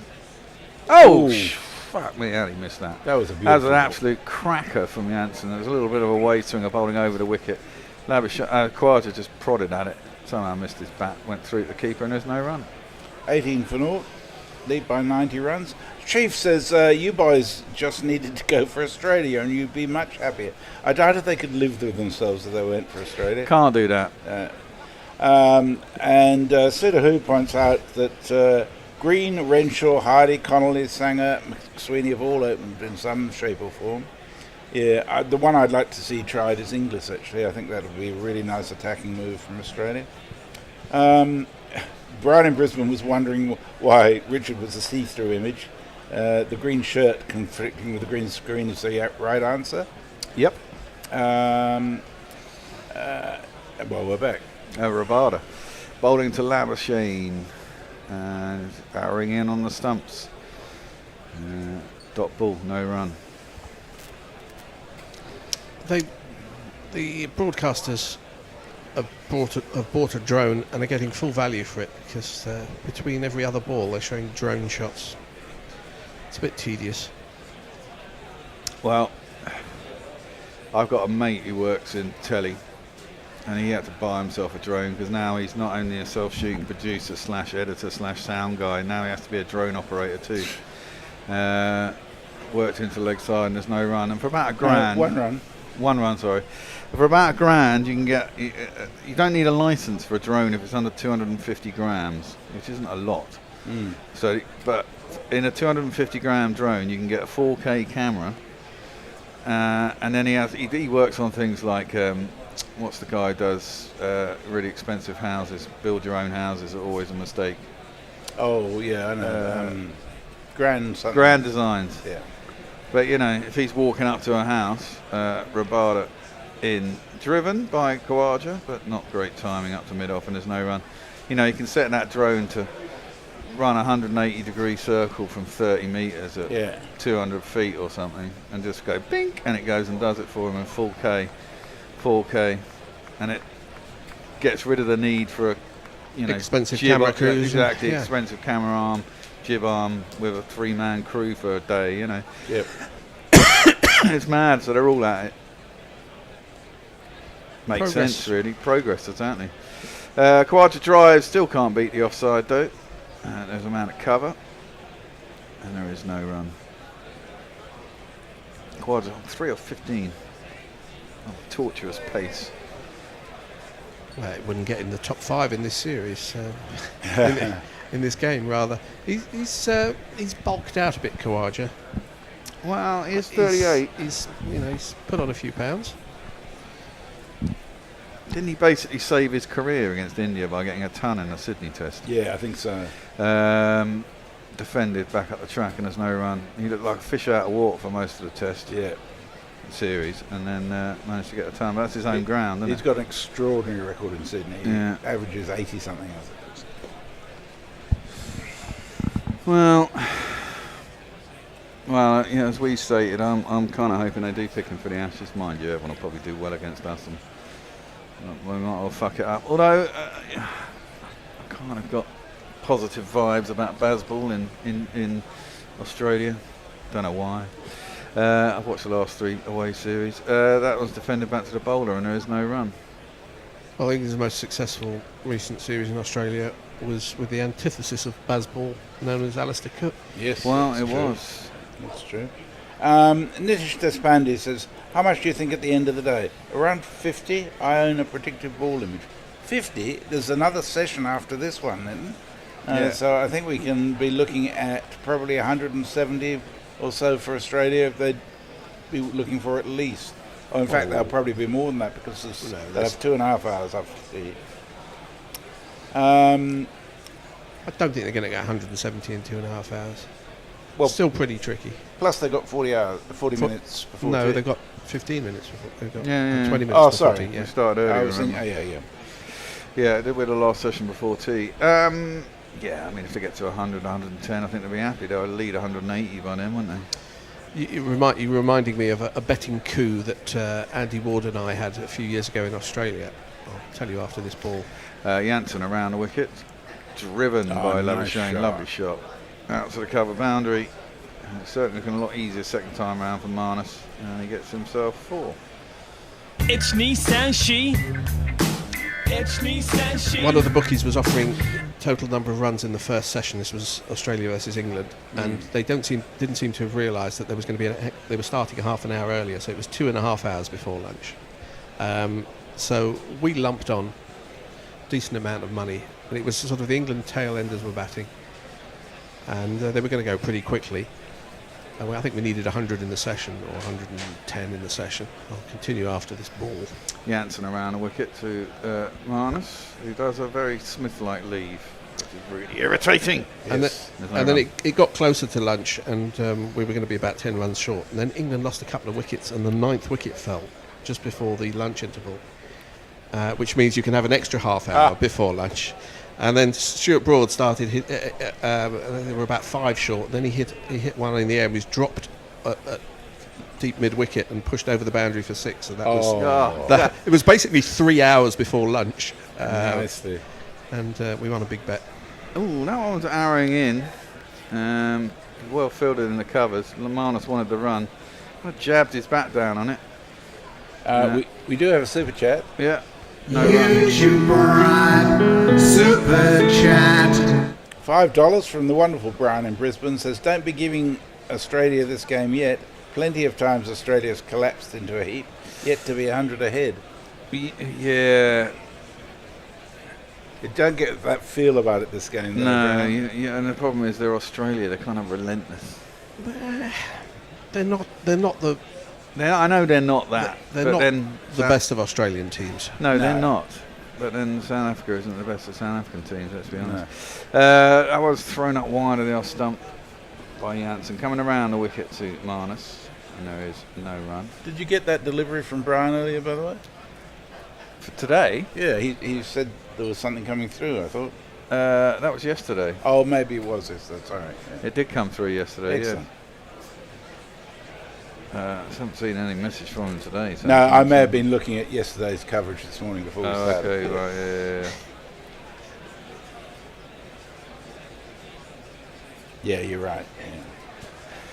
Yeah. Round the wickets and defended back to the bowler, and there is no run. Yeah, speaking of rigs, Sudahu says he's on a mining rig. He says my rig pays a drone tech £1,200 pounds a day for inspection work. Wow. Well, yes, but that's probably slightly more technical and slightly more dangerous. £10,000 drone as well. Yeah. It's a bit like, if you go to the very, very north of Canada in some kind of mining remote village, a Big Mac will cost you about $30 because... he has to get there. Yeah. Oh, wow, that came in from very wide. tailing in at Marnus, but it was started too wide, stayed too wide. He left it through to the keeper, and there is no run. And also the people who are paid a lot of money to be there. So Yeah. it's local economy. And there's fuck all else to do but buy $30 Yes, Big Macs. in Nunavut and other such places. Envoy 0.5 Hard Point, which is a handle I haven't come across before, says being a South African fan is really, really tough. Yeah, I get that.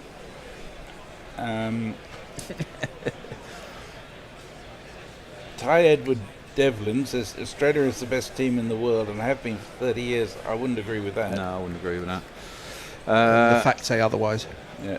Well, that's tipped around the corner, down to long leg, and they'll get a single. Well, it's going to be interesting to see what happens in the next, how they, change the rules for the World Test Championship and whether it makes it. It won't be the first tournament which has started with slightly unsatisfactory conditions and then Yeah. got better as time goes on. It probably does need a major tweak, but I think it's a good idea. So do I. Yeah, oh, definitely. That's Oh, clever. I think that was Bit inside edge, back. wasn't it? Inside edge onto pad. It's pretty straight. Heading for the stumps. I had him there was out. no run. Yeah.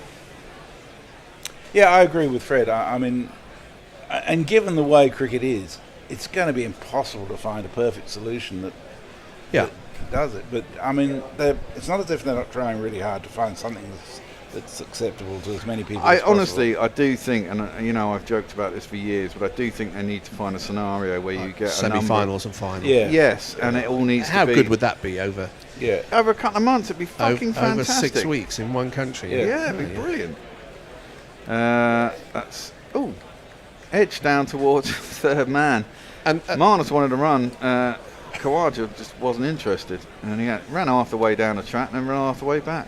And no run. The thing is, because it's an ICC competition, there's better chance of that happening because more games, more revenue. Yeah. The ICC do like that kind of thing, so I think in time that could happen. It would be great. Can you imagine having a best of 3 semi-finals and a best of 3 final? Exactly, it'd be absolutely fantastic. Top 4 teams in the division. Yeah.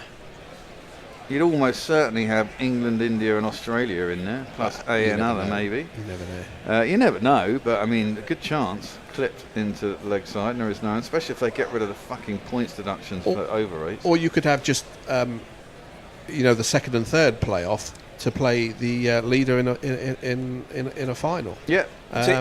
It could be great. It's interesting to note on the over rates that the only team that's actually suffered in terms of not getting to a final as a result of those deductions is Australia in the first World Cup final. Yeah, although England was so far behind that had they not had the deductions, they might have played differently. But that's a cracker. Absolute cracker. Rabada gets one to go away from Labuschagne on a length. He was trying to clip it into the leg side, and somehow, it did too much really to catch the edge. Absolute peach of a delivery.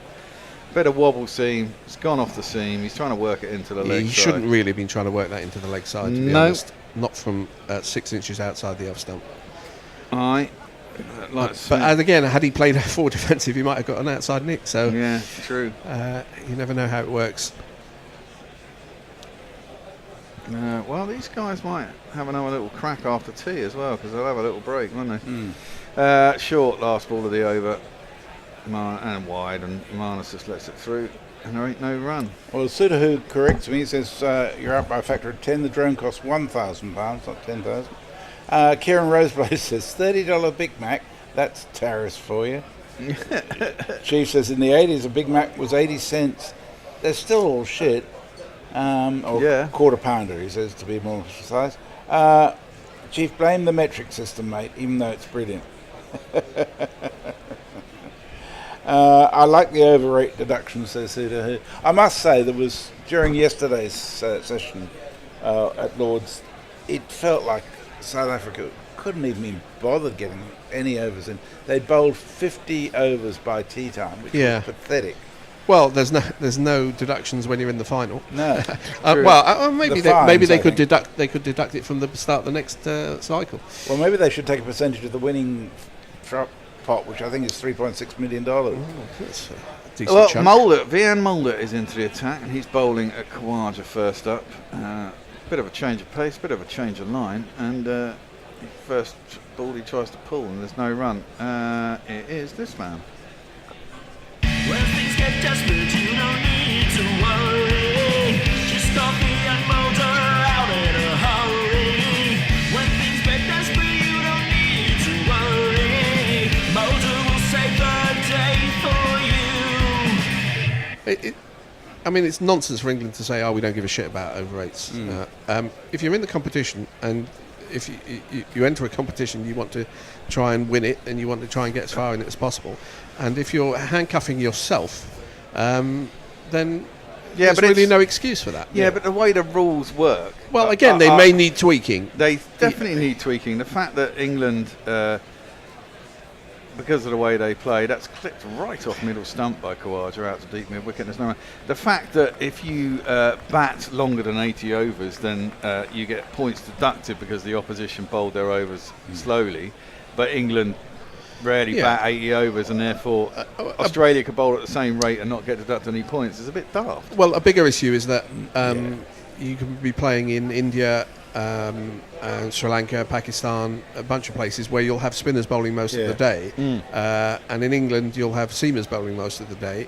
And the question is whether you need to tweak for that. Yeah, that's true. Because you don't want to completely distort the match that's in play. You're saying, well, no, England have to bowl Jack Leach, for 10 overs now, when there's no cricketing reason for them to do so. Well, there's never any cricketing reason for Jack Leach bowling. See, my solution to this would be carry on with the fines and all that shit, but leave the point system out of it, because... they never worked, though. That was the problem. No, they didn't. Well, they never did either, but... they weren't big enough, basically.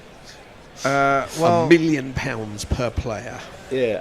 Over. But the thing is, they're paid by the boards, not the players, so the players don't give a fuck. But, I mean, there's so much more that can be done.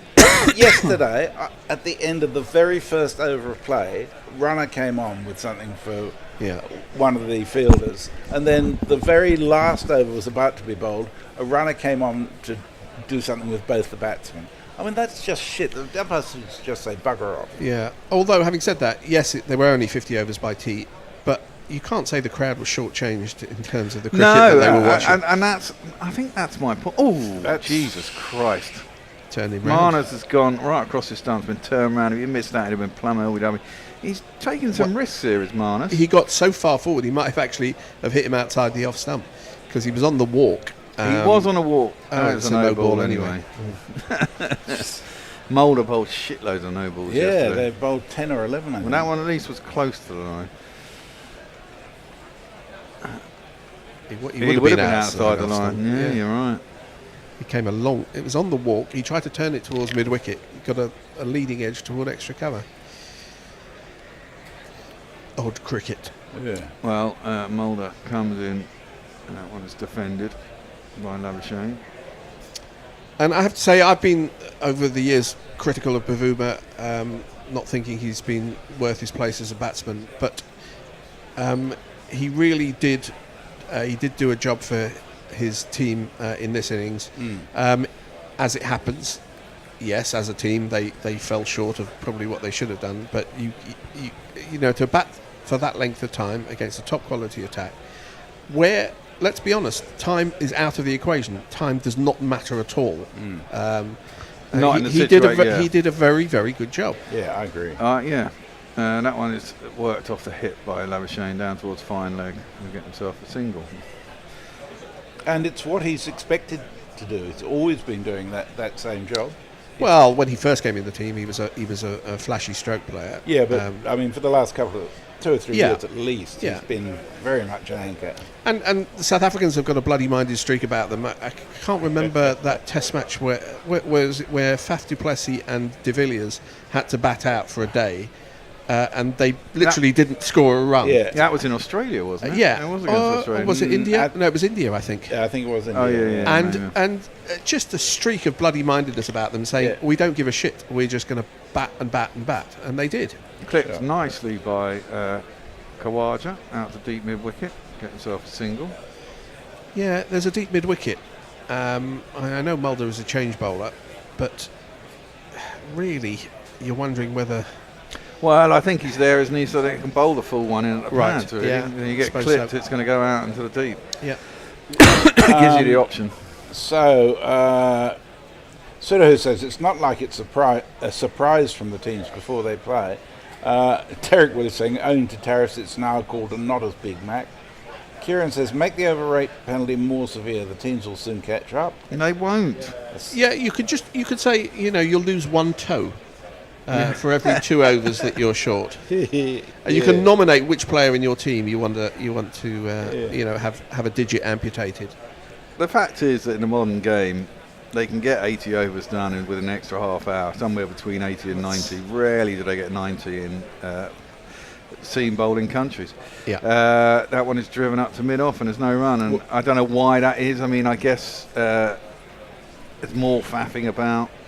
Well, I think the evidence would suggest that the only penalties in cricket that really have any impact are in-play penalties. Yeah, I'm going to give you an example from baseball where the games were getting longer and longer and longer, and there was more faffing about. The equivalent of the batsman would step away, move his gloves, do this, and they introduced a clock, and there were penalties for both the hitter and the bowl and the. Gone! Khawaja under 12 and a half. Sweet, 13 to 8. Khawaja's career should be over, but hopefully he'll play in Ashes. He should play 2 Ashes tests. That's well, what he should play. I don't think he will. I don't think he will either, unfortunately. Unless he makes a century in the West Indies. Well, he might do that, actually. But the first wicket does fall. Rabada gets his wicket. Well deserved. South Africa have bowled well. They are behind the 8 ball, but what the hell. First wicket goes. The crowd says, the crowd says, the crowd says you're out. Just have an extraordinary record at Lord's, Rabada. Aside from first-class cricket, or cricket as it's called, I seem to remember an ODI at Lord's where England were bowled out for about 50. I don't remember many ODIs, but I seem to recall it was a steamy morning, possibly in September or something, and Rabada absolutely went through England. Yeah, that was only a few years ago. Yeah, we were bowled out. Yeah, it was a little bit more than 50, but it wasn't much more than 50. Oh, well, they may have been sort of 50 for 8 and then got to 110 or something. I don't think they got to double digits, but I'm going to do a search for that now. It wasn't a lot anyway. Yeah. Sudahu says, sounds like your problem, like a you problem if the seamers are taking too long. Stokes fucks around with fielding changes every ball. There is a lot of that, not just from Stokes. Well, fielding changes are at least part of the game. Whereas getting a drink on for no reason is much less so. Yeah, I was going to say about baseball, they introduced a shot clock with penalties, with on-field penalties, and the average game length went down from 3 hours to about 2 hours 35. A huge difference in the length of the games. And they said, it's going to be bad. It's going to have more injuries. They came out with all the excuses in the book, and in 2 years, basically, it's been forgotten.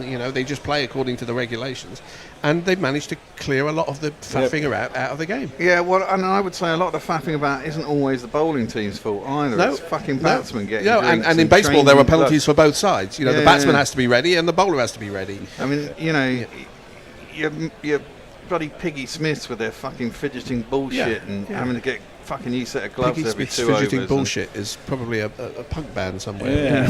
Piggy's fidgeting bullshit. It's quite a good name for a band. Yeah. Rabada is going to bowl. Cameron Green might go under him as well. He ain't done a lot.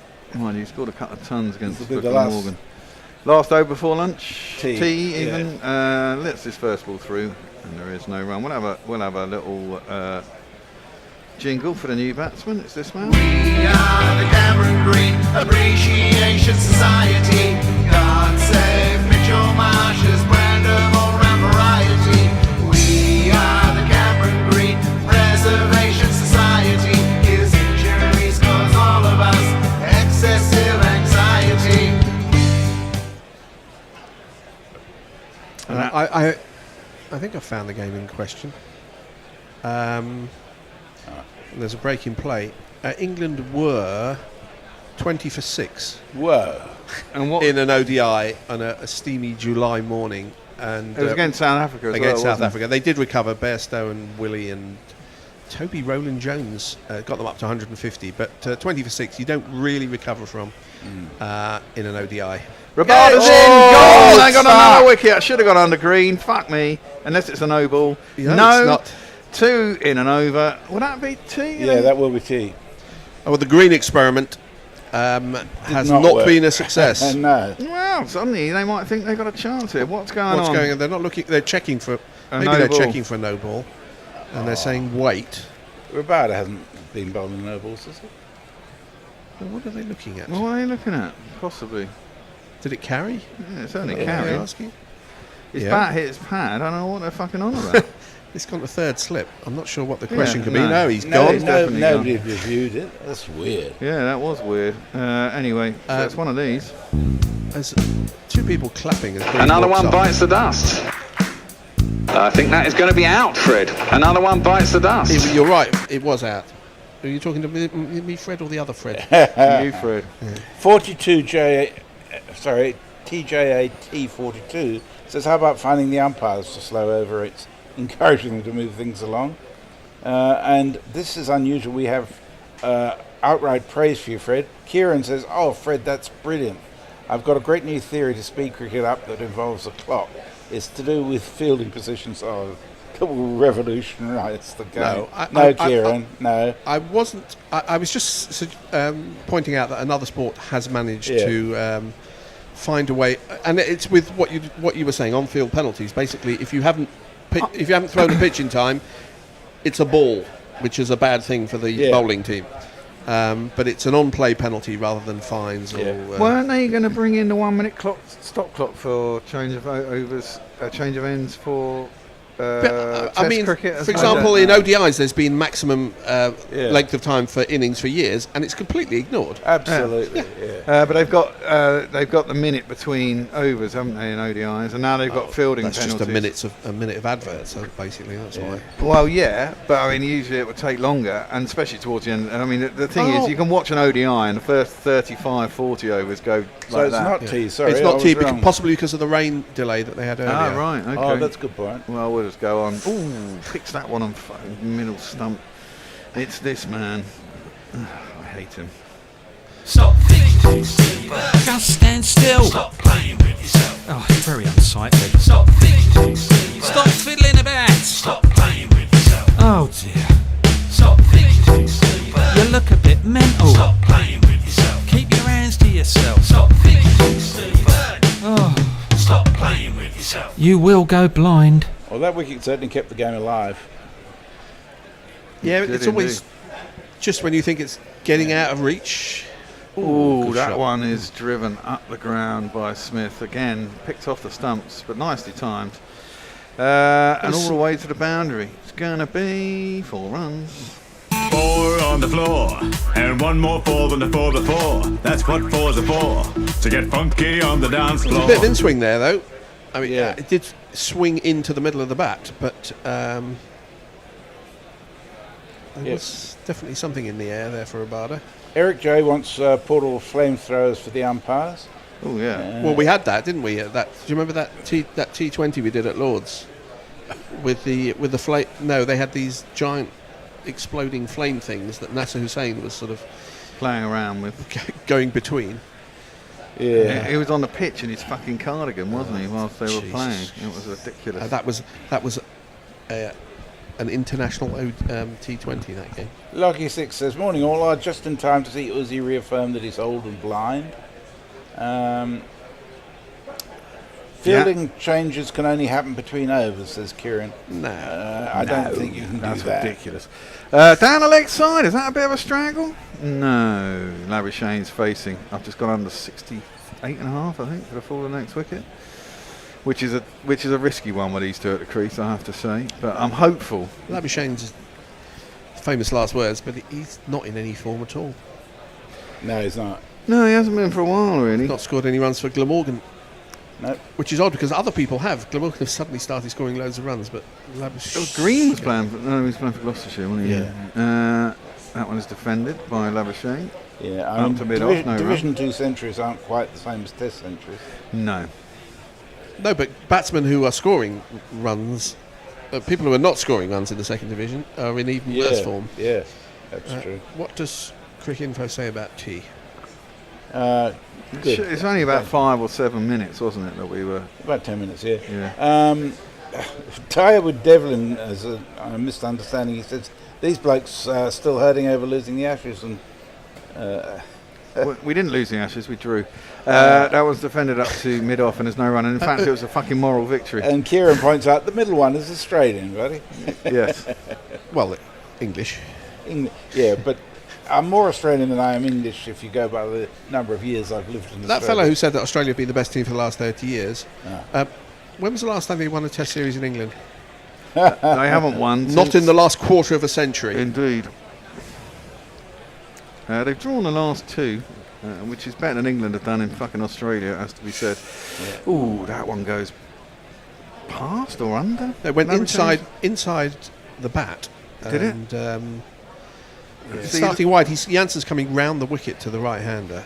See, Lavish, I mean, you look at Kawaji, he just gets stuck on the crease every fucking time. He just cannot move his feet properly. No. I think he's dead. I hope he gets a couple of tests against England. Yeah, I'm sure because I'm an England fan. I'm sure you did. I think he should retire and be given credit for what he's achieved. Love the bloke, but that's enough. Well, I do think that one's left alone through to the keeper and there's no one. I mean, the problem is when you retire openers, it is a problem. I mean, Supan goes Constas, but what, it's fine. He balled it against India in that first test, and that was one innings. One innings. The rest he managed to fuck And that up. innings was a fucking joke because he could have been out 8 times. Yeah, exactly. He got a bit lucky.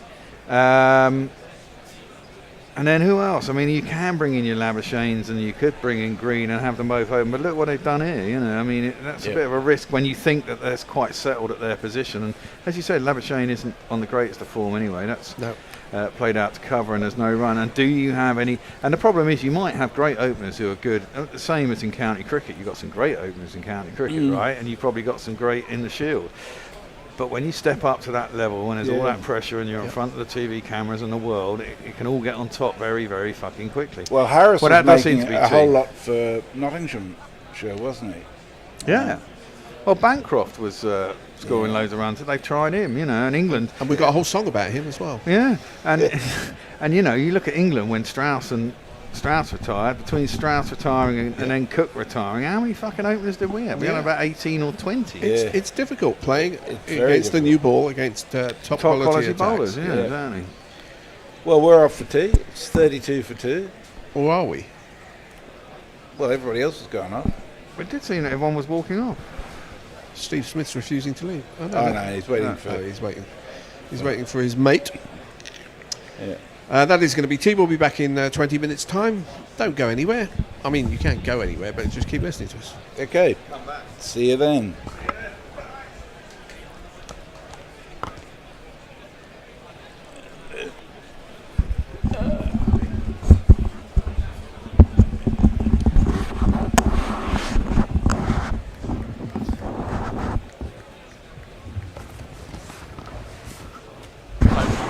From Tennis Unfiltered. It's just me today, and I'm here to tell you that we've teamed up with HSBC as their sponsor of the HSBC Championships that have been this summer. You're probably familiar with the championships, where this is the first time that they're sponsoring the event. The event at Queen's is one of the biggest warm-ups, and this year it's even bigger because men and women competing at the famous competitions. And what a list of men and women as well. Carlos Alcaraz, Jack Draper, Taylor Fritz, Madison Keys, Emma Raducanu, and more. It's going to be a heck of a championships to celebrate the return of women's Queens, first time since 1973. And thanks again to our partners, HSBC, who are proud to sponsor the Journey Spring. Your Starbucks is ready. Beans ground, milk frothed, shots pulled, velvety milk poured into a double shot of dark perfection, and that's the good stuff. The baristas are ready. The finest coffee beans are ready. The Starbucks you love is ready. Hello again, from the Starbucks Coffee Company.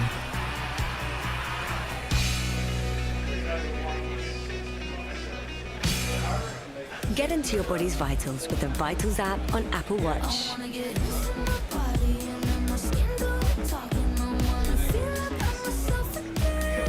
The Vitals app tracks key overnight metrics so you can spot changes in your health before you fill them. The Vitals app on Apple Watch. Requires iPhone XS or later for general wellness purposes and not intended for medical use.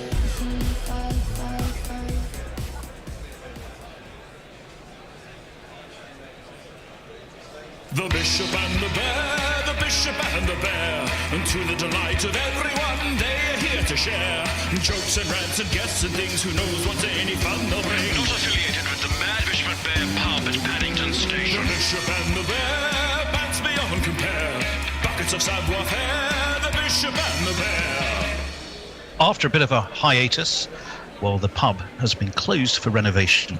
I'm delighted to say that we are Looney Tunes back in action.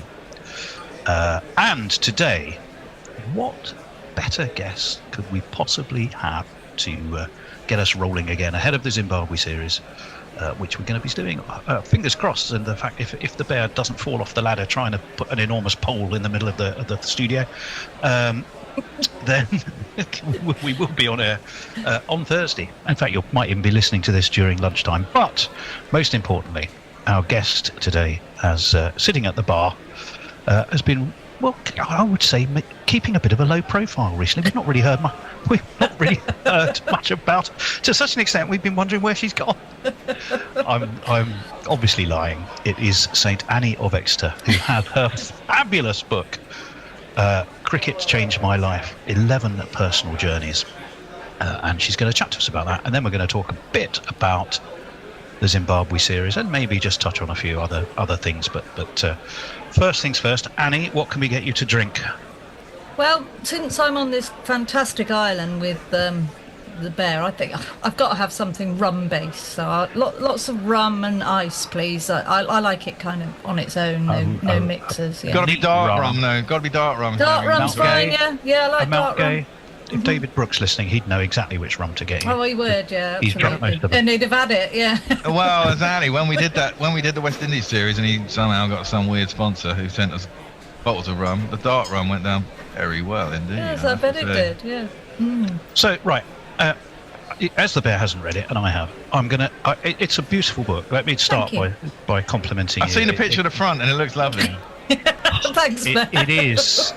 Thank you, Bear. A fantastic read. There is, however, I would describe it as, in some cases, beautifully understated. May I read back to you, Annie, and we'll start there with the sentence I found to be the most beautifully understated of the beautifully understated sentences, and it was this one. There's an element of the extrovert about Dan Norcross. Now, what I want to know is what? Let's start there, because it kind of explains why it's the last chapter in the book, but it sort of explains why you're here. So can we start with that one? Well, yeah. I mean, to be fair, there's lots of lovely things about Dan Norcross, but he is an extrovert, absolutely. Yeah. Oh, okay. I'm understating that. He's a complete flamboyant, can be an arse, I will say. But he's wonderful as well, and it wasn't all about the flamboyancy anyway, or the extrovert. No, it wasn't. No. So there's lots of basically there's 11 really interesting people in this book. Well, actually 12, because one of the chapters is split between two people, isn't it? Yeah. But they're all they've all got so much to say, so much of interest that you can't just keep going on about how massive they are or how extrovert they are, or whatever. You have to underplay a little. And you do, and I will point out as well that I think it was Gideon Haigh described it as joyful. Yeah, how nice is that? I would honestly say that's a pretty good description from the book I was reading. Absolutely what I wanted, because it was conceived at a time when there's a lot of misery in cricket, and it was all a bit grim, and I just thought there are so many wonderful things about cricket, and the thing I love most about cricket is the community stuff and the people, and I just thought, well, let's do a positive book and a joyful book, and I'm so pleased that Gideon Haigh picked up on that, So thank you, Gideon. I've also had a lovely message from Duncan Hamilton saying much the same sort of thing. So it's a lovely that these people are even reading it, let alone saying nice things about it. Well, I would absolutely say so. Now, I mean, there's a lot of interesting questions. I mean, you've kind of touched on it. At what point in your life did you sit down with yourself and go, do you know what? I've got this idea for a book. Has it sort of slowly bubbled up and crept up on you and had always been getting bigger and bigger in your mind, or was it a kind of an epiphany? An epiphany, sorry. I was just trying to work out what that was. I've always wanted to write a book, and certainly cricket has been a big element of my life in the last probably 7 years, and that's a lot down to you guys, and I do mention that in my book. But definitely do. Yeah, so I think coming on Gorilla, sort of actually feeling like there was a community, there were people, loads of, white middle class nerdy men that I've had an affinity with. Obviously, the barman and landlord completely accepted from that. I bloody hope so, yeah. So there were a lot of nerdy people that loved all the stats, loved all the, loved cricket as much as I did, and it really, I started to feel like I had a real community. And the idea of the book actually came to me probably a couple of years ago when what's her name? Can't remember. Ebony Rainford Catherine Brunt. That's the one. That's the one I was trying to say. When Catherine Brunt, Siva Brunt, yeah. When she stopped playing cricket, she did a big interview where she said cricket has saved her life. And she talked about how wayward she would have been without it. And I remember thinking, gosh, there must be loads of people where that's the case. And that there must be some kind of book here that you could talk about. And then I kind of thought about lots of different people that I knew where cricket had changed or made a massive difference to their life. And so I wrote an email to Stephen Chalk, the writer and publisher, and I said, look, I've got this idea. What do you think? I want to write about 11 different people where cricket's changed their life. 11 because obviously that's my cricket team. And he wrote back and said, I think it's a really good idea. If I were you, the first person I'd look at would be Waleed Khan. And he told me about Waleed Khan, which I didn't know anything about. And I'll just quickly recap over Waleed Khan. Waleed was shot by terrorists in Pakistan when he was 12 years old, and all his friends were killed. There was 135 people killed in a school. No, it's about 150, and 135 of them were kids. Yeah. It was just shocking. Yeah, and he himself was shot 6 times in the face and survived. Wow. Was given 0.5% chance of survival. I mean, they did not think he was going to survive at all. Was in a coma for 8 days, came round, has come to Birmingham and for reconstructive surgery after reconstructive surgery. And in that time, he was a massive cricket fan, and the Pakistani cricket team came to visit him. He also went to an academy when he was able to walk on crutches, because they took a lot of bone and stuff out of his leg to do the... Did he not lose his sight? No, that is the amazing thing. His eyes were absolutely fine. I mean, his face was, his nose and mouth They practically shot his jaw off. Yeah. But his eyes were absolutely fine. So, and so he went to an academy, and a cricket academy, and was given free rein to just come and go as he wanted. He, could hardly walk, but he bowled, and he just kept... And he said that going to this and doing the cricket stuff made him feel, like a human being, like a cricketer rather than a victim. And he started to recover from that. And he's become a motivational speaker. He's an incredible lad, and he says things like, the worst experience in my life has become the best experience in my life, and things like that. It's just really incredible. And he went on Test Match Special and talked to Jonathan Agnew. So I have to thank Stephen for giving me... I went up to Birmingham to meet Wally Khan in this little cafe. And I think in some ways that's so brave of him to come and meet because he's nervous of everything still.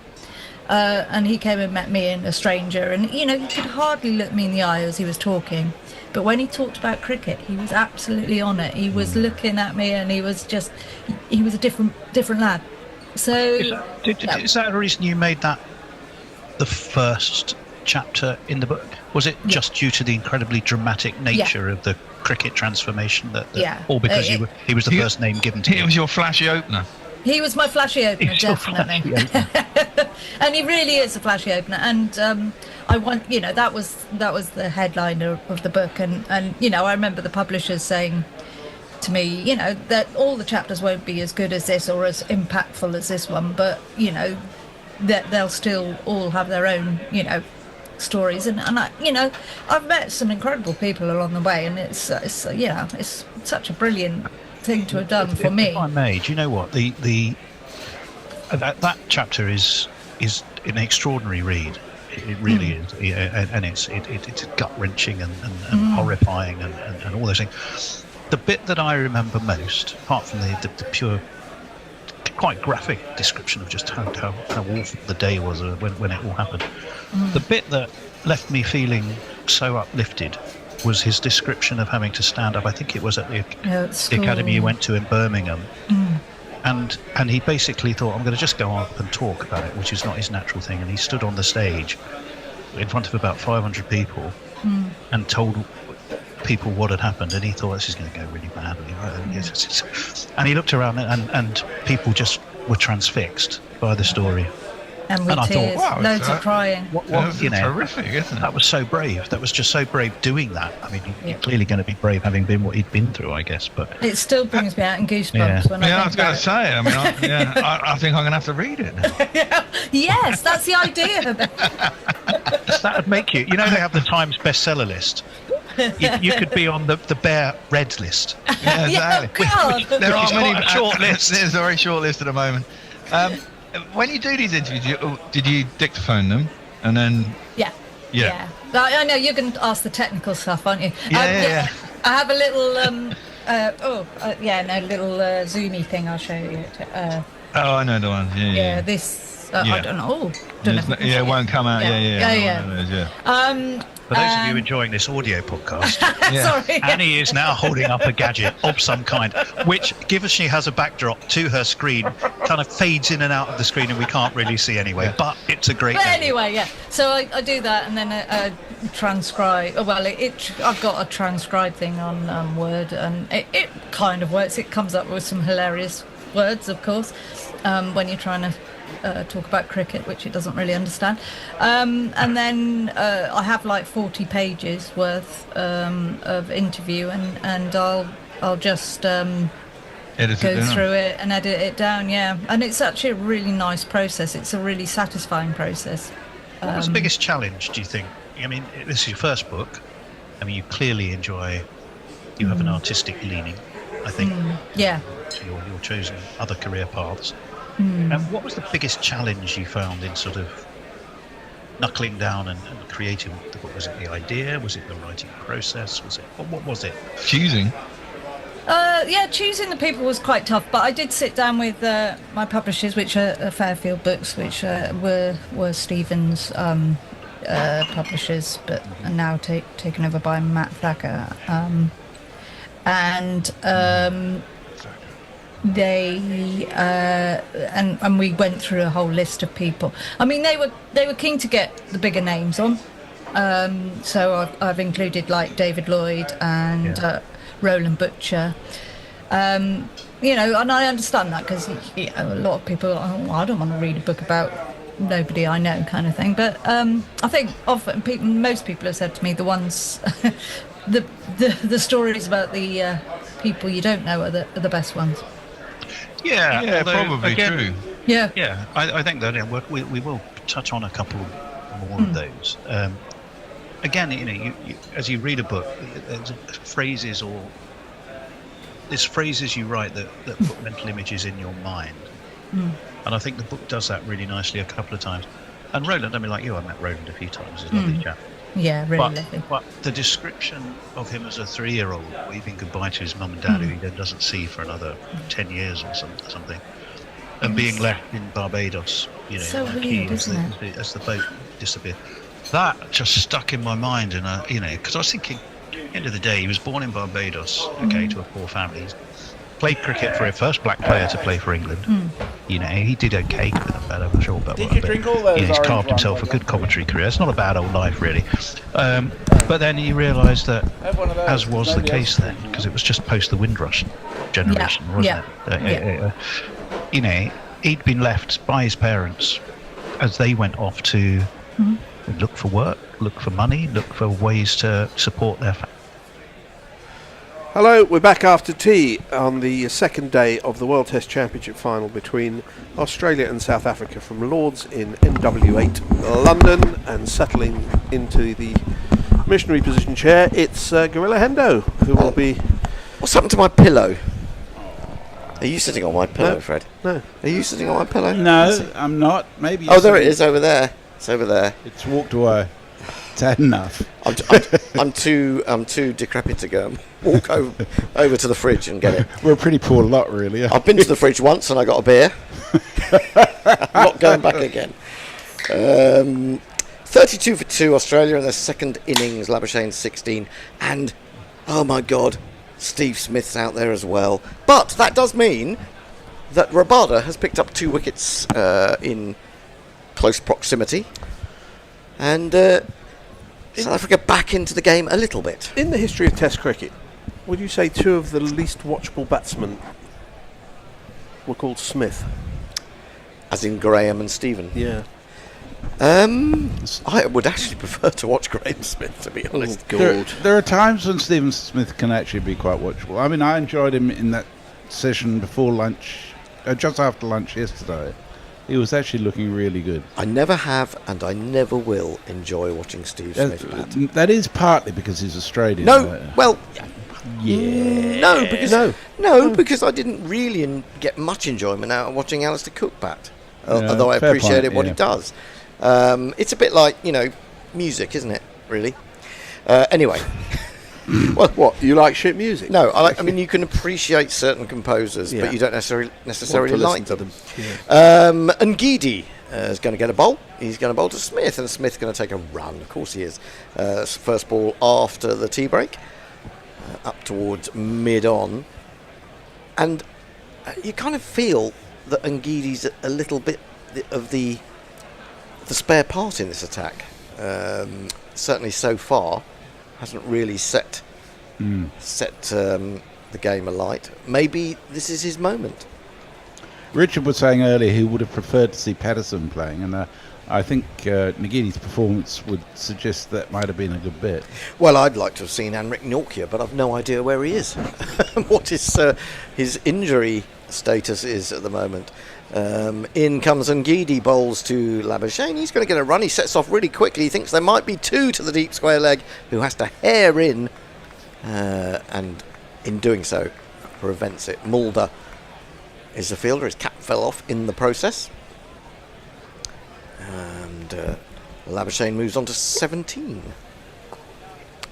34 for 2. Boom, gets to a lot of chewing gum in the game, doesn't he? He does. There's some rather unhappy faces on the South African balcony. Here is Ngidi, bowls outside the stump, left alone by Smith. I feel like Ngidi should be a little bit quicker. I think than he is. He or has been. Is he beginning to just?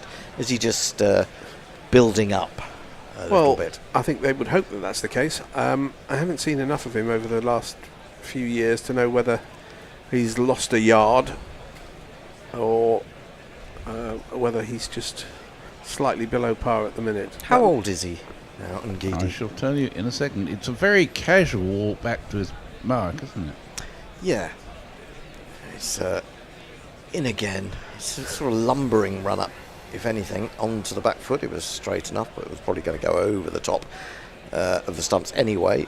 Smith is angry with himself because I don't know what he wanted to do with that. All he did was defend it on the back foot. Well, he's just realised that he's Steve Smith, and he's furious about it. He's 29 years old, and his middle name is True Man. Oh, well, he's got a big arse like Fred. Not this. Well, Fiery Fred. I was going to say not like Fred Truman, or like Fred Truman, and not Fred. But yeah, I suspect that not Fred has actually got quite a big arse. Although I don't look too closely. 2 slips in the gully for Ngidi in bowls. Another single up to mid-on. Spots that one so quickly, plays it so delicately, and Australia moved to 35 for 2. The body language can be slightly overstated, but South Africa, you would think, having picked up those 2 wickets just before tea, might have come out raring to go, but it seems a bit pedestrian. It does. You're absolutely right. There needs to be someone to spark them and lift them. There's quite a few empty seats, aren't there, in the grandstand there? They've all had tea, I suppose, and can't be bothered. Because after all, when you pay, I don't know, 100 quid for a day at Test cricket, the last thing you want to do is actually watch the cricket. This flicked away through mid-wicket for a couple, and at the end of that over, Australia moved on to 37 for 2. Well, I should say that I was guilty of that yesterday, wandering from the the Compton stand round to the Coronation Gardens at the invitation of David Brooke, and there were a lot of people doing things other than watching cricket, I can assure you. On the other hand, Hendo, when you've paid sort of £32.50 for your tea time bun and a cup of coffee, you probably want to spend some time on that as well. Yeah, and 10 quid for Pimm's. Well, that's not so bad. But I mean, did you have a pint while you were there? I didn't, but they were £7.50, I think. Oh my God, that's cheaper than Surrey on a normal county day. I paid £8.50 for a pint. If I'd actually known it was £8.50 before I went, I would have said no. No, but I'd already agreed to get Nick Brooks a pint, so I kind of had to follow through. So, but £8.50 for a pint of beer, absolutely ridiculous. Janssen round the wicket, left arm round, bowls to Smith. Smith plays a sort of scoop into the offside with a lot of bottle in hand, a shovel, if you like, and that offside field now is quite a defensive one. 3 men in those orthodox single saving positions. And Janssen has none for 10. And this is his 6th over. It's clouded over again. It did brighten up for a while. Into Smith! Oh, and any other batsman playing that shot would have got an inside edge onto their off stump or an inside edge and been caught behind. But Smith is overlooked by a benign cricket god of his own. And he's nowhere near that. He's been beaten by miles. It wasn't too far from off stump either. Well, it's just rising though, isn't it? Yeah. That's the thing. Difficult to tell from that angle at what point it's past the stumps. Stephen Kelt wants to correct you. He says it's Steve Smith. And I keep saying Stephen Smith. What's the matter with you? No idea who Steve Smith is. He said this already today, and I've actually been the only person calling him Stephen Smith from time to time. This finds a thick inside edge as he tries to force on the back foot. Goes out towards deep square leg. They take a single. Smith moves on to 7. Labuschagne on 19. Devereux, isn't that one of his middle names? It is indeed. Stephen Piggy Devereux. That'd be much more fun if we could just call him Devereux throughout. Too many syllables. Devereux Smith. Lots of Smiths, aren't there? There's Ian Smith in the commentary box. Smuth. There's well, it's a fairly common name in the English language. It is the most common name. Well, it used to be. I don't know whether it is anymore. Janssen in again. Onto the front foot comes Labuschagne. Defended out square towards, well, slightly backward of square to gully. 88 miles an hour, so good pace. Maybe with it clouding over, They might think about having to turn the lights on. Might be a little bit I think the lights swing. are already on. They Are were they on already all on? day yesterday. Yeah, I saw that. Presumably they didn't stay on when it was bright sunshine earlier, but I mean, maybe it's cheaper to keep them on than turn them off and put them back on again. So Labuschagne facing up to Janssen, who offers him one way outside off stump, very full indeed, and he stretches to lay bat on that. And not quite sure what he was attempting to do, just kind of got drawn into it because it was wide. It was a T20 stroke, saying I have to get a bat on this and take a single down to third man, but just odd. I do think that players are getting lured into playing at more balls, and that's probably, as you say. I was listening to commentary yesterday. I think Head came in, and his first ball he had an absolute wahoo at one. Oh, he did. He tried to cut it. That's right. Somebody said, "Oh, mentally he's still at the IPL." That's it. Well, that could be true. Yeah. Did he play in this year's IPL? Yeah, of course he did. Yeah, of course he did. He was opening with Abhishek, wasn't he? For Sunrisers, I think. This is left alone, and at the end of that over, 1 run from it, 38 for 2. David Durrell, a.k.a. Woy Pom, Josie Oak, says, Nagini may be a bit shit here, but he has the best fast bowler's arse in the world. Ooh, now that's something that we could discuss. Mayank says he went back to sleep when the 5th wicket fell. No, it's all Australia. Yeah, you just can't blink. It's exactly what happened yesterday. Stephen Kelk says Hendo might not be able to remember Smith's first name, but he speaks a deep truth about the price of beer. Well, I like to be correct at least once a day. Pushed up to mid-on by Stephen Devereux. What's his other name? He's got a third. Piggy. Peter. Piggy. Stephen Piggy Devereux Smith. Defence. He's not the first international cricketer called Smith with 3 initials. MJK, of course.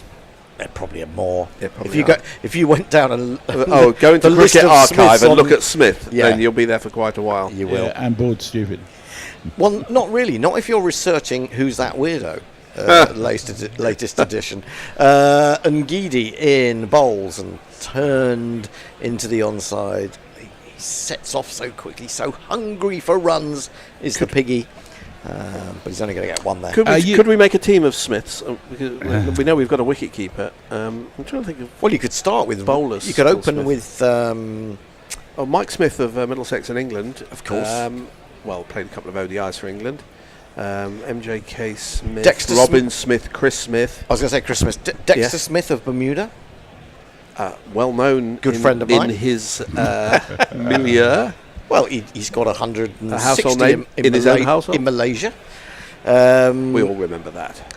And Ngidi in bowls, chopped away. Nice shot this time from Labuschagne. Probably only going to bring him one, as whoever it is out there, Rickelson? No, Stubbs was very swift round to his left. And, there was some Smith bowlers. Another Mike Smith, left arm. Oh yeah, Mike Smith of Gloucester. Yeah. He played for England once played or twice. One game, I think. Yeah. And he was unlucky. Who did he have dropped? And then he was bowling well, but just couldn't get a wicket. Someone out there will know or research it for us. When was that? 85? Would that have been? Can't remember. How do you bowl to Smith when he just keeps coming across? You bowl round the wicket, bowling in swinging Yorkers at leg stump. He's tucked that one away to mid-wicket. You have a leg slip and a leg gully, and you just attack his legs. Well, I think, I suppose the only way, you've got to get someone really quick who can get it up into his armpits and from round the wicket. Well, or you can hit him on the head like Joffre did, then he comes out playing like a lunatic. Well, yeah, I suppose that's true. That was weird, that little session. Oh, he was obviously... It was exciting, isn't it? I mean, I didn't see it live. Defended to mid-wicket again. There is no run. Were you asleep? You spent most of the great moments of English cricket asleep. Stokes' double 100 at Cape Town. So what year was that? The Archer? The Archer knocking Smith over. 2018? 19? I want to say 19. 19, yeah. I can't remember. I was probably Well, he should never have been allowed to come out because he was already concussed. Obviously showing neurological damage, even by the standards of his. Some people you can't really tell whether they're twitching or not, but he was. And Ngidi completes the over. Onto the back goes Smith, not twitching in the least, and he just plays it back to the bowler. There is no run. We have messages on your comments. Lucky Six says Smith is a generational talent, as was Bradman. Coincidence? Well, I mean, just opinion. I wonder whether basically. do you think he could be? No, he was probably born before Bradman died. I was thinking maybe he could be reincarnated. Like a Dalai Lama. They had to go looking for Steve Smith. Yeah. on a hilltop in Tibet. I'm interested in what everyone else does, says Kieran Roseblade. Option A, listen to the new Bishop and Bear podcast when it's released, or B, listen to the first half of it 4 times at the lunchtime tea breaks. Well, do you know... boom, I gotcha, Kieran. Well, if you're not a patron, then you can't complain. But if you are, then you can listen to it at your leisure whenever you like. Well, in fact, anybody can, because all of our podcasts are eventually listed on the Guerrilla Cricket homepage, and all you have to do is go there to play them. Including the collected works of Who's That Weirdo? Well, you've said this twice now. Are we looking forward to the return of Who's That Weirdo by any chance, Ender? I would like to resurrect it. I'm not quite sure when, though. I've got so many things on. Many irons in the fire. I've got to move house. Yeah. I've got to do 6 test matches in 5 weeks. Stephen Kelks, that's exaggeration, is suffering. He says, Kieran, I've heard Annie talking about Dan Norcross 4 times now. That's almost as many times as Dan Norcross talks about Dan Norcross. No, it's not possible. Okay, fair enough. Look at that mullet. That should be banned. They picked out a random bloke in the crowd in a South Africa shirt who is wearing a type of hairdo you might have seen in New Zealand in 1984. Oh, I think it's better than that. I mean, it's got length. It's got real length. It's got length. Body, line and length. And body. This is defended to the gully by Labuschagne. Janssen is back at the end of his mark. He's continuing round the wicket. He's not getting that swing back into the right-hander that he would appreciate at the moment, and that's left comfortably by the South African named Australian. What was it? How did Richard pronounce his name? Labuschagne, which sounds very Scottish to me. Well, it does when I try to say it. How many Scots have you come across called Labuschagne? Labuschagne. Have you not heard of the famous Labuschagne tartan? Labuschagne, yes. Janssen again in bouncer, and so high that the Scottish, South African, Australian doesn't really have to duck underneath. He has more than enough nationalities already. He's got a bit of Welsh in him now, hasn't he? By association. I think we should leave that off air. Yeah. 40 for 2 is the score. If you're just joining us here on Guerrilla Cricket, and if you are just joining us, where the hell have you been and why? All answers on a postcard too. Or a super chat. Or a super chat, yeah. In fact, if you haven't been here, then you must pay a penance, which is a super chat. This is left alone again outside the off stump by Labuschagne. We've been on for 20 minutes, haven't played the jingle yet. No, jeez, how slack is that? Australia. They're really boring. Deshpande explains why he's here. He says, cricket gives me relief. When I watch the BBC or Sky TV, they chat about war in Gaza, Lebanon, Syria, Russia, Ukraine. I stopped watching. Well, you could get Gary Naylor on if you're really... and you can start talking about stuff which is wholly irrelevant. I go to listen about war to get away from Gary Naylor. Tucked away to... Gary, we love you. Backward square. Sorry, I couldn't resist. Is that the Wags balcony they keep showing? It may well be. They've got a single there, Labuschagne, as I will call him, so I don't have to do a ridiculous Scottish accent. Has moved on to 21. It's a shame. I was hoping that I'd be doing commentary when Verreynne was batting, because there's so many puns you can do about Verreynne. Go on then, do one. Well, you know, no, I mean do one. I Do can't one. stand Can you go? the rain. You know. Janssen to complete his 7th over, none for 12. Across his stumps comes Smith for the umpteenth time in a far too long career. Defends into the offside, and there is no run. There's absolutely nothing happening, is there? Not much. That's why we're talking Scottish South Africans. Wait, there is, I think, but Australia are blunting the South African attack, which will set them up. You know, if they've got Rabada and Ngidi bowling at them, and are not the bowlers aren't being successful, that is, it's a big advantage for Australia in the game. Yeah, I mean, I think so. I don't think they've bowled badly since tea. So they haven't beaten the bat. They haven't beaten the bat, but they haven't offered them a lot to play expansively at. So, you could argue that South Africa are keeping them in check, but keeping them in check is not really enough, is it? Well, no, because this session of play is going to conclusively decide what happens in this match. This one keeps a little bit low. Now, what are you doing, you lunatic? Labuschagne, the mad Scottish South African Australian, has played that into the offside. It hasn't gone very far from him. He played it into the ground. It actually bounced up and hit his bat for a second time, dropped into the offside, and he just started pointing at it for no apparent reason, as if it done some injury to him. I think he was beseeching it in some way. Maybe he was proposing to it. He's so in love with cricket, he's decided to propose to a cricket ball. I thought he was so in love with Steve Smith. Who, Labuschagne? Yeah, he's the fact that he imitates like a puppy. Imitates his leaves. And Ngidi in. Oh, now that just straightened a little bit on Labus. Did it straighten or did it turn? Well, it didn't turn because he's a not turning bowler. He's a quick bowler. It nibbled away slightly. And oh my goodness! We're looking at Cameron Green's dismissals in each innings. The second innings, he made an effort to get outside, further towards the ball, further towards the pitch of the ball. It didn't help him in the slightest. He got the same outside edge. Now, funny thing is, he's got a pretty long reach, hasn't he? He's got a long stride. He's a big lad. He's a big lad.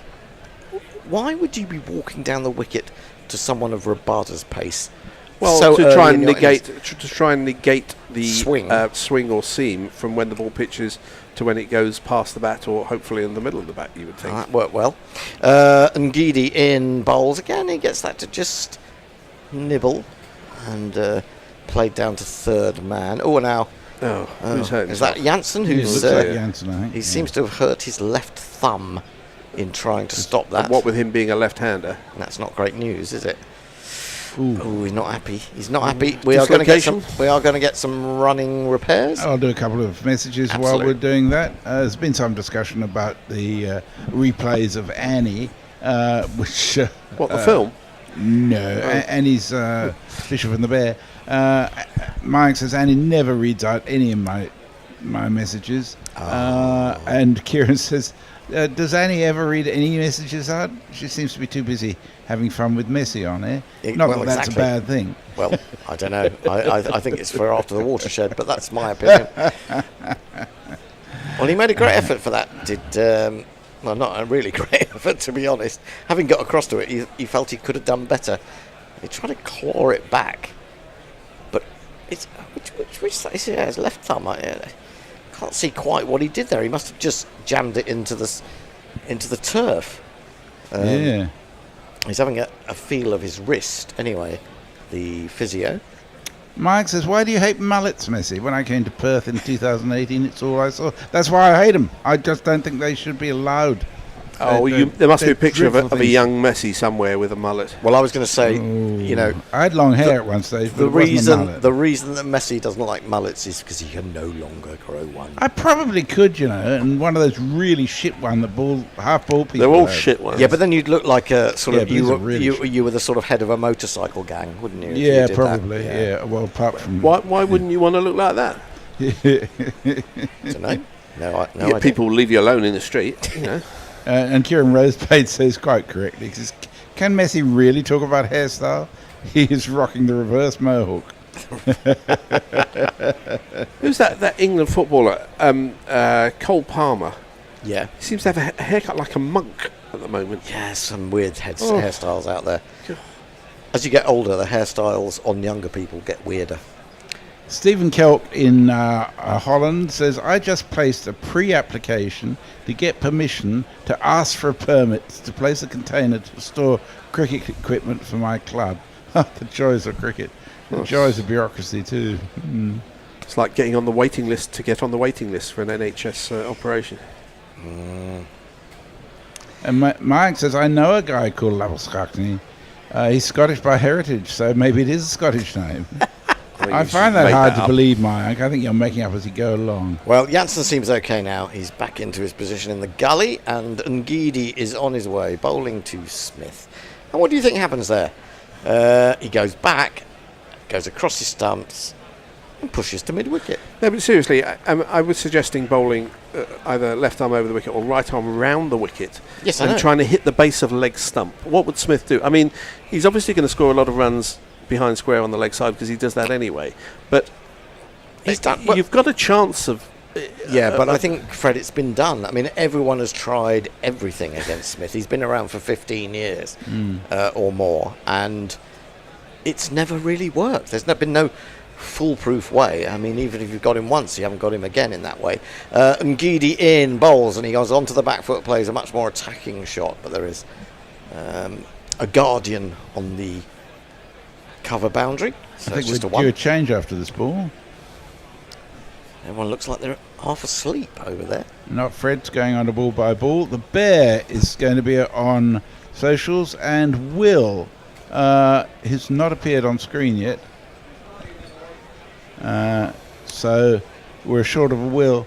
We'll put it out on APB for Will. It won't be the first time there's been a lack of will on Guerrilla Cricket. I'm losing the will. I don't want to lose Will, but I'm losing the will. Do you want to stay on, Fred? Yeah, I'm supposed to be staying on anyway. And you Ngidi, are, sorry. Yes. is going to bowl. Final ball of his third over. He's into Labuschagne, who finds the edge, but it goes quickly to ground. Wasn't even one of those marginal ones. Markram does the fielding at second slip, and there is no run. So I shall go off and learn Eat about some my cake. various. Well, I'm going to learn about some various tartans. Well, I'll stay on until Will turns up then. I thought there was a good, funny tweet from Perko about me. Packer says, I think Hendo was doing a Scotch accent rather than a Scottish one. Well, I think that's more likely to be the Bear, but there we go. Lockie6 says that there's a national mullet competition here. Truly, a couple of years ago, a random non-entrant won after the judges saw him. He was surprised. Yes. Right, the score is 43 for 2, Australia in the second innings, leading by 117. So net 117 for 2 in this game, and South Africa need some breakthroughs pretty quickly. The ball isn't really beating the bat at the moment. There are some slightly edgy shots, but nothing looks like carrying to the ring of keeper and slips as Janssen is into the attack. He's bowling left arm round the wicket to Smith. It's wide of the off stump, and Smith leaves into the hands of Varane. We welcome Nigel the Bear Walker into the... I was kind of snoozing over there. Yeah, we noticed. And you will be giving us some expert summary onto what's going on, because... Not a lot. Is that expert enough? Yeah, but I mean, in the context of the game, I think Australia are doing exactly what they need to Well, be doing. they are, aren't they? I mean, it's up to, I mean, South Africa have got to push it now, haven't they? They've got to take the wickets and give themselves a chance. Janssen bowls again, outside the off stump. Smith walks into a defensive shot. I did mention this earlier to Hendo, and having taken those 2 quick wickets before tea, you'd think South Africa would come up looking pumped up, and they haven't really. The body language has been quite lackadaisical since tea. Well, Ravada is the man who took those 2 wickets, and you kind of want him in the attack. Maybe he had to have a little bit of a break. Janssen's a top quality bowler. He is, but you kind of want to work in tandem, don't you? This is well outside the off stump. Not even Smith is going to get that far to hit that. Well, Mayank's saying that South Africa should be playing for a draw now, which is hard to imagine with another 3 days. They should play for a tie. Play for a tie, that would be fun. Josh Robinson, if you're listening, put some money on the tie. We know how much you're a fan of the tie, and you think they're going to happen all the time. Probably not in this case. What would be the odds of a tie, you think? 10,000 to 1? Well, they won't be. They'll be 500 or something. Yeah, but I mean, what would the genuine odds be if you could go both ways? 2 slips on the gully waiters. Janssen bowls to Smith. This is closer to the stump, so Smith can, as he loves to do, shovel it into the leg side. Even though it goes pretty much straight to the mid-wicket fielder, they still walk through for a single.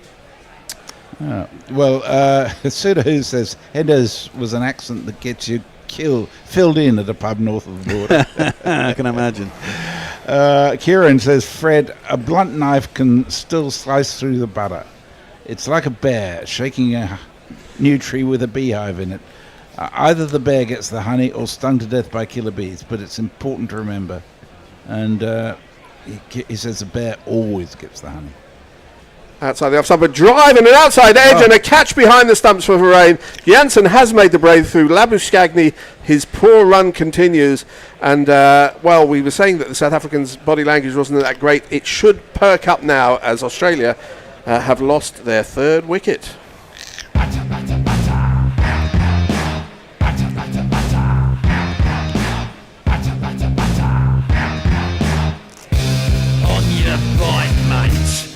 Oh, yeah. Same old.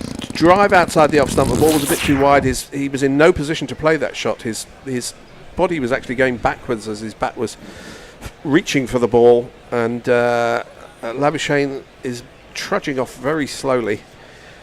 Caught Varane bowled Janssen for 22 off 64 deliveries. Australia off 44 for 3. Very upset with himself. Just when you think South Africa are out, they pull you back in. When I went under for that wicket, I was a bit kind of like, well, that's these two, and it might not happen. What are you going to do now? I'm going under. Fuck it. Nothing the bear likes more than going under. It keeps the game interesting if it happens. 77.5. What are they on? 44? Yeah, 44. 77.5. That's 33 runs in a game that hasn't got many runs in it. But this is the meat of the Australian order. What it is. You can't imagine that Travis Head will hang about. No, it's not in his nature to hang around for long. Let's jingle up the new batsman. It's just a sweet Travis Head. A sweet Travis Head. From transdimensional Travis Head. Can you actually think? He's not from Tasmania, is he?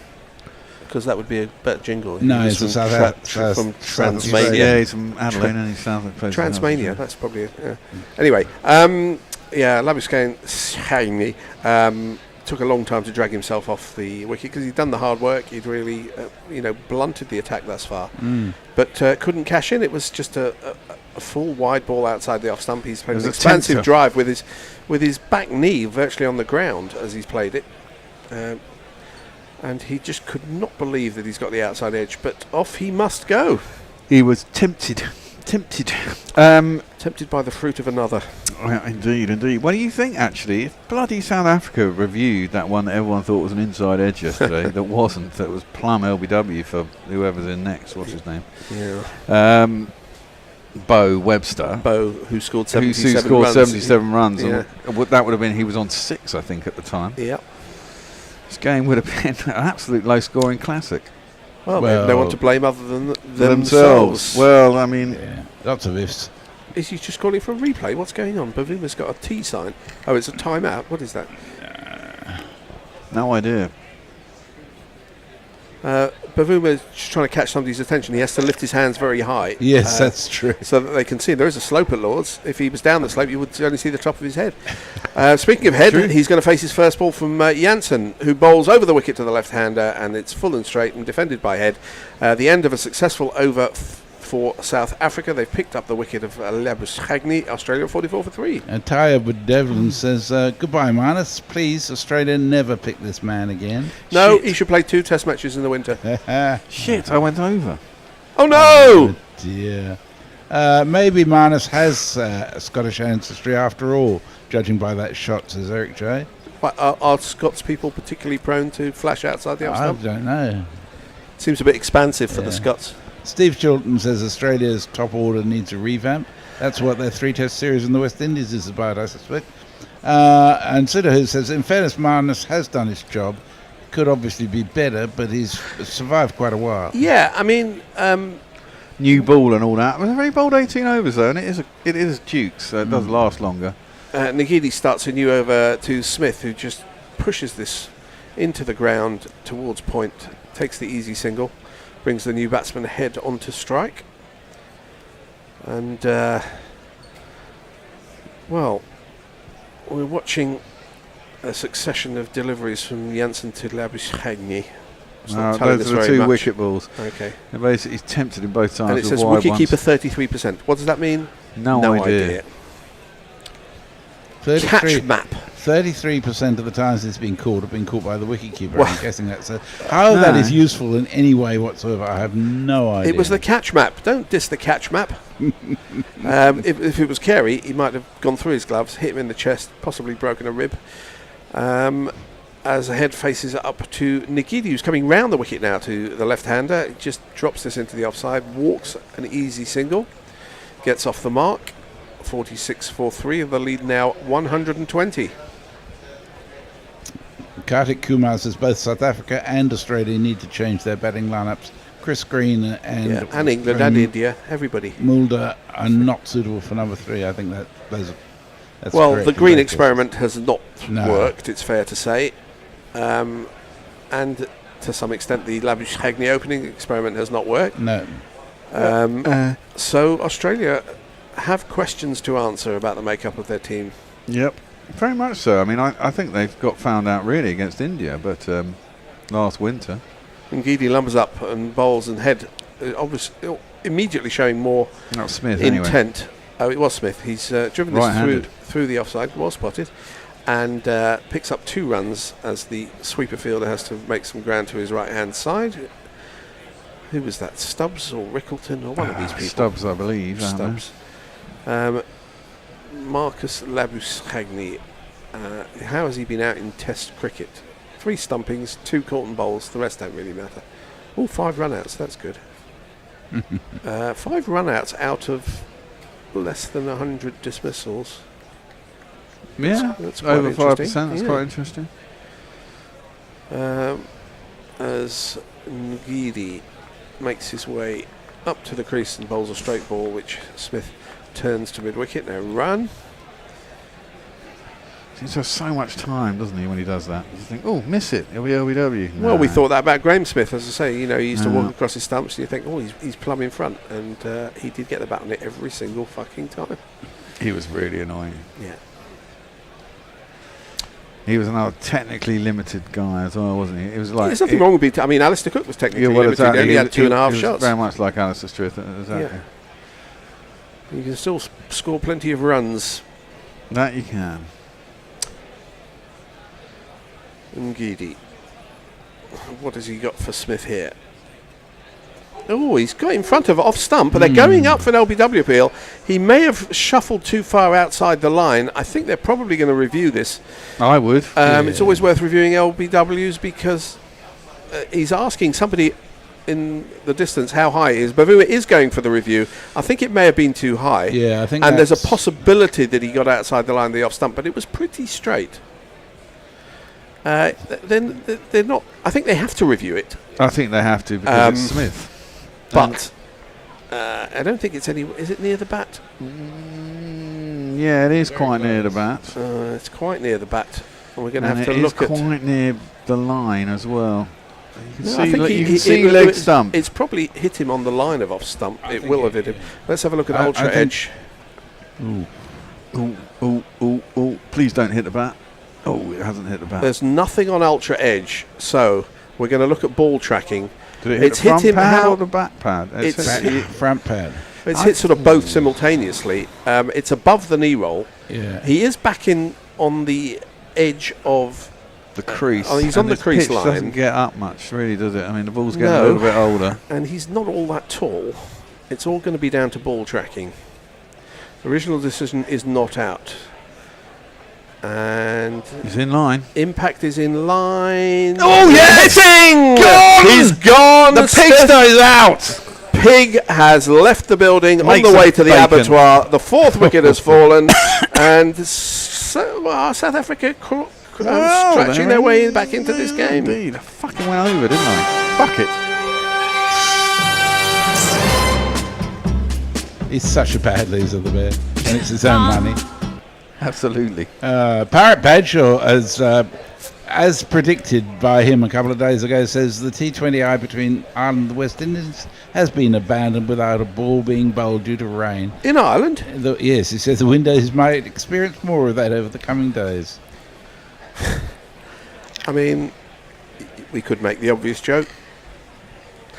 I think I've just made it, actually. Yeah.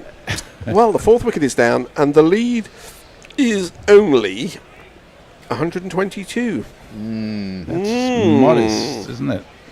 This game is very much alive. God, the people who wrote that article yesterday are going to be spitting fucking blood, aren't they? No.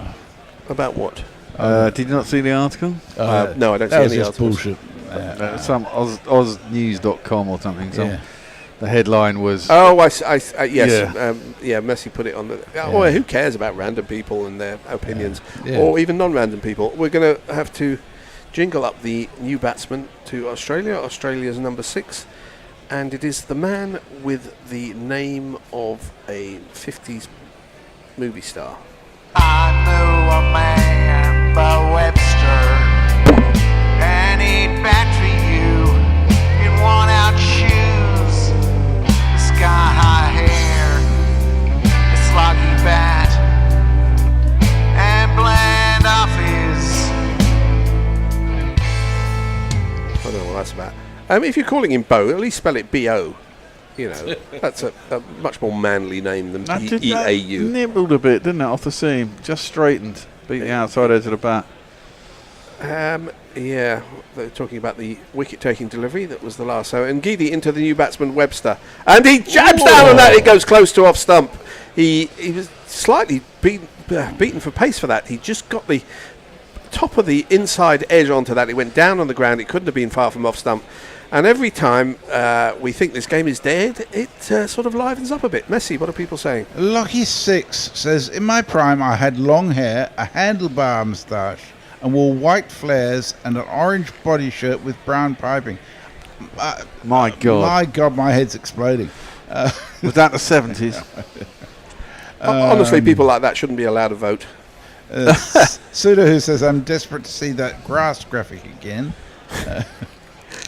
Oh yeah, the grass depth. What was it? Density. Grass density. Fuck off. Yes. Aussies are in trouble, says Kieran Roseblade. Don't you think so, Nitin? I think they are. I told you they were in trouble. They're not in trouble. They're still favourites. They're favourites. As Jansen comes in and bowls, and Head plays this on the back foot towards extra cover. No run. Break this wicket open now, and it gets very interesting. Yeah, but then Carey does a Gilchrist. Well, shit, there's Carey still to come as well. Yeah. I know, it's a long batting order. But having said that, Carey did an absolutely astonishingly poor shot to get out in the first innings. That was the worst shot of the first innings by a mile. And as we're watching Bavuma celebrating with Jansen, they look like they're 2 generations apart, not any way related in age. Jansen is about 2.5 feet taller than Bavuma. This is short and wide, and Head, still with his head still in the IPL, has a slash, misses the ball. It wasn't too far away from it, and Varane grabbed it and immediately put his hands to his head as if to say that was close. And Head, who's got a wonderfully Australian moustache, it's a bit like Jeff Marsh and not quite Merv Hughes, but he could only be Australian. If you saw him in the street, you'd say that's an Australian. You're thinking Rod Marsh, I think. Rod Marsh, yeah. Alan Border also had a... Yeah. Well, it seems to be an antipodean thing, isn't it, to have fucking tashes. Keeps the flies out, mate. As Jansen bowls on the leg stump, and Head tucks into a full ball and turns it out to deep square leg for 2 runs or 1 run? 1 run. Takes him to 249 for 4. The lead 123. The match which we thought had slipped away from South Africa is slightly alive, slightly into the balance. You wouldn't want to chase 220 in the 4th innings. Well, but it's say that. never an impossible chase. The wicket doesn't look that bad, does it? I mean, No. it's a lot of batting mistakes have been made in this game. Has to be said. Well, yeah, but outside edges, you've got to give some credit to the bowler. And Yeah, a lot of I them have agree. been. Some of the bowls were a bit ridiculous, and we talked about Carey's and Yes. we But did there's see still some a big bit- gates. Still a bit of nip in that wicket, which the bowlers are using really well. As this is turned off his hip by the tall Webster to deep mid wicket for a single. And if South Africa are chasing tomorrow, it's likely to be the best batting conditions of the whole game. But yes, that's true. But you think batsmen are in, and then they just nibble at one. Oops. Yeah. I've lost a mouse. Uh-oh. Excuse me. Travis Head. We've got the bullet points from him. High intent throughout. He's in. Oh, shut up. I'm not interested in these. Very deep interception points. Oh. Just fuck off. Exactly. 50 for 4, Australia. And Janssen is in, bowling to Head, who's hurried slightly, plays this on the back foot, gets the middle of the bat on it. It goes to mid on. No run. Is that the end of the over? No, there's one ball to come. Brown in Brisbane says, like I said much earlier, Australia can do a collapse anytime. Not yet a 150 lead, and already 4 wickets down. It's very true. I mean, how many of these players have played anything? Well, I guess some of them have played first-class cricket over here, which doesn't. Well, I might prepare you slightly, but I more mean, of the South Africans, perhaps. Beddingham has had a long career in England. This is turned off his pads. Very, very fine. I think there was some bat on that. It's gone down to the finest of fine legs for 4 runs. But it's not. That has been given us before. Yeah, it went too quickly for it to be the pad. Pissed up Aussies in the crowd. You're allowed to do a jingle this time, Fred. Oh yeah, I forgot it's me on jingles. Okay, let's play a 4 jingle. It's Nissan She. It's Nissan She. It's been so long since we had a boundary. Yeah, indeed. But it's gripping Test cricket. It You don't is. need to see 3 4s and 2 6s every over. No, certainly not. Pirate Badger says Bo Webster can't be real. He sounds like a character from a Mills and Boon novel. He was sort of the second role to Doris Day in a romantic western. Yeah. With a Stetson. Ooh, Janssen's going off. Maybe he needs a toilet break. Maybe he's got himself a little bit of an injury. Dan De Castro says won't even make stumps day 3. I think you're probably right there. Yeah, probably right. Who knows? Pat Cummins is watching on the balcony, sort of a fixed grin on his face, as the start of a new over from Ngidi, and singles seem to be quite easily attained. Plenty of gaps, unsurprisingly, and this one goes to point for one of those. And we're watching Mitchell Stark, a replay of Mitchell Stark bowling to somebody. Timber. To a right-hander and then to a left-hander. I just back off on the graphics and the replays. Just let us watch the cricket. Yeah, it's a bit overkill, isn't it? Yeah. It's probably Nasser Hussain talking about hitting it under his nose. I'm not sure Nasser is on this. Oh, God, lucky listeners. Ngidi comes in and bowls to Head, and that is, it's off. It's a fairly straight ball, which is turned around the corner. I think that was off the pad. It's gone down to fine leg. They're probably going to come back for 2 runs of some description. Or was it 1? It's 1 run, and it is a run, not a leg by. That was...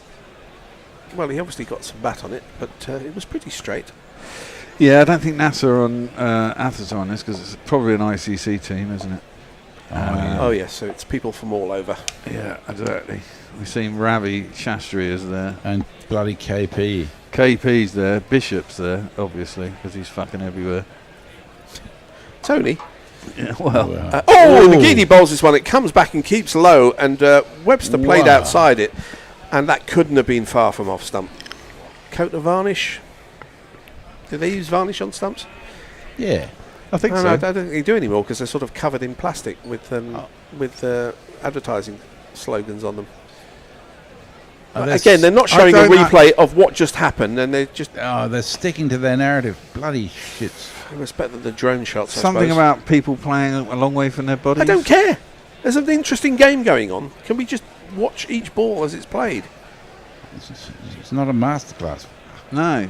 Oh, back to live action. Geedy bowls again, full and straight, and Webster gets down on it pretty late. And Geedy doesn't look to be bowling that fast, but he's hurrying the batsman, oddly enough. This is a dot ball as it goes to mid-on. The funny thing is, they all play, 2 of them are wickets. Temba plays miles from his pads as well, and he strikes a 4. So what are they trying to tell us? I don't care. You're short, frankly, you can hit runs? I don't care.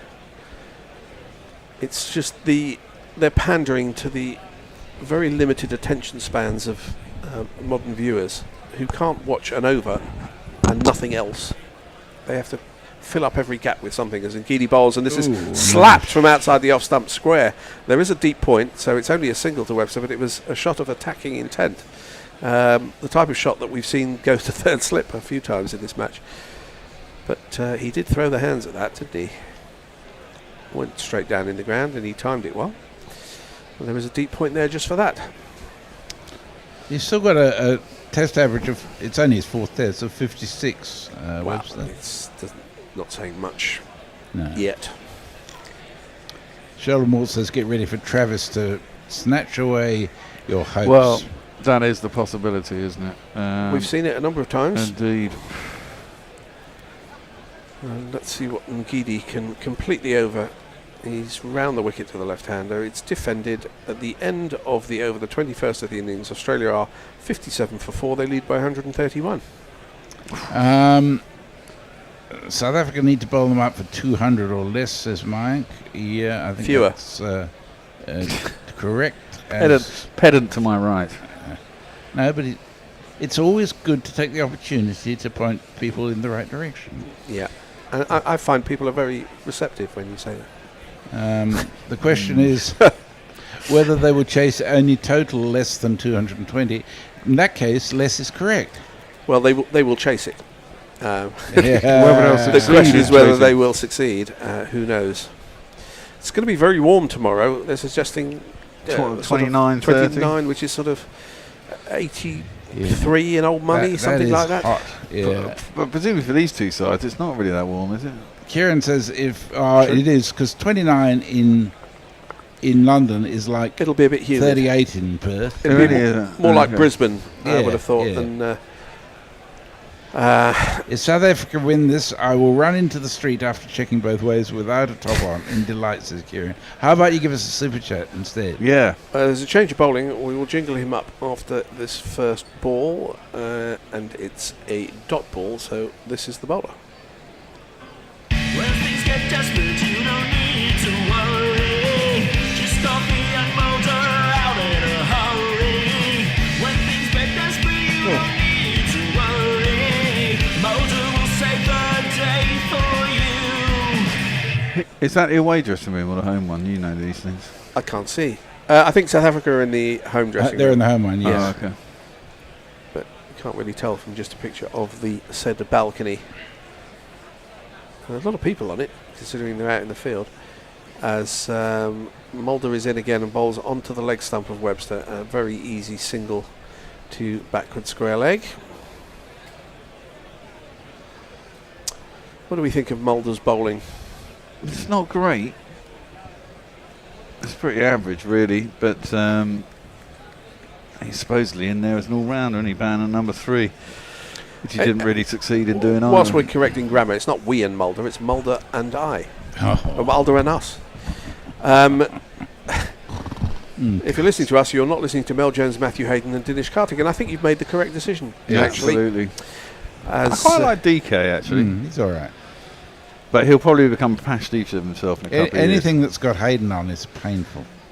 Round the wicket, Mulder to the left-handed header. Surprised they're all coming round the wicket to him immediately. He drives this up to mid-off, no run. With the ball nibbling about, maybe try and push it across him from over the wicket? I think he's got a weakness, kind of weakness anyway, outside his off-stump. It's as likely to cost you runs as it is to get his wicket. But there's a bit of nibble. You want to put it on sort of bowl over the wicket on middle and off-stump. And it can, if it goes away, you're bringing the keeper and slips into it. If it straightens up, can someone let Adja in? You can have LBW. This is LBW shout. I think it's going down leg, and there may have been some bat in it because they pulled the appeal pretty quickly as that went out the off stump. it beat the bat certainly, and it did strike the pad at some point. But I think we can be it's pretty gone. sure from the body language that there was some bat involved. Oh, he's gone. Maybe his connection's not that great. He'll come back. What happened to Will? Did we? Will never turned up. Don't know. Let's have a look at an actual replay of a ball that's just happened instead of something that happened 2 days ago. Oh, it's going down. It's going down leg side. There was no bat on it, but is that the weakness you think they were talking about? Well, no. Okay. In comes Mulder again. He'll be slightly buoyed by that, and this is straight a ball and defended well by Head. Kieran Roseblade is such a good lad. He sent us a super chat. Okay, we'll play his jingle then. Super chat cash, super chat cash, super chat cash. Can have change off this ball as well. All right. He sent us €2. He said, "Ask and you shall receive." Thank you, Kieran. Thank you, Kieran. You're wonderful. And that was the extent of the chat. That was the extent. Okay. Of it. You took the opportunity to say something controversial as Mulder into completely over. Full of ball. Head defends 58 for 4. The lead is 132. Are we having a 3-person change? We are indeed, I believe. You don't? I don't know who's on actually. Is it you, Hendo, and Ajit? All right, Ajit. How are you, mate? You're on mute. Doing good. How are you guys doing? Yeah, I'm fine. I'm fine. We're having a little switcheroo. We should talk whilst Hendo wanders around aimlessly. Oh, he's going to get his pillow. You'll have to come in here. Slightly. Sorry, you're saying that? No. You have to come in here because I'll have to change the camera set. No, you tell us your thoughts on the game so far, Ajit. Well, it's beautifully set up, isn't it? A little bit advanced, what one would concede for the third session of a second day, but we are very happy that South Africa found a way back. It could have been, curtains had Australia made 80 for 1. They're really doing well. And that I think that the review of Ngidi was really, really inspired. The one that got Smith out, I really, really liked it. But with Travis Head and Bo Webster both liking to play their shots, or probably will be playing their shots, you would expect the game will move pretty rapidly. And anything of a lead of 200, 180 plus 200, 220, Australia would already be starting favourites. I wonder what you guys think. Well, I think that the game's already moving quite quickly. How much quicker do you want it to go at it? How many wickets have we lost now? 24 in under 2 days. Under 2 days, absolutely. Yeah. So here's Ngidi coming in to Head, who goes back and firmly defends in the direction of mid-on. There'll be no run. Did we miss a ball during all that faffing around changing we possibly seats? Did. We missed a single. Just for the record, it is now 59 for 4. Can I nab my pillow? Certainly. So I'll just have a little snooze. Bo Webster actually cut the ball to the deep point, and I thought deep third man. So it was a sort of grid single, whatever was used to be referred to. I was surprised. Thanks for keeping an eye on that while we were doing all our gymnastics here, nestling into sofas and shuffling. Well, happy to see you there, and you're wearing your colours. Indeed. And there's a wild drive at this by Head. It is not timed whatsoever, and Ngidi is able to bowl it, able to field that himself. It's another one of those very wide ones being chased, as has been the case by numerous batsmen today. Yeah, that talk about Head having his IPL head on. Yes, I think that makes it. I think that's almost borne out by that, isn't it? Because you can play those shots without any real risk because you don't have slips in the IPL, so you can throw the bat at wide ones like that. But when you've got people waiting for a potential catch behind the stumps, it's a little bit dangerous. Ngidi once more, nice line, nice length, and Head just drops it into the offside. There's enough room out there for him to get a single. Yeah, I hear that, but Head has been aggressive at test level as well. That's kind of been his style when playing in whites. Yeah. Also, indeed. Yeah, that is absolutely true. I mean, I was kind of just trying to join the two together in the notion of him still having his IPL head on. But I think it is true of a number of players. But as you say, Head will Head will attack anything loose, won't he? And, Yeah. and things that aren't loose quite often. Sometimes it comes off, sometimes it doesn't. The debate will rage on. Here's Ngidi over the wicket to the right-handed Webster, who gets an edgy one between, well, where third slip would have been. Has that gone all the way? Yeah. Oh, yeah. Yes. It has indeed. The number of the day. Who could ask for more? The number of the day is 4. Oh, that might have even been at catchable height. I think so, yeah. Oh, that's frustrating. We did say Slightly you've got pencil-looking comments 4 on down. the Lord's balcony. Yeah, I always enjoy it when Australians look pensive. Of course. At least they're always thinking deep thoughts, aren't they? Yeah, at least there's the fear of a slight anxiety about defeat. Yes. Ngidi to complete. No, it's nipped miles in. This has got to be a good shot. Yes, it This is. has got to be a good shot. It's it's been given. the only question is whether it's too high. Bo Webster also believes that could be a question mark. I mean, otherwise it definitely hit him in front. We will see more details in a moment. I wasn't convinced he hadn't been bowled initially. It nipped back a long way. It was a great delivery. And Ngidi has found himself in the last couple of overs. He has joined the game, as it were. He was kind of anonymous in the first innings, wasn't he? It's a batsman's review. Has he got an inside edge? Ooh. I was definitely in. Were you definitely in? I don't know. It's very much like the one that he escaped with yesterday, isn't it? There would be some justice if this back pad. It is back pad again. If he hasn't nicked it, it's a back pad shot. It hasn't. I don't see evidence of a nick. No. It's back thigh where it's hit him, but he is on the crease. He's hardly gone forward at all, really. I mean, his front foot has, but it can't be going over. Looking at that, he's bent the knee. That's he the bends. thing. He bends Exactly. at the back. The back foot bends, doesn't it? Yeah, The back that leg is- bends. That's out. That is out. It's a bad review. It's hitting middle. Better out than in. Better in than out.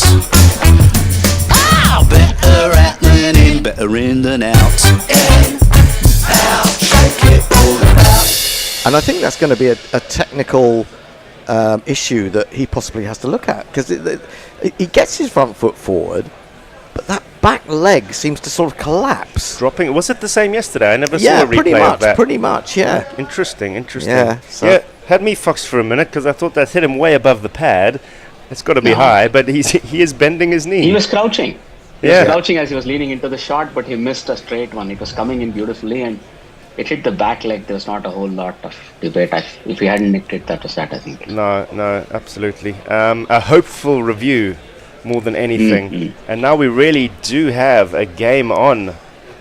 Absolutely. I mean, I'm almost tempted to come in tomorrow, just simply because it's going to be so much fun.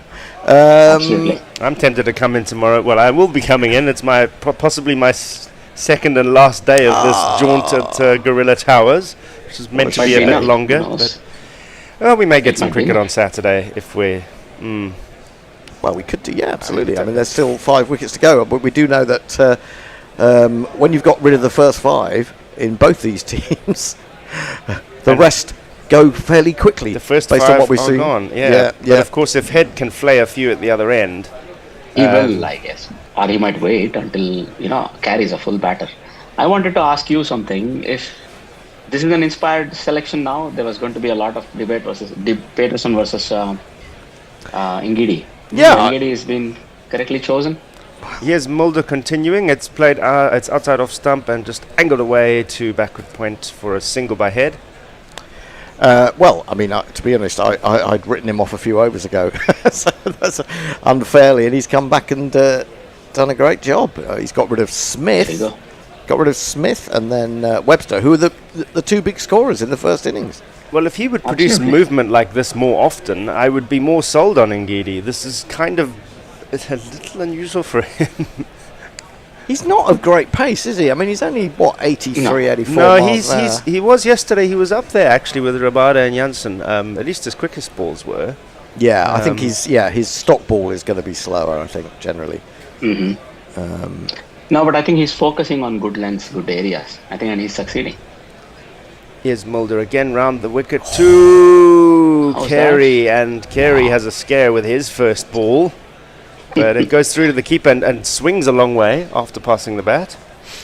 Yeah, that was As balls do. Nobody's able to understand why that is. But I think he's actually gone off the pitch. He's got the angle there, hasn't he? He's got it to go, and so he's beaten by the movement, and then it's actually, having moved away, it then swings back in effectively to the wicket-keeper, which is curious.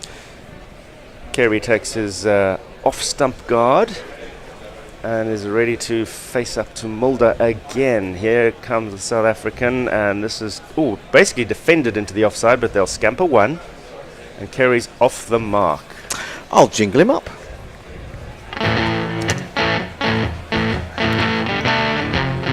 It's not cheating, but it's wrong just the same. When you go against the spirit of the game, you know it's all that you'll be remembered for. And after the appeal, you could have withdrawn. You would man-cat a ball under arm. Spirit of the game. You'd sledge Bluey, who means you no harm. Spirit of the game. And even if your mom came at the bat, you'd lift off the bales and scream. That is a good reason to stop a jingle. We have got a 6th wicket. Wow. Mulder has got into the wickets. He, like Ngidi, has come to the party. He has got one to jag back, and Castle heads stumps. Beautiful stuff. What are the odds on South Africa being back in again tonight? That had not crossed my mind. It's hit the top of off. A straight ball, a good ball. No, it came back in. It came back into him, and it hit his pad first, deflected onto the wicket. But I thought it was a good ball. Yeah. And the lead, folks, is 140 with 4 wickets standing. I am. There was a moment this afternoon when I began to drift, and we began to talk about the the decline of journalism and so on, and I kept only half an eye on the cricket. But it does seem like we have a game on again. I think I can probably talk about the decline of journalism more than I can talk about cricket, to be honest. But that's another story. 66 for 6. Keep a bat. Well, you'll have to rescue the team again. Yes. The captain has come to the crease, and the jingles are coming thick and fast as regards batsmen at the moment. This is a really important wicket, because this is one guy. Baggy green cap. Early in the morning, just before the warm-up, he has to pull out with a dodgy back.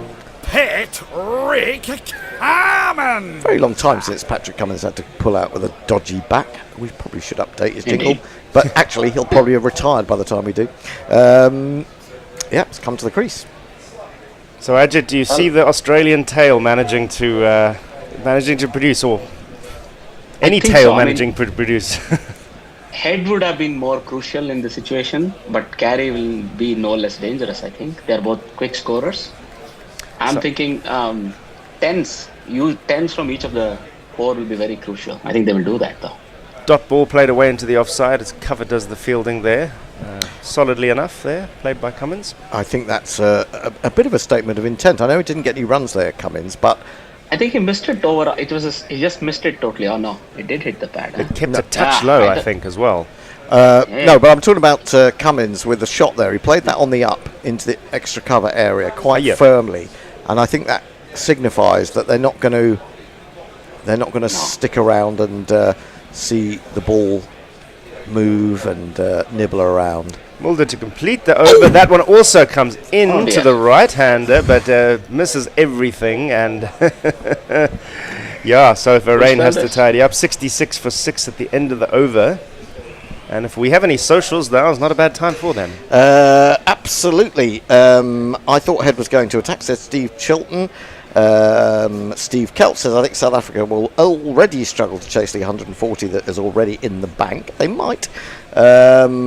6 down, says Leah. Australia in the twilight zone. Bloody hell, good thing I'm in the bath, says Look at 6. Is it? What are we? Banana Brooks says, Nitin, don't let the cricket facts distract you from your from irrelevance. Oh, that's a bit harsh. Are you sure this is a flattened out wicket? 66 for 6 is hardly indicative of a good wicket. It's, well, actually, I have to say, there have been some good balls, some cracking balls. That last ball was... Here's Ngidi hungry for more, and Carey comes down the wicket at him, tries to work it away on the leg side. There's a shout, but I mean, he's taken a good couple of gallops down the pitch there. I would say... It was well outside the line, I think. At the point of impact. I think it's just distance down the wicket that he's got. He went a very long way down to a quick bowler. Let's not waste a review here, guys. Oh, no, he's gonna. I'm not sure that's a... Oh, dear. I'm not sure that's the right decision. Yeah. Well, Ngidi's looking perplexed. Anyway, we'll play one of these. That was out, that was out, that was definitely out. Was that definitely out? I don't know. He's missed it by a way. It's got to be high. It's got to be hang high. on. Yeah, I mean, it's straight enough, Height but will save him? it's hit above the knee roll, and he's a long way down the wicket. I think that's got to He's be in line. It's just the ball's got a long way to go. It's got a long way to go. He's not moved at all outside. I was wrong. He's still in line. Yeah, very much in line. Presumes the ball Only will go thing- over. I think it's going to be umpire's call on the wicket, if you ask me. It's not all that. It's hit him just above the knee roll, right? And yeah, he's a tallish bloke, but yeah, you think it's I have going a to go feeling it's over? not going to go a whole lot above. It might be just kissing the top of the bails. Oh, he really has come. I mean, yeah, you just don't. Yeah, there you go. We have confirmation. It's going over. Would actually have been Straight hitting the enough. stumps. Yeah. Yeah, straight enough. But you just don't refer. You don't refer anything when it's that far down. It's the same old adage: you don't give anything out when it's that far down. No, absolutely.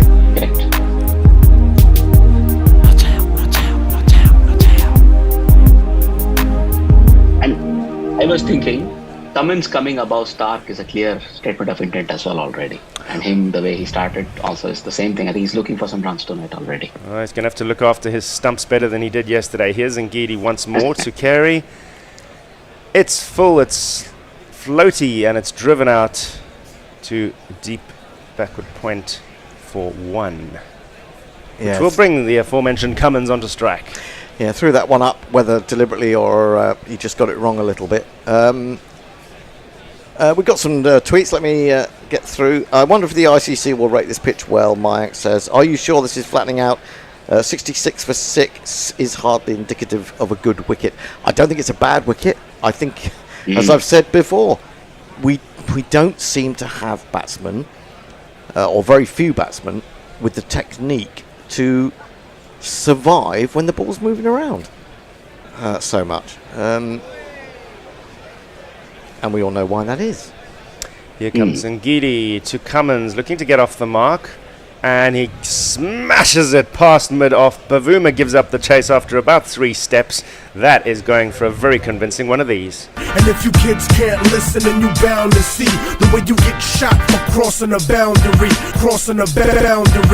That's a hell of a shot, and that kind of emphasises that he has come out with. Yeah, you both spotted with it an early. approach. He's in a mood.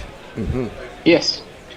Oh, that was fairly rasped past the extra cover. I mean, when the moment it beat the field, there was no point in chasing it or anything. But, you know, if a batsman is in this mood, you're not too far off getting a wicket yourself. You're in the If ball game. can Yeah. move a little.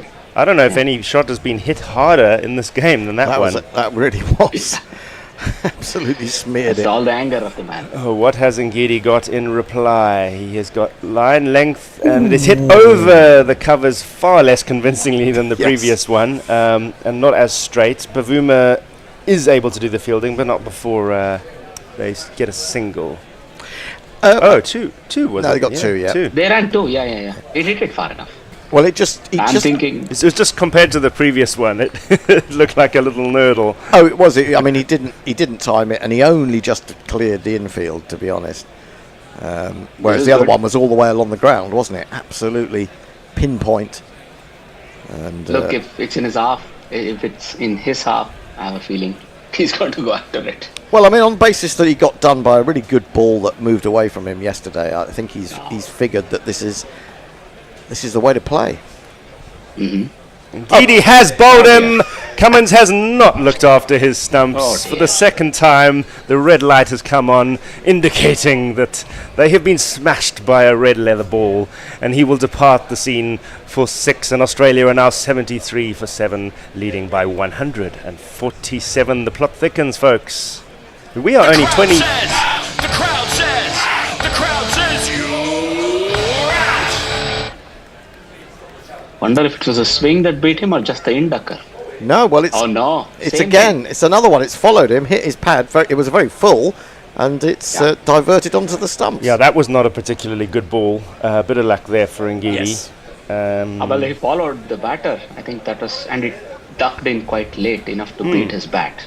Right. So I would like to give the bowler some credit. I mean, he got lucky that it hit the stumps for sure. And he's got 3 now.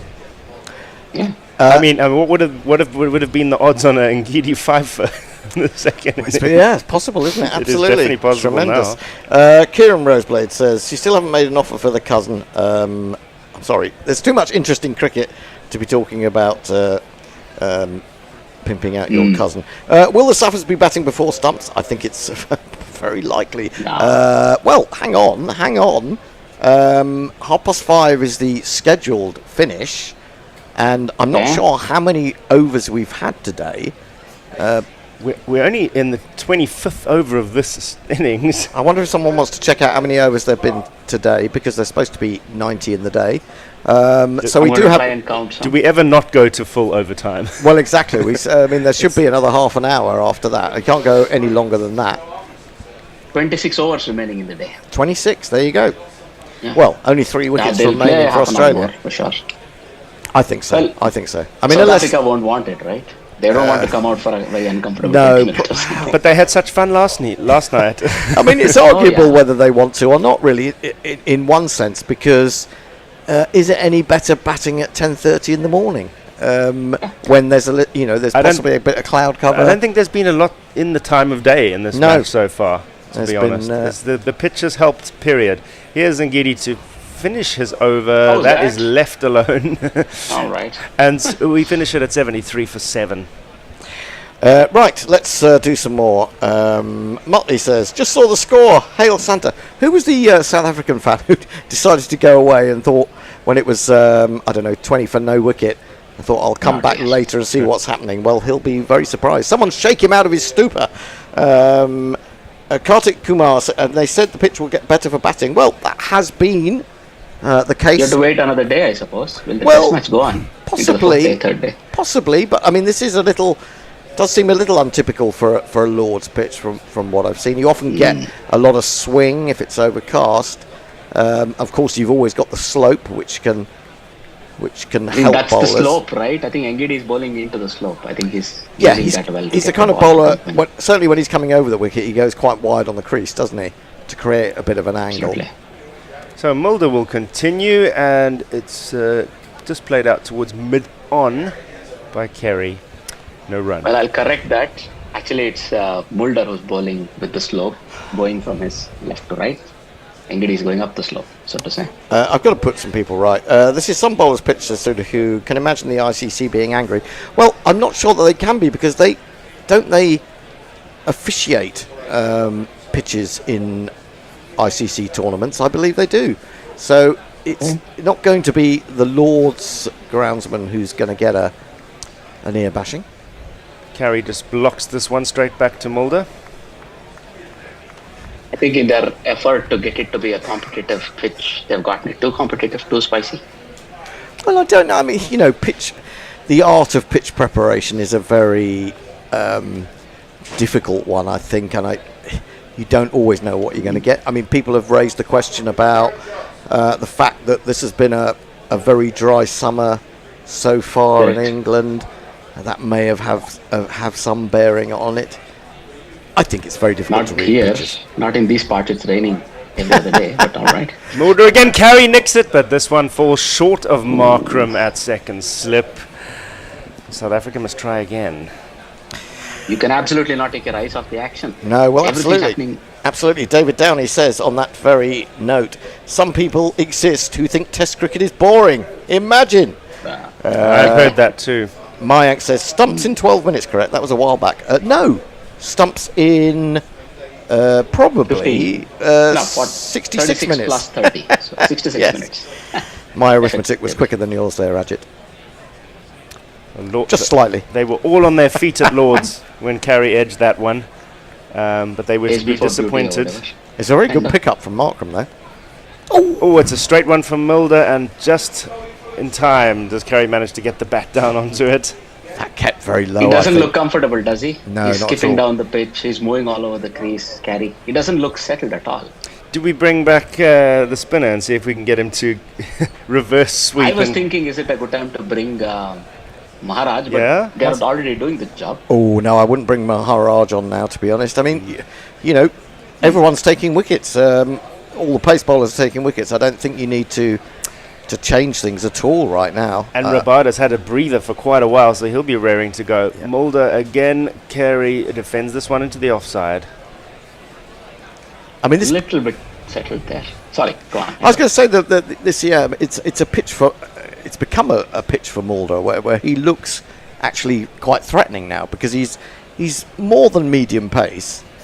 And it is nibbling and moving for him. Well, he is a nibbler and a mover. Yeah, so absolutely. England in general suits him. And it's also was the argument for Patterson being in the team. Exactly. I was about to say that, yes. And he also would bring the swing aspect.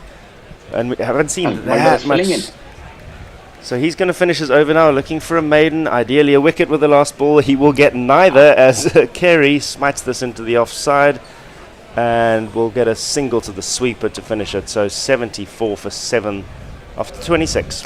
Loads and loads of tweets coming in. As we go to drinks, I think. So you may have lots of time for those. That's useful. Let's get through a few of these. Sam Nick Snicks says, English conditions, not necessarily a bad pitch. We're talking about two of the best bowling attacks in the world as well. And, you know, arguably relatively weak batting lineups, I would argue, on when the ball moves. I've got my times mixed up, says Mike. I was thinking, wow, that's a lot of overs. Nitin says, Kartik Kumar, India rule cricket, 85%. Don't be afraid. I'm not actually afraid. And then he goes on to say, curiously, I don't really understand why. He says, we produce the most bananas in the world.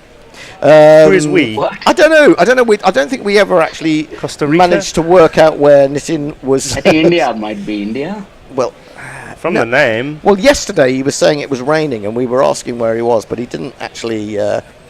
As mysterious as South Africa's warm-up game in Arundel. Top secret. Oh, yeah. All right. RN Darnpool says, rubbish, totally rubbish for a pitch like this for the first WTC. Shame on the ECB. It's not the first World Test Championship, it's the third. So get your facts right on that.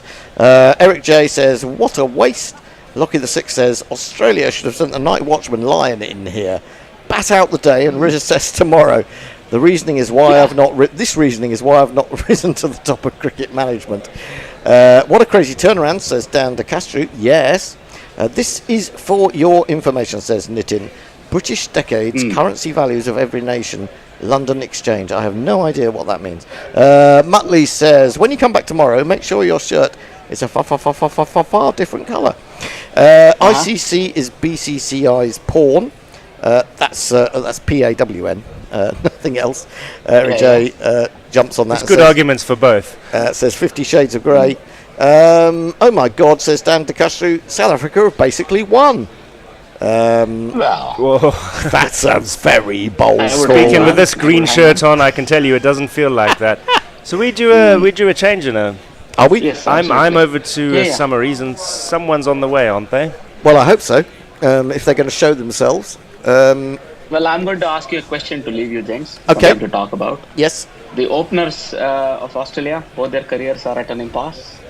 No. One more than the other? I don't think so. I mean, it's really difficult to say, but as far as I know, the two batsmen that they've used as openers who are new haven't really looked the part. Is it Nathan McSweeney didn't really get many runs, and then Constas had one great knock early on, Bazball style, and nothing much since. But who knows? I think it's dangerous to having moved Marnus up to open. I think it's dangerous to dispense with It didn't look two right, openers. actually. He's too twitchy for an opener. He's very twitchy. I don't agree. I agree with you. I don't think he should have been opening. I think probably Travis Head should have opened. Not that Travis Head is that secure, but he can get you off to a great start, can't he? Anyway, is anyone going to come and take over on? Thank you, Ajit. See you next time. One more over, apparently. Okay, one more over. We're allowed another over. I'm happy. Good stuff. As is Lungi Ngidi. I'm sure he is. He got a break. He got a breather. He'll want one more wicket. Yeah. There we go. There's a Lord's average swing 1.1 degrees. It's 0.7 degrees in this game. So that is down on usual, but seam is a little more than usual for Lords. 0.7 degrees as opposed to 0.6. Here comes Ngidi round the wicket to carry. He hits that one hard, but there is protection out in the deep, so they'll settle for the one. It's amazing how when you look at the stats, it doesn't bear out what people are saying anecdotally. I mean, there it is. There it is. The Lord's average against the World Test Championship final. So there was some useful technology. So exactly. So there, for all you people who are angry about this pitch, perhaps you need to look closer to home and the batsman. But it's nice to learn that I wasn't wrong to think it is swinging less than usual for Lords or even England. But the seam is there. Ngidi, it's edged again. I don't think that's carried. Or has it? No. Well, no. Ngidi thought it had. It just didn't carry is what I thought. I think it just pitched in front of him. It's Markram again at second slip. I think Ngidi just felt, surely, I mean, he's really had a go at that. Surely it should have carried, but no. I mean, that's quite a... Now it pitched just short, and he was saying stand one step further or whatever, closer to the wicket. But I mean, he wants the wicket, right? To be fair, I mean, Stark has had a really big, booming drive at that. So you would have expected that to carry, generally speaking, I think. People say it's been a low-scoring game, but imagine if all these nicks had carried to slip. Yeah, absolutely. For both teams. So, Ngidi to Stark, who just drops it off the hip into the onside for a casual single. Well done him. But there is some sort of predictability. There are two left-handers, so the bowlers can also get into a rhythm and bowl to a plan. Yep. You'll not be disturbed with right and left. That's why I thought Cummins had to stay, because he was the right-hander around whom there were going to be a couple of left-handers. So, but all right. He really looked to be in a hurry. I didn't quite understand what he was up to. Well, I think for one reason or another, he decided that the pitch was doing enough that it was going to be a struggle to stick around. So I think he just wanted to grab as many runs as he could quickly. This one's just batted back to mid-off. Carey will stay where he is. Statistically important milestone there. South Africa now have to chase 150 or more. So Australia are moving into air quotes comfort territory as far as statistics are concerned. I mean, Eric Jace, 200, especially on a low-scoring game. Absolutely. Well, when we talk about England's Bazball approaches and games are finished in 3 days, everyone says, "Well, that was a great game." So why isn't this a great game? If that's your view, I think it is a great game. Yes, I think so as well. Ngidi continues, and this one is driven straight back past him by Carey. Corbin Bosch is on the run, chasing that one down. Just be the 2 runs. I suppose also South Africa have now got their hopes back up again. I mean, is it?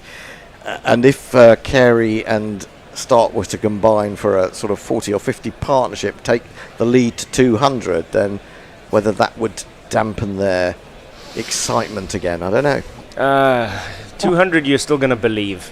You can believe without believing you're fooling yourself. Right. I mean, I'm hoping 200 is already going to be very dodgy if you're a South African fan. Maybe 180. End of the over coming up, and there'll be no run. It's played into the covers by Carey, and that is that for over number 27. 78 for 7, the score. I'm out of here. Thank you, gents. Thanks, Ajit, popping in. short but sweet. And the next tweet would be Richard Peel, I've decided.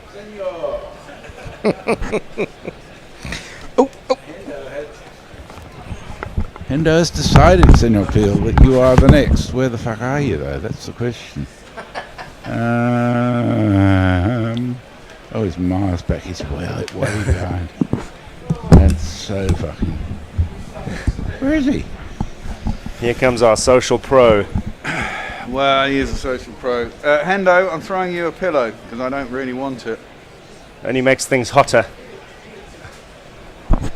Yeah, exactly. It's fucking hot enough in here already. This is a fascinating game. I don't know what everyone's complaining about, to be fair. I mean, well, we aren't, I suppose. None of us is complaining. Some people aren't. It's gone too quick, but fuck me. It's great. It's riveting stuff. I assumed, as Mulder comes around the wicket to Stark, he just plays it out to mid-wicket, I assumed, as we always probably do, that Australia would come out and score 300 and that would be that, wouldn't it? I mean, they're normally so good at putting a pump down. But yeah, even 150 would have done, and Aussie teams of old would never have let an advantage like this slip. No, exactly. But this is Australia does not have the same aura it used to. No, it's true. It has not done for some years. I mean, they won that series against India, didn't they, over the winter? But both teams failed in the batting, really. And had Bumrah been fit for the last test, you wonder what had happened. But hey, that's down the leg side. It may have come off an inside edge and ballooned off the pad, but there was no one on the leg side, and there's no run. Let's get another look at the wags.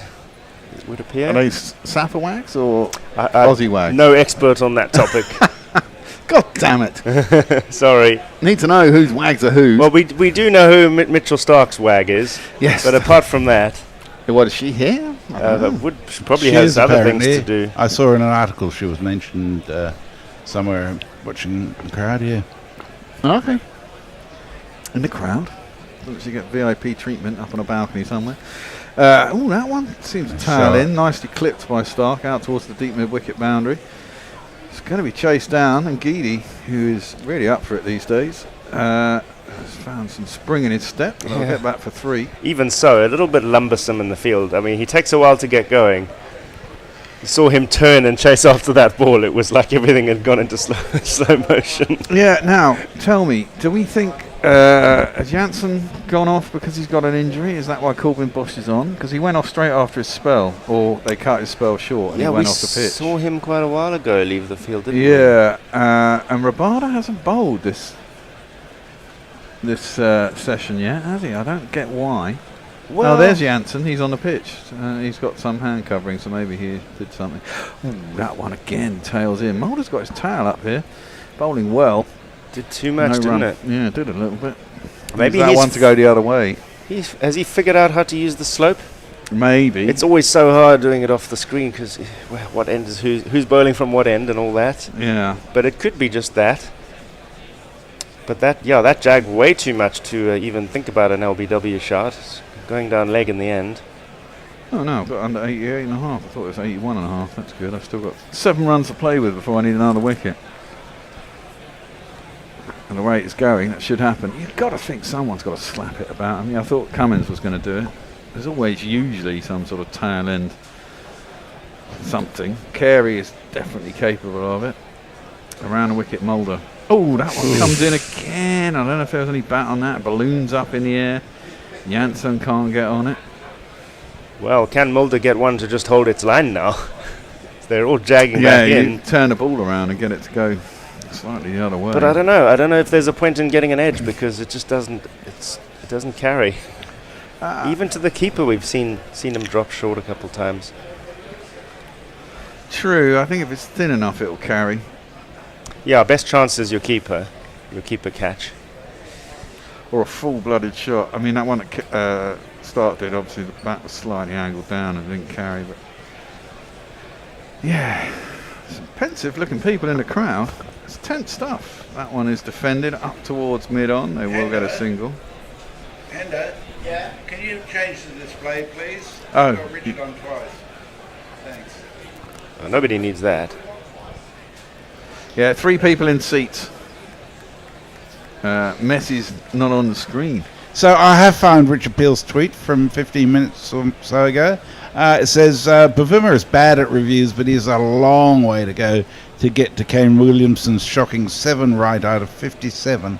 That's not great. Brian in Brisbane says, how's the GPL looking? Well, the lowest pick in the GPL, there were, I think, 20 picks in the GPL. Lowest one was 223. South Africa scored 95 today, so that's been 177 runs. So I think we may actually be below the lowest pick. That's quite shocking in a whole day's play as well, isn't it? Dan De Castro says definitely playing till 6 p.m. Maybe playing till 10 past 6 because of the 10 minutes lost to rain. I'm not sure about Maybe. I'm not sure that will come. Oh, they don't need to, really, do they? They've still got 3 days left. Edged! No! And what a surprise! Again, it hasn't carried. Markram must be getting sick of this, fielding things on the bounce at second slip. Well, it's partly as well because it's coming right off the tail, the toe end of the bat. It's not coming off the blade of the bat any higher. He's hitting it very low down on the bat. Same thing, both final sessions, yesterday and today. It's been happening a lot, hasn't it? Yeah. But I suppose at some point you can't keep on shuffling up. You won't be able to react in time. No, you do exactly that. It's a good effort at taking it. It's a poor shot. They're already quite close, aren't they? Those yeah, they slips? are. It's tricky. And you want to bounce a little bit and go up rather than... Yeah, get a top edge of a cut shot or something, but there haven't been many of those on this pitch. Full and driven, but only as far as cover, and there is no run. Yeah, it would be nice to have a catch in front of the wickets. Have we still only had the one Marnus this morning? I'm not sure there's been any. Yeah, I think that's right. Yeah. Oh, there was the caught and bowled, of course. Cummins took. I'm just going to go and change the picture. And I hasn't got it right. One of the worst stays at the wicket we've seen in the game so far was Marco Janssens this morning. I think it only lasted 2 or 3 balls and ended with a extended prod back to the bowler. Well, there's been a few pretty ordinary dismissals. Cummins wasn't great. No, he started off okay. A couple of big shots, but then just carried on doing that. And Geedy around the wicket. Down the track comes Carey. Doesn't really get to it. That nearly stuck past his inside edge, actually. Did a little bit. Would have bowled him probably. Hit into the ground. Maybe try Yorker next time he tries that one. Kieran Roseblade's pleased with himself. He's prepaid his super chat for the South African win. But if they do win, you'll do another one anyhow, won't you, Kieran? Is this his 9th over on the trot? Yeah, this is his first spell, isn't it? I think you might be right. And he's bowled continuously pretty much since tea. Am I right? I shall tell I have you. no reason to disagree with you. He's earning his match fee. Certainly is. He's done bowled well, 3 for 33. Oh, full bunger though. Maybe he's a bit tired. Goes out. Yes, this to is Maharaj. This is his 9th over straight. I would be tempted to give him a blow. Where's Rabada now? Yeah, he's got to be raring to go. You'd think so, wouldn't you? But I don't know. Maybe he's got a little niggle himself. Didn't seem to. He could still get his 10 for 3 more wickets to be had. How many did you get in the first innings? 5. And he got 1 in Or was it? Did he get he a did 6? definitely did get a 5. No, Yeah. did he get 6? He might have got 6 in the first innings. I think it's Cummins that got 6, didn't he? No, Cummins got 6, yeah, Rabada got 5. Work around the corner by Stark, down towards long leg. He'll get himself a single. I've always got to go one better, these Aussies. Yeah, fucking annoying, that, isn't it? Terrible people. Yeah. Sorry, messes. Dan De Castro's guessing that stumps will be at 6:06 p.m. No particular reason. I think they call it at 6 o'clock.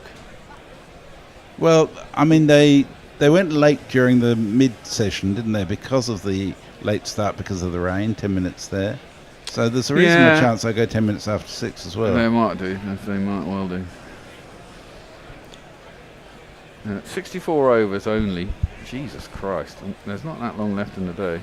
Oh, nice shot. Driven out to the covers. I suppose we've had 2 changes of overs, so we're supposed to have 84 overs in a day, 86 overs in a day. We use 2 overs for change. 2 change of innings, yeah. Well, we've only had 1 change of innings today. So far. Well, there's one coming. Yeah. Yeah. There might be one coming, that's true. So 88. So they're currently they're 24 overs short with potential hour left. I guess they get maybe 14 more overs if they get that. 13. 78. And there we go. Well, I suppose they'll only be about 8 short, same as yesterday, yeah. They should just give up and say we're going to have 80 overs minimum in a day. Mike says being a spinner in England seems so nice. You don't bowl much, you're not a batter, and you get paid to relax in the field most of the time. It's quite boring. You can hurt yourself, mind you. Just ask Nathan Lyon. Yeah. Rabada, it's still not warming up. I just don't get this. Jansen's isn't that a neck stretch he's doing? Oh, okay, maybe. Marco Jansen's coming back into the attack. He's got a bit of a mullet, hasn't he? And a decent run. 9 overs, 1 for 19 so far in this innings. He's certainly done his end of the bargain. He's going to bowl at start. First ball through to the keeper, and there's no run. Maybe you get an edge that carries off Jansen and Rabada. Yeah, just that extra mile or two an hour. It was when those two went, wasn't it? It was when Labuschagne and Smith went, you thought, ooh. I'm pleased to see that George McPherson is not saving his disdain for England alone. He says pretty poor batting from both sides. All the WTC finals have been in favour of the bowlers. Well, yeah, pretty much. Well, Head made a century last time. Yeah, he didn't did. Through the keeper, and they ran a big century as well, wasn't it? About 160, and that won the game. Yep. I mean, in the last one, I think, didn't Australia score something like 300 or something in the first innings? I can't remember that. And India were rolled for 200 and something, or it might be, yeah. I can't remember. No, somehow details of these World Test Championship finals escape me. I don't remember who won them and where they were. I know one. I know New Zealand won the first one in Southampton. Driven back and down Australia the won the second in at the Oval. And I think maybe because they come across as a little bit of an afterthought to your English Test summer, or a kind of starter to the Test summer. Maybe, yeah, if we could have a Test final series. I'm going to look up the scorecard for the last one. It's 2023 because it's just for the Ashes, wasn't it? Scorecard, there we go. Driven back again, but straight up to mid-off, and there's no run. Australia got 469 in their first innings last time. That's not bad. Smith got 121 and Travis Head 163 in the first innings. India replied with 296 with not a half century in sight. 46 for Rahane, 49 for Kohli, and a 43 for Rohit Sharma. And then Australia got 270 for 8 declared. Down the leg side, won't get a run. It came off the pad. Varane came across and stop it. And India were rolled for 234 in the last innings. So that's not a bowler-dominated game by any means. That's not a bowler-dominated game by any means, exactly. I can't remember the Southampton game. That would have been 2021. Yeah. Let's have a look. That was India versus New Zealand, wasn't it? Yes. 2021. Search. Outside the off-stump start, leaves alone through the keeper, no run. That ball was a bit of a non-event. Yeah, it was kept low, left alone, did nothing. India got 217, followed by New Zealand getting 249. India were rolled for 170, and New Zealand got it for 140 for 2 in the final innings.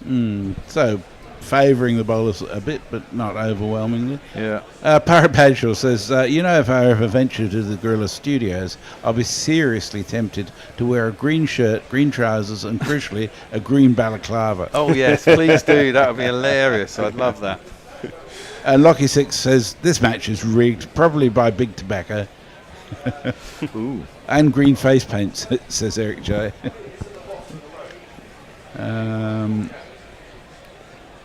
Well, Rabada is finally coming back into the attack. He gets a jingle because, well, he's KG, yeah. He goes like this. What's his name? He's a high roller, rock and roller, scariest, deadliest, killing this bowler. He can sink your oats like the Spanish Armada. No one faster, no one harder. What's his name? What's his name? Tell me, what's his name? KG. And his first ball is whipped out into the deep by Carey. Gets himself a couple of runs. 86 for 7 now. The Australians lead of 160. It wasn't the most convincing shot, and No. a very atypical one. I mean, for this game in this format. It was a decent ball for length, and he's just wristed it over mid wicket in the air. Well, don't know how long you want to keep trying that. Gonna need a couple of balls to warm up, isn't he? He's got 2 for 17. He got 5 in the first innings, exactly. He could get another 5 for and a 10 for. Well, KG's just sent a man out to where that ball landed. Yeah. Well, he bowls. It's cut. Doesn't beat the man at cover. Good save there in the covers. And there is no run. Some quite dark clouds over Lords at the moment, but in between that there's proper sunshine. Yeah. It's a pockmarked sky. Indeed. Well, this is it. It's very humid. At some point it is going to break. Yeah. I think we get through to the end today. Oh, yeah, we will supposedly, do. At some point tomorrow it's going to break, and it'll be a big downpour. Won't last long, it usually doesn't, and then it'll just be a much fresher atmosphere. Which will be nice. We are getting into the height of summer. Soon the longest day of the year in a couple of weeks. That's down the leg side, and it's going to be 4 runs. Beats Varane. Damn, that's the first bet I've lost in a long time. 4 runs. Catches up with us all. It does. I'm looking over a 4. But he's got to find his radar. He's been stuck out in the out. I do find it quite odd that he hasn't bowled sooner. I mean, I guess he bowled quite a lot before tea, but I mean, he hasn't bowled. Tea was nearly 2 hours ago. That was another quite whippy shot from Carey. He seems to decided there's a scoring on the leg side to be had. The whole area around the square leg umpire is vacant if Kagiso gets too straight. Now, there's a deep square and there's a long leg as well. That one's straighter, better. Yeah. And just defended by Carey. And there is no run. I can imagine there's some real tension at the ground now, but there hasn't been a wicket for a while. No. Relatively speaking, by the standards of this game. 8th wicket partnership is now up to 17 and 35 balls since a wicket. It's only 6 overs. It seems like fucking forever. I know, this is meddling with our yardstick. Exactly, Rabada in. Oh, wow, inside edge, I think, onto pad. Otherwise, there'd have been a big appeal. No run, dot ball. Carey's a decent bat as well. And if Stark can clump a few and stay there with him, which he's more than capable of, they could still counter-punch here. 50 or 60 would probably puncture South Africa a little bit. But still be a chaseable score at 220, 230. I don't think they'll get there, if I'm honest. But I feel like they're going to keep us interested, whatever it is. Yeah, it seems like that sort of game. And I think, personally, that fucking South Africa should come out on a counter-punch, because if both sides have been as poor as this, KG is in again, and it's defended back up the track, and there's no run. They should try a little bit of Bazball, because if they get on top, the thing about it is, if they get on top of the Aussie bowlers, and it's a reasonably small score, the Australians will have a little bit of panic in them, and the field will spread like we were talking about this morning. Then the singles will be there, but the only way to do that is put pressure back on the bowler. And we've seen here that if you don't take, wickets falling reasonably easily, and I don't think it's a bad pitch. No matter, I'm sure there'll be loads of reports in papers like that shitty article we read this morning. The pitches. Question for you, Bear. Yeah. From Richard Peel, can someone please explain why the slips haven't moved a yard closer? They have moved a yard closer, but they can't get too much closer, otherwise they won't have reaction time. That one's straight and defended back to the bowler. And there's no run. First slip is pretty deep still. Yeah, second slip is really close. Almost. That's a no ball. Anthony's bowled a no ball.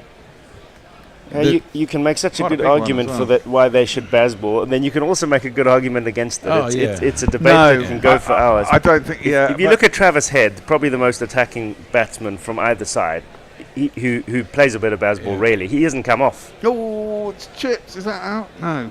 No. It must have been hit into the ground. You think if Travis Head can't throw the bat and smash a few, is that a sign that anyone else should be trying to do it? Yeah, it's a good question. It is a good question. He didn't really try, didn't really last that long, did he? On this pitch. I can't even remember how he was out now. How was he out? Bowled? It was only about 15 minutes ago. Yeah.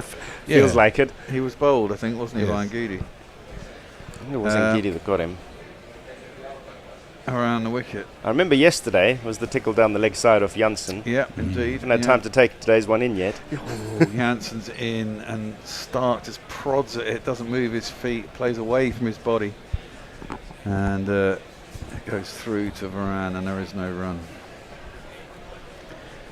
Kartik Kumar says Test cricket can only be saved if they cancel the 5-match series and the Ashes and play at least 1 or 2 tests with each full member and associate nation. It's never going to happen, and it's not going to work, is my view. You'll just kill Test cricket even more quickly. My judgment. There won't be support for that at all. That's short, and cowers away from it, lets it through, and there's no run. I think they just need to make more time in the fucking schedule for it and have less T20 bashes, basically. Or there was an interesting article that Hendo made me read on the BBC today, talking about exactly this. And you need to make a little bit more time, and you need to be able to compensate players enough. There was something like, so Pooran's given up international cricket, right? After this ball, Janssen is in to start. It's full, it's edged, and it doesn't carry again to the slips. That's well. Markram continues to work on his goalkeeping. Yeah, he does well. There's a good keeper, and there is no run. It's a dot ball. Pooran gets paid best part $2.5 million to play in the IPL, and the highest contract for the West Indies is 200 grand. And that's the problem, and that's why Stokes is on a reported 2.47 million as captain of England on a central contract. Those players can refuse to play in the IPL and have a good living. This is not a new problem, particularly for the West Indies, going back to World Series cricket, to the Rebel Tours. Yeah, exactly. Works into the leg side, and there is no run. I mean, what are the highest paid South African players on? That I don't know. Be interesting to find out, but I can't imagine obviously it's that modest. much different. Yeah. I mean, you can live on 200 grand a year, but I mean, when you see your compatriots in it's other the comparison. countries, exactly. You go, well, why the fuck am I? I'm working just as hard, and I'm getting 200 grand, and Stokesy over there, and Smith, and Labuschagne are getting paid a couple of mil a year just to play for their country. Why am I not? I'm going to give this up, and I'm going to go and be a T20 mercenary. Anyway, Janssen, last ball of the over the wicket, driven by Stark, only as far as mid-off, and there is no run. Okay, Leo says, now just imagine the South African order hadn't fucked up in the first innings. Yeah, or if they'd have bloody reviewed fucking Bo Webster in the first innings. Yeah. Neil Harris says, hello Neil, says, who gets the fine if the wicket is deemed substandard? The ICC? That's a good well, the wicket isn't substandard. Anyone who says that is just fucking having a laugh. There's a lot of discussion about Kartik's proposal. Frankly, the reason Test cricket is viable at all at the moment is because of the revenue from TV rights for those 5 Test series. The question is how to spread that around more equitably so that there can be more cricket. Well, it's very easy how to spread things equitably. You can take the money, divide it by the test-playing nations. The question is getting human beings to do that. Yes. Each country letting go. Well, yeah. The interesting fact is that the West. Yeah. Well, exactly. There is a very salient point in all of this. That's worked into the leg side by Carey, and there is no run. Generally, touring teams aren't paid any share of TV revenue when they tour, and that is definitely something that needs to be sorted out. And the West Indies, it cost them £1 million to come here and do a tour, which is fucking outrageous. Why are they paying to come and tour here? And that should all be covered by the TV rights money and everything else, and there should be a fund for anyone who's touring. There should be recompense for that. It's ridiculous not to. There should be a pot for that. Yeah. It's small change compared to what money cricket brings in as a whole. Well, exactly. I mean, the latest That guy. first ball was a no ball, by the way. Oh, yeah, it was a no ball. Around the wicket is Rabada. Fished at by Stark. Doesn't look comfortable against Rabada at all. Through the keeper and there's no one. I can't remember what I was just about to say. The pot of money. Yeah, it wasn't that. Well, equity is something that needs to be imposed rather than expect the goodwill of nations that are actually creaming it in. Well, exactly. And the ICC needs to dish out more money. I mean, it must get shitloads of money from the rights for tournaments. I mean, where does that all go? Oh, well, I suppose it is handed out, but that one beats the outside edge of Stark's bat. Stark knows he was beaten. He's got a shake of the head and a smile in response to that play and miss. I mean, India, their share has risen, wasn't it, in the last settlement? Yeah, there's all that. They just don't need it. But in terms of finding room in the schedule, I do think we have to look at the fact that so few tests are going to 5 days, and if we are honest that they're going to be 4 maximum, there's already time in the schedule. Well, exactly that. That's clipped round the corner, nicely timed by Stark, but only as far as deep square, and there'll be a single. You could turn 2 test series into 3 test series quite by easily. reducing them to 4 days, and if you add some more overs, actually, in the day, you're hardly giving much away. In this, they were talking about going back to 8-ball overs. I'm not sure about that. But I think that's a ridiculous idea. Yeah, just try and have more overs in a day. And if you make the days longer, it's also better for spectators. You know, they get a bit more value. I mean, in certain parts of the world, you can't because of the dark. But I guess you have more daylight textures and you start earlier and make it go longer. And an extra half hour on each session. Fashed at, driven at by Carey. Beats the outside edge again through to the keeper. Rabada has found the channel. I guess that's one way to do it, isn't it? More day-night tests. Then it doesn't matter. Yeah. Well, it'd be a shame if all tests were day-night. Yeah, it would be. I mean, in somewhere like England, it wouldn't matter. You could start at 10:30 and go till 7. Yeah. And you could get an extra hour's play that way, which would allow you the extra 10 overs or whatever you need to get in a day. But as you say, if tests aren't going 5 days anyway. Cut out towards deep point. Maharaj isn't going to save that. It's going to be 4 runs. Good effort by Maharaj out there, but he can't stop it. Oh, I haven't played one of these for a while. It's one of these, 4.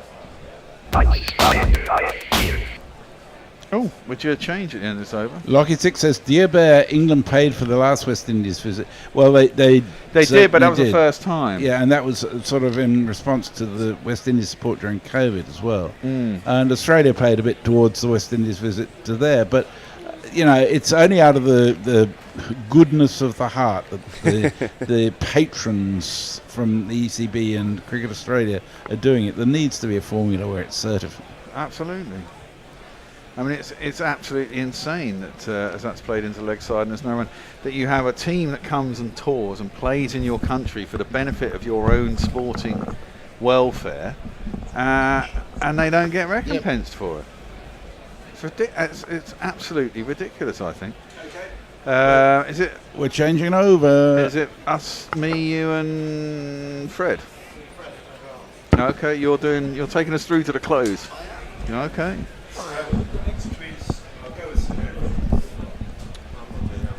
Who's doing them? Me. I'll give them to the Bear. Oh, here you go. Here you go, Bear. Or have you got your own? No, give it to Fred. He can do it. Fred. No, I'm banned from socials. That's all right. You're reinstated. Very important reinstatement. I shall be issuing a statement. What was the last one, Betsy? Oh, for some reason we're looking at... Is that the Abbey Road one? Well, I'm wondering. Is it the Abbey Road zebra crossing? I think so. They're mine, don't need them. I'm guessing it might be, because if you go to the St John's Wood tube station, there's that little shop which sells lots of Beatles. That's the wrong end of I know it is. The other end. Memorabilia, but it's obviously trying to cash in. It has been for many years. Janssen in, and they're going to go through for a quick single. It was dug into the pitch, quite short, up into the armpit of Mitchell Stark, but he jabs it down into the onside, and Carey said, I want to get down that end. I'm feeling confident now on 19 from 32. It's a no Ah, ball. no ball. Another no ball. Too many no balls. I've no idea where this is happening. You have to say, when Janssen bowls a no ball, it's generally a big one. Yeah. The 100 is up with that no ball. 100 for 7. 100 runs means that 10 kits are delivered to grassroots They're not paying us cricket. any money. We don't have to read their adverts. Well, no, I'm not. I'm telling you who it was who was providing those kits. He's in again. Bowls hits him on the pack. Got to be close. Got to be close. And given by umpire Illingworth, Janssen is really pumped. Could it be high? could He's be a a bit tall high. man. He's a tall man. I'm sure he's going to review that. He might as well. And we also have to wonder whether he's overstepped. Well, they'd have after the called previous that one. already. Well, it's saying 100 for 8, but it's gone to review. Has it? Yep. Okay, I've got to find them. Here we go. I think that's going to be high. I think it's going to Better out than in. Short man. Better in than out. Better out than in. Better in than out. In, out, shake it all about. braced front leg, so it's hitting him on the well above the knee roll, on the flappy bit of the pad. We should have a name for that, actually. It's the flap. It's the pad flap. Ooh, is there going to be an inside edge? There's an inside edge. Is there? No, I think. Or so. has it gone past? Nah, it's got to be back now. Well, he didn't feel it, I don't think. I mean, he didn't look certain when he referred it. It's not out. Oh, what a blow. Could that be the crucial blow? The final blow for South Africa? The wickets ticker sneaks back to 7. And poor old Marco Jansen is now thinking, why am I so bloody tall and get so much bounce? Anyway. Well, that wouldn't have mattered. Well, it did, because he made it bounce higher, didn't it? Well, it was if an he was inside edge, shorter. too. Oh, it was an inside edge, yeah, good point. And as if to rub fill salt into the wound, he plays a glorious shot on the up carry through the covers for 4. You just feel as if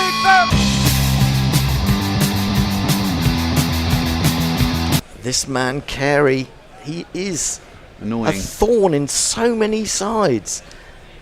He really is. That is an absolutely. Can you have the same thorn in many sides?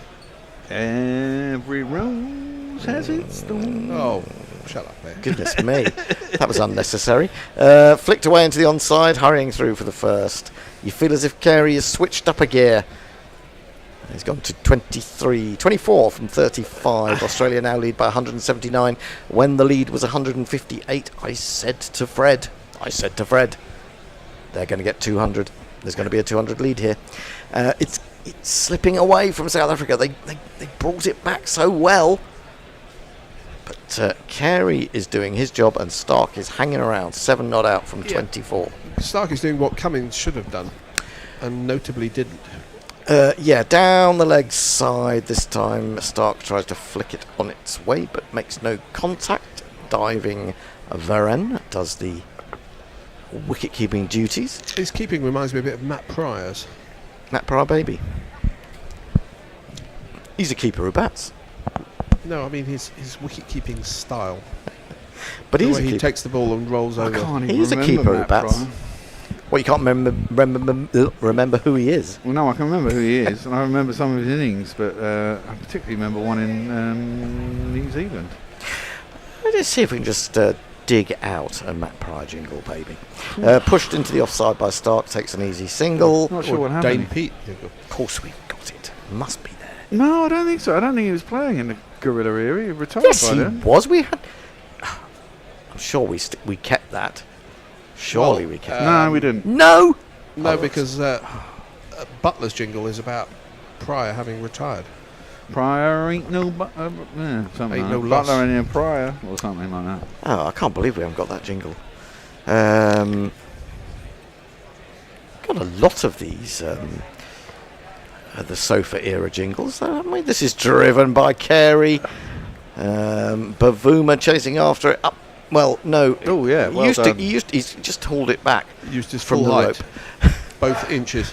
What gets me is that you used to watch that and you used to run up that little bank to the pavilion, and I quite liked that. I mean, I suppose now... Well, I once saw a ball land on the bank and roll back onto the field, and they hadn't run, and it was a dot ball. So it was a bit like a golf shot, really. Backspin. Yeah. That was in a 360 opening partnership between Graham Barlow and Will Slack. There you go. 3 runs to Carey, down to 27. Yes, I was going to say, John Carr, I remember seeing him get a big double 100 in a county game at Lord's. Yeah, he had a month in 1994. Was that for where 94? He scored about 900 runs for once out.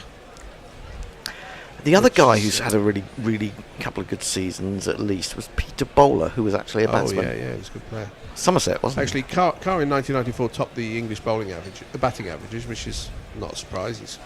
Somebody has to. But he was ahead of Lara, who hit 501 not out in one innings. Rabada into Carey. Everything about Carey says he's going to score runs, and quickly. He moves to 28 off 37. He definitely looks now as if he's not.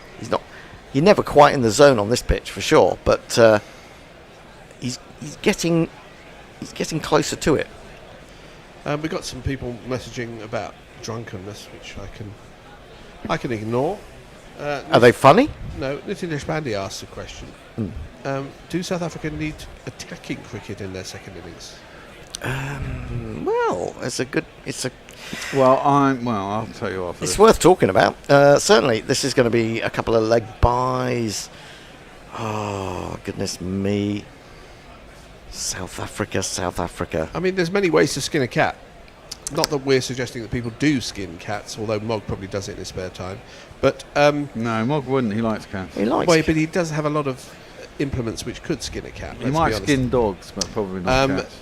You know, if they need 220 to win or whatever it is, there are many ways of going about that, and I think each batsman can make up his own mind because there's no time pressure.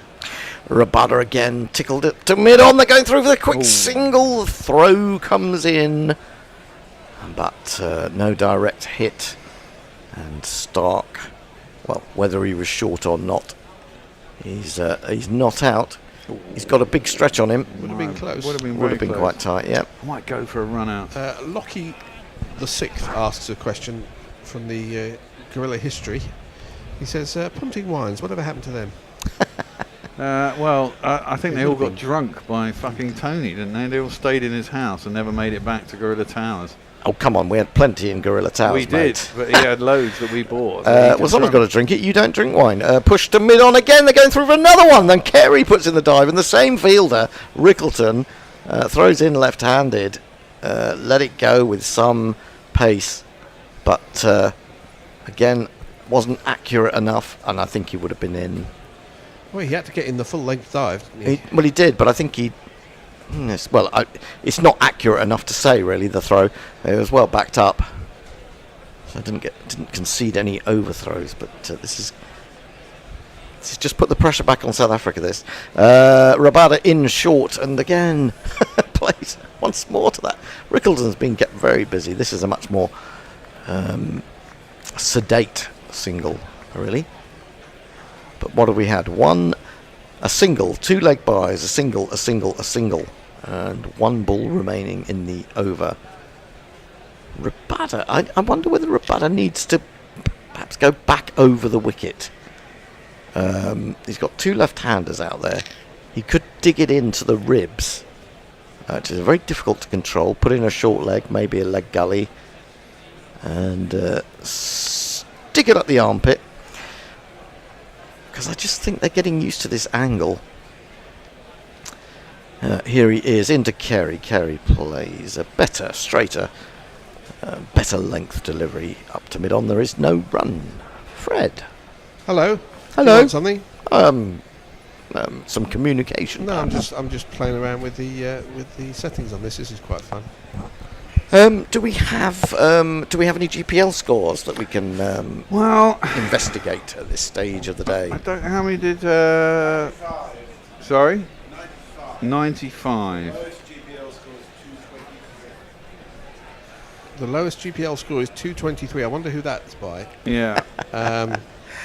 So 95 plus 115 is, 210 so far? Yeah, so you need another 13 runs in 15 minutes. Doable. And what's the next one after that? 227, which is Hombre Nuevo. Well, there you go. People are in with a shout, it has to be said. Maharaj is going to come on. I did remember... he got Carey in the first innings playing a very stupid shot. Very stupid shot. But I was just thinking back to when Ajit was on and he was saying, get Maharaj on, and I felt at the time that was the wrong thing to do. But now, I think it's worth having a look, isn't it?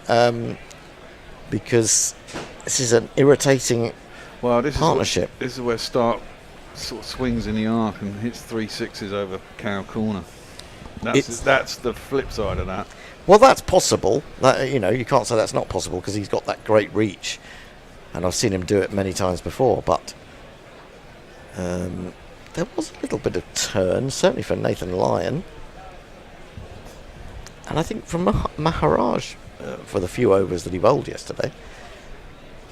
He's in. He's got a slip and a short square leg, and it's full defended on the front foot by Stark, and a poor throw from the man at extra cover back to the bowler. If they'd been alive to it, they might have thought about running through for the single. The lead is 189 now. In comes Maharaj, tosses it up, almost yacht length really, but it's a very pleasant defensive shot. Eased to extra cover. No run. What else have we got? A backward point. Extra cover. I'm guessing we've got a man back on the boundary at cover. Forward he comes, and that's... shouldn't be a run there. Well, there's a gap there, isn't there? I mean, I'm not really sure that Ngidi could do very much about that. There's quite a big gap. So they come through for that one now. Stark moves to 11. 116 for 7. God, it seems like a long time ago since this match started in a strange way, because so much has happened. Yeah. Maharaj left arm over the wicket bowls to Carey. Carey looked like he was trying to whip that a little bit leg-sidey and was a bit early on it. Maybe a little early closing the face. Didn't quite go where he wanted it to. I've forgotten about that when you said he was out in a very stupid way. Well, he was very close to being out first ball, wasn't he? Against Maharaj, I think it was. Or was it Markram? This one he's managed to get up to long on for a single. Moves to 30. How vital could this 30 be in the context of the World Test Championship final? Quite, I would say. I'd say quite a lot, yeah. 191. It's certainly chaseable. But looking at scores in the game. Indeed. He goes back to this one. Does Stark, who's beginning to look comfortable himself. And he flicks that to deep square for another one. They were always likely to have to score the biggest total of the game to win, South Africa. Yeah. When you concede a 70-run deficit on a low-scoring match. Yeah, but when you've taken 7 for... Yeah. What was it? 70 odd for 7. 70 odd for 7. Then you would say they probably won't have to chase the highest score in the match, but it's getting much more like that now. Any... Yeah, nothing very interesting. Okay. That means probably... I think if you want to get Fred to read anything out, peeps, you're going to have to super chat, aren't you? Oh, yeah, send us some super chats, and I might read some of them out. Rabada continues round the wicket. He's edged it. Oh, it's gone down. That's dropped. Gone down. It was tricky because Varane had to go across in front of first slip. It wouldn't have carried to the first slip, but he couldn't quite get enough glove underneath it. Just carrying as well, wasn't it? I mean, it was very close to not carrying. Yeah, I think that's it. It's kind of on the half volley when he gets there. Or it may not have carried, actually. It may not have carried, actually. Very, very close. But you do have to wonder. I mean, I know that a lot of the edges recently that have fallen short by a long way, and you can't come up that far. But I do wonder, I mean, maybe they have come up a little bit, but, they definitely have now. But they're going to get a leg by, they're going to get through it. Rabada can't get there before Carey, and it's another single. So what is this partnership worth now? It must be getting on for 50. Well, there's 30. There's only 42 scored between the pair. Yeah, but there's been a lot of no balls and leg byes. Yeah, that's true. Do you want me to? 46. There you go. 46 off 72. Save me doing So a that's, Tony and looking it up and getting the wrong answer. So that's 4 extras, actually fewer than I thought. Let's have a look at the field. What have we got? I can't read that very quickly. 2 slips and a gully. In comes a Rabada full and whips through mid-on. It's not a good ball, though. Well, he's attacking the stumps, which he's entitled to do. Well, I don't think he was attacking the stumps there, really, because it was far too much down the leg side. It's well put away by Kerry, got to say. It was a straight full and straight ball, and he's It played wasn't it well. that straight. What are you talking about? it's It one was of these. outside leg stump. 2 plus 2 is on member. Yeah, it's into the pads. I'm going to start getting old Gary on you now. Don't do that. And that is the 50 partnership. Well, another twist, another turn. And he's in. That's a much better ball, which is probing the stumps, Fred. And it's a thick inside edge on the forward defensive up towards mid-on. Nice, That's isn't it? glorious. It's a glorious angle for a left-handed batsman, really. And as I say, Carey has just stepped up his game. He's a decent Since the man. LBW decision that was overturned, he's looked fantastic. It wasn't out on a number of scores. Anyway. Rabada again. Oh, no, that's a little bit of a loose shot, but he's got away with it. Lot of ugly inside edge on that one as he aimed a drive on the up. Goes wide of mid-on, who runs round to field, take a single. 124 for 7. Kieran Roseblade slightly facetiously says South Africa need to defend now, restrict the runs, then take the wickets before lunch tomorrow. That's the plan.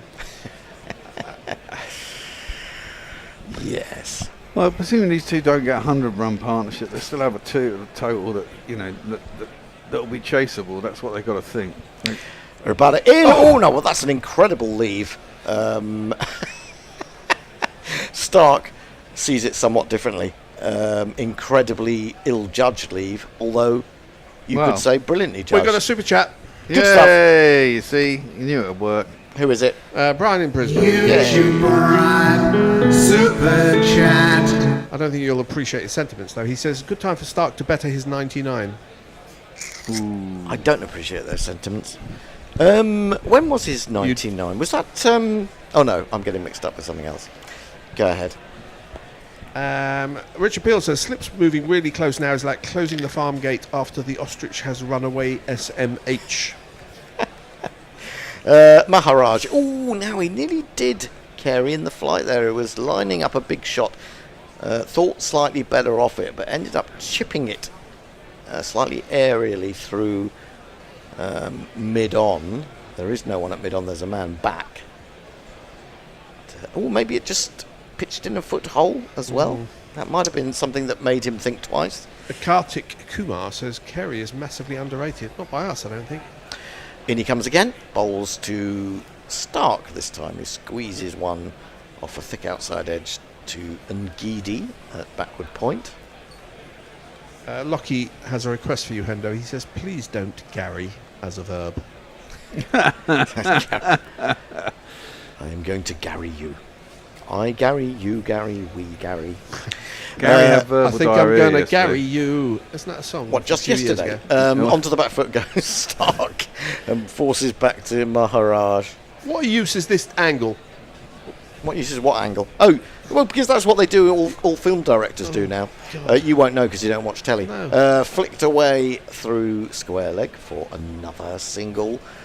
It's a very sensible innings from Stark, providing excellent support. 200-run lead. 200-run lead.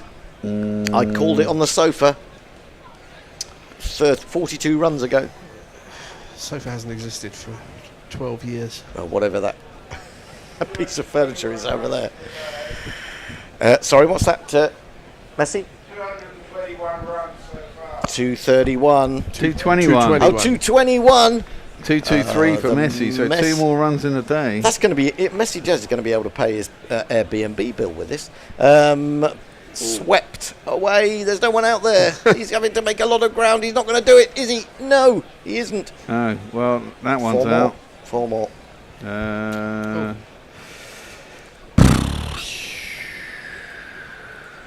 Carey goes to 40. He's now 40 or 46, and he hasn't had to play any silly shots at all. Well, he is at 40 because he hasn't played any silly shots. Well, yeah, but what I'm saying is that... yeah, he's played sensibly. I mean, he did play a very silly shot in the first innings. Kieran Roseblade says, Aussies really do bat deep, don't they? Yes, but they don't bat very well at the top. Driven up too long on another single. I don't get why Janssen or... Well, Rabada is bowling at the other end, but unless he's injured, he's only bowled like 9 overs. Yeah, but he was on the pitch. Yeah, exactly. I think I would get Rabada off again. He's not really bowled particularly well, I don't think, in this little second spell. I don't think they go back to Ngidi. He bowled like 10 overs on the trot. Oh, was it? Or come over the wicket to these 2 left-handers. I mean, if something's not working, try something different. Yeah, well, if Janssen's fit to bowl, then he ought to be bowling. 131 for 7. 226 is the 227 is Hombre Nuevo. 232 is Minx Boo. Who? Minx Boo, who also has 233 shared with Messi Jez. Messi was up in arms. He was up in arms that someone would have the temerity to choose. There's no proprietary rights over any number. Well, we know that, but you've got to be nice to Messi. This is defended. Rabada stubbornly refusing to listen to me. And in fact bowling a no ball from round the wicket. You see, Minx Boo takes a different theory. He just covers a bunch of numbers where he thinks it's going to end up. So he's got 232 all the way up to 236. Oh, I think that's quite a good... that's quite a good theory. That is quite a good theory. It's a no ball, so we are on 227. Minx Boo. I mean... when you think of all the times that Messi Jez does it, and I've never heard Minx Boo do it he's before. been in quite a lot recently. Oh, has he? He's been. Or she. He put. Or good man or not man. More super chats. Rabada in again, bowls to Carey onto the back foot, forces. Very good placement. Maharaj was well behind square there on the offside and has to run 20 yards or so and 2 more for Carey, 43 of 49. Temba Bavuma looks perplexed. Kartik Kumar says, outside of Australia, fans and journalists do not rate... who's he talking about? Oh, it's Carey. They do not rate him highly. He's unsold in the majority of leagues. Well, that may be because he may not have the game necessarily. Well, I think... I don't know. He's done pretty well in ODIs. He's on the pad. That's got to be close. It's and gone. That's given. And that is much lower. Carey is going to review it I think again. he's got an inside edge. Oh, has he got another inside edge? I think so. Yeah, he seemed quite... he didn't even wander down to have a chat with Stark. He just signalled it straight away. I mean, there are 2 things here. The angle might have taken it down the leg side slightly. It's certainly not too high, I wouldn't say. It looked like it was heading for the stumps. Has he got another inside? Oh, no, maybe not this time. Hang on, hang on. You can't always tell. Yep, nothing there. It looks to be a gap, actually, this time. It's been... Oh, I see they haven't put the ultra edge on yet. Oh, God. Why do they do that? Why do they do that? Oh, no edge this time. I thought edge. it was on edge. Oh, no edge, out. that looks out. Knee roll.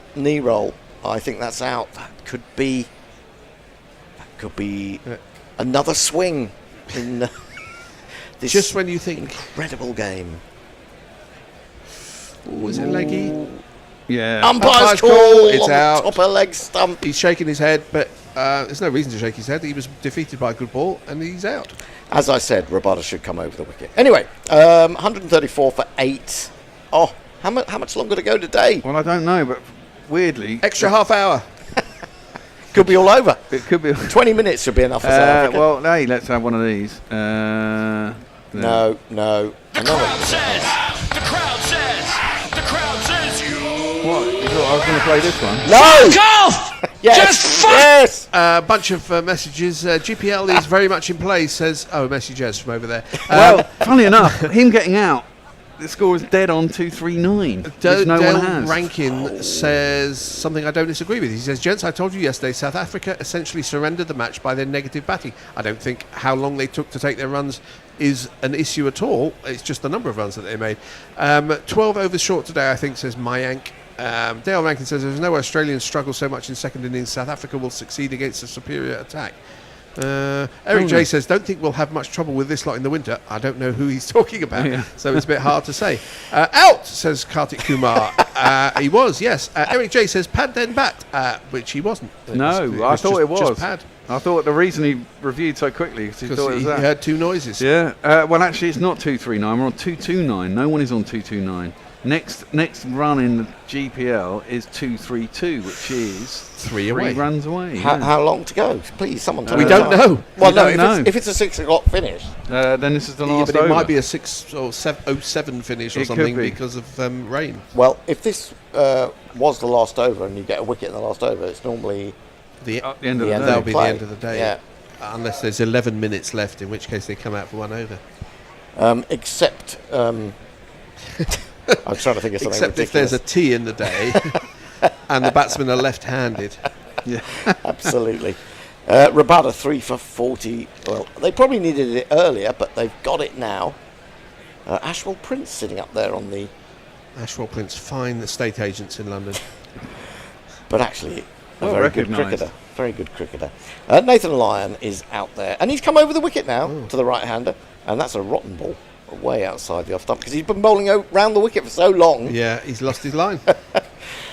No ball. Oh, and it's a no ball. 230. What's the next one? 232. 232. Who is it? Minx Boo. Minx Boo again. What is the pot? It's it a lot. will be. It's a lot. 170 plus 180. Yeah. 180. 100. Listen, people. That could almost pay for Messi driving through the Blackwall Tunnel. Listen, people. That's how much you can win for £1 on the GPL. Edged short yet again, and then kicked by Varen in the direction of the pavilion. Pinball in the 6-yard area. That was. It was parried by poor old Amarkram, just running. Sorry, not running, but diving for everything that is always about 5 yards short of him, and he knocked it into the leg, or diverted it into the leg of Varane behind the stumps, and went off at an angle in the direction of Lords. I think if we read every message, then it won't encourage people to super chat. Yes, we've had this massive discussion on air before. Oh, okay, all right. So I'm just going to read. Kartik Kumar says, have you seen the Test documentary on Amazon Prime where the Australians abuse and throw their bats and break things after getting out? It felt dramatic, but I'm curious if this happens for real. Rabada in. Yeah, I'm pretty sure it does. It's Stark facing up now, defended. He's come back round the wicket. Why any cricket or club or team or football team allow unfettered access to documentary makers? I mean, it's just ridiculous. Very, very stupid. It's not a great idea, is it? I don't think. I mean, you don't. It's a bit like reality TV. You don't really know how much of it is true. I mean, well, at least with the sport, you actually know the games that happened and the results. Yes. But I'm not interested. Well, I've been watching Race Around the World, which has been quite good fun. Actually, the people on it have been around interesting. The world? Rabada in full and driven. Very good shot. Bavuma does everything he possibly can. The full length of his 5 foot, not very much frame, in the way of that. But they do get single. Minx Boo is in the money.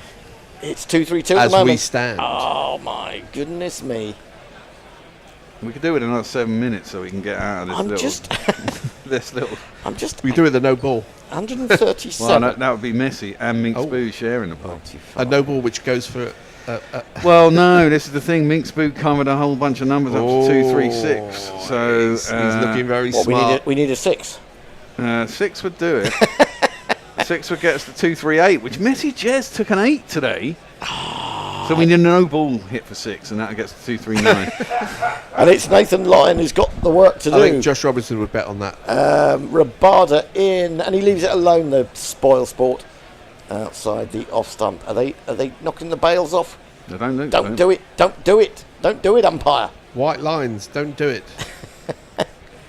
It was a That's no ball! It's a no ball! But it hasn't gone for 6. But it hasn't gone for 6. So hang on. If it's 2-3-3, is this a shared pot? Is that the first time we've had a shared pot? No, we've had shared pots before. Not many, but Messi we can have. drive with Minx Boo down the Blackwall Tunnel. Or he could sublet his room in his Airbnb. Rabada in again to bowl, and he has a little poke at that one, and the ball is dying now. 3 isn't no it? balls in this over. We have no idea whether that stumps or not, even though Messages is screaming from the other side of the room that they should call it a day. Oh, this is more tense than the cricket. It doesn't look like it's close of play because they're showing replays rather than people trudging off the field. It's Sorry, true. Messers. Some messages. Blah, blah, blah, blah. Sudahu says Australia needed it. I'm not sure what, after sandpaper for them to be trusted again, I'd say. Oh, that's the team.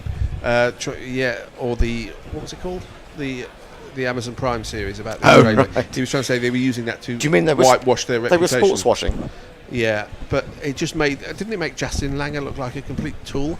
I don't think it takes much. I mean, admirable though he was as a batsman, when you see him interviewed and chatting, he's more intense than Gary on speed. Mulder. Oh, has he got the edge? Oh, Mulder Guess is back what? into the attack and it's fallen short. Listen, if you're going to bring up your second slip, you can bring up your first slip as well. You know what? Somebody should put on a helmet, do a Marcus Trescothic, stand at his knees about 5 yards away at short second slip. No, but my point is here, let's have a look at this to see how far short it was. You know how first slips slip is always staggered, but it doesn't have to be. But that was a long way short. Yeah, but if he'd been level with the second slip, he would have taken it. Shouldn't Varane and if you drive are across? that's bollocks, etc. But can they? No, when he used to stand or sort of kneel very close, it tend to be off the spinners rather than the pace bowlers. Generally. Although I have seen it done. Was it? I think Joe Root's done it. Awful delivery from Mulder down the leg side. Can ill afford 4 byes like that. So can Messi.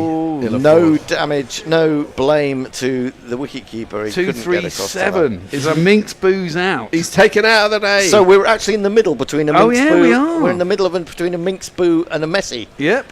Which is not something I thought I was going to say before I came in today. Now we need the rest of the balls to be dots and the end of the game, and then we're done, and we've scraped through. Dotty. For another day. What do we need to?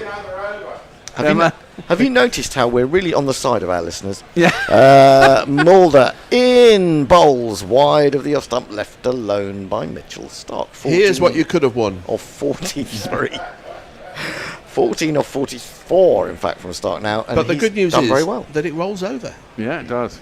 You get another go tomorrow. You get another go. You get a chance to give us more money. Oof. Although there'll be no, I suppose Australia will be in. It'll be a tough guess. Oh no! Well, yeah. But you might have to. You might have to pull it. You might have to pull it after 10 minutes. Yeah. If that. In fact, you might say you've got to get in for the half an hour before the start of play. Mulder in bowls edge caught drop. Finally one carries. It carries at a comfortable height, and would you believe it? It's that man, Marco Jansen, with the longest fingers in cricket and the longest fingernails on the end of the longest fingers. Do we think this is the last over, and therefore, if there is a wicket, they go off, or is there another over? 6-10, I reckon. Yeah, I reckon 6-10. I think you're about right. I think he was too close there. Far too close. He was very close. He was quite close. Oh, well, that's why it's difficult to stand close at slip, and I speak as a very skilled slip fielder myself. And we're now whipped away by Stark, having got that life, and he's going to get a couple down to that knocks out 238. Now we're on to 239. Oh, we got a little bit of space now. And, have we? Until where? Until 243. Oh, no boundaries. Only needs a boundary. It does only need a boundary. and Messi's back in. Australia, of course, might argue that Marco Jansen caught Steve Smith at the third attempt yesterday, and Steve Smith turns around and said, "Lucky bastard! I didn't get that fortune." You can see him. You can see him there in the pavilion. Everyone's ignoring him. One ball Webster remaining. wasn't. Yeah, but he's new. New boy. Oh, that's a flaming brilliant ball. It's almost gone like I think that's stumped. That is stumped. We survived! Yes! the plaintive cry of the thwarted Messi, which you can now get on an app called Merlin. It's 144 for 8, and the bank wins. The Gorillas win. Stark remains 16 not out. Lion is 1 not out. Well, that has just been. Well, let's get back to the game because roaring day of Test cricket. It's an absolutely terrific game of Test cricket, and it just goes to show that cricket can be exceptional when the bowlers are on top, and they have been all the way through this game. And low-scoring Test matches. I've said it before, where every run is crucial, every leg bye, every no ball. Every run is crucial. Yeah, and you watch games in the UAE where it's 380 for 3 at the end of the day, and you just kill for a day like this. And it's been terrific, and the match is still very much live. It's alive. Again, Australia are in front, especially after that this current partnership, or. No, the one before. The previous partnership. But it's a good game, and it's exciting cricket. It is. I've just suddenly had a flash of inspiration, and I've realised that's highly unlikely. If we make the pitches poorer in terms for batting, and if we continue to encourage batsmen to hit everything. We could get down to one-day tests, and then everyone would be happy. Somebody did suggest earlier a 24-hour test match. Where would you play that, though? I mean, just see Tony's rotors. Oh, God. That would be. I'd have to do about 23 ball by balls. You'd have to have 2 sides, though, wouldn't you? You'd have to have, because no one could play for 24 hours unless you gave them chemical speed. Assistance. Yeah, exactly. And we only give that to Gary. So. That's the end of the day. They're walking through the long room. A great recovery from South Africa after we thought they were dead and buried, really. But at the end, will they be a little bit disappointed? Well, they'll be disappointed by that drop catch in the last over. They'll also be disappointed that at 70-odd for 7, they didn't pin Australia down to 100 all out, really. Yeah, but they did really well to get to Australia for 70%. You can't just take the peak area and say it's disappointing after there. Exactly. I mean, Australia were how many for 2?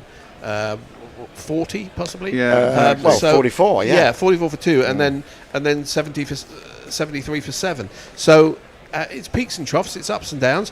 Have you got any more cliches? No, I don't.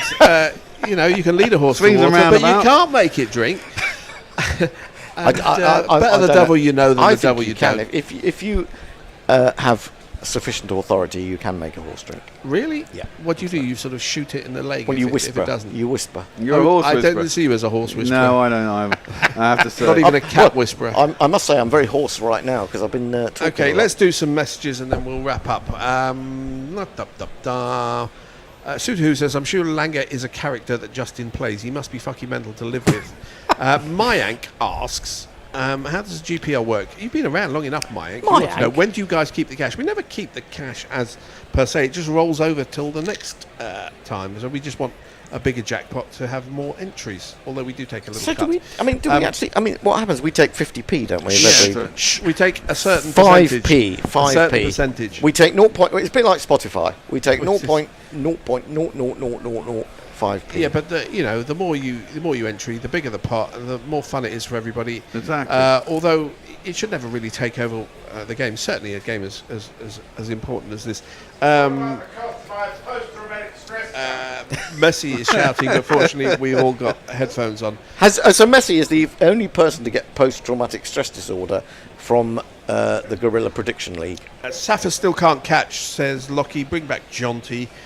Fix, says who about the GPL. I don't know how we could have fixed what goes on the pitch. Yep. I mean, we probably could, but I don't think we do. I think it would cost us more than 180 quid. We don't have that influence. Stark could predict the end of the world and it would actually come true, says Kartik Kumar. See you all tomorrow, says Brian in Brisbane. Who says Australia will make 245 tomorrow and then South Africa back. Yeah, that's the way it works. Because they sort of back alternately. That's basically the end of the messages. Thank you all very much, and we'll be back tomorrow. I won't, but other people will. Yeah, we'll be back for 10:20 Are you coming in tomorrow? Well, I wasn't down to, but this is just such fun. It's going to end tomorrow. It's going to end tomorrow if there's no rain. Well, there might be rain. If Tony's coming in, he might be able to drive past the end of the road, and it might be the last time that I see Messi. Will it be the last time we see you, Messi? Oh, unless we're going to Vix Mark's book launch on Monday, which I'll try to. I'm just trying to think if I've got anything on. Don't think so. I'm not that popular. So you haven't had anything on since 2018 or something? Nah, probably not. Anyway, it's Lords bathed in early evening sunshine, which is the best kind of Lords. And that's it for today. Join us tomorrow. The Bear's here. Messi is here. I think I'm going to say to Tony, pick me up and find me a space. I'm sure he will. Unless there's lots of people who haven't done the... I don't know what... I never look at the rotors. You never look at the rotors anyway, do you? No. So, thanks for joining us. Don't forget to super chat us. Don't forget to, smash the like button. Yep, and subscribe. Subscribe.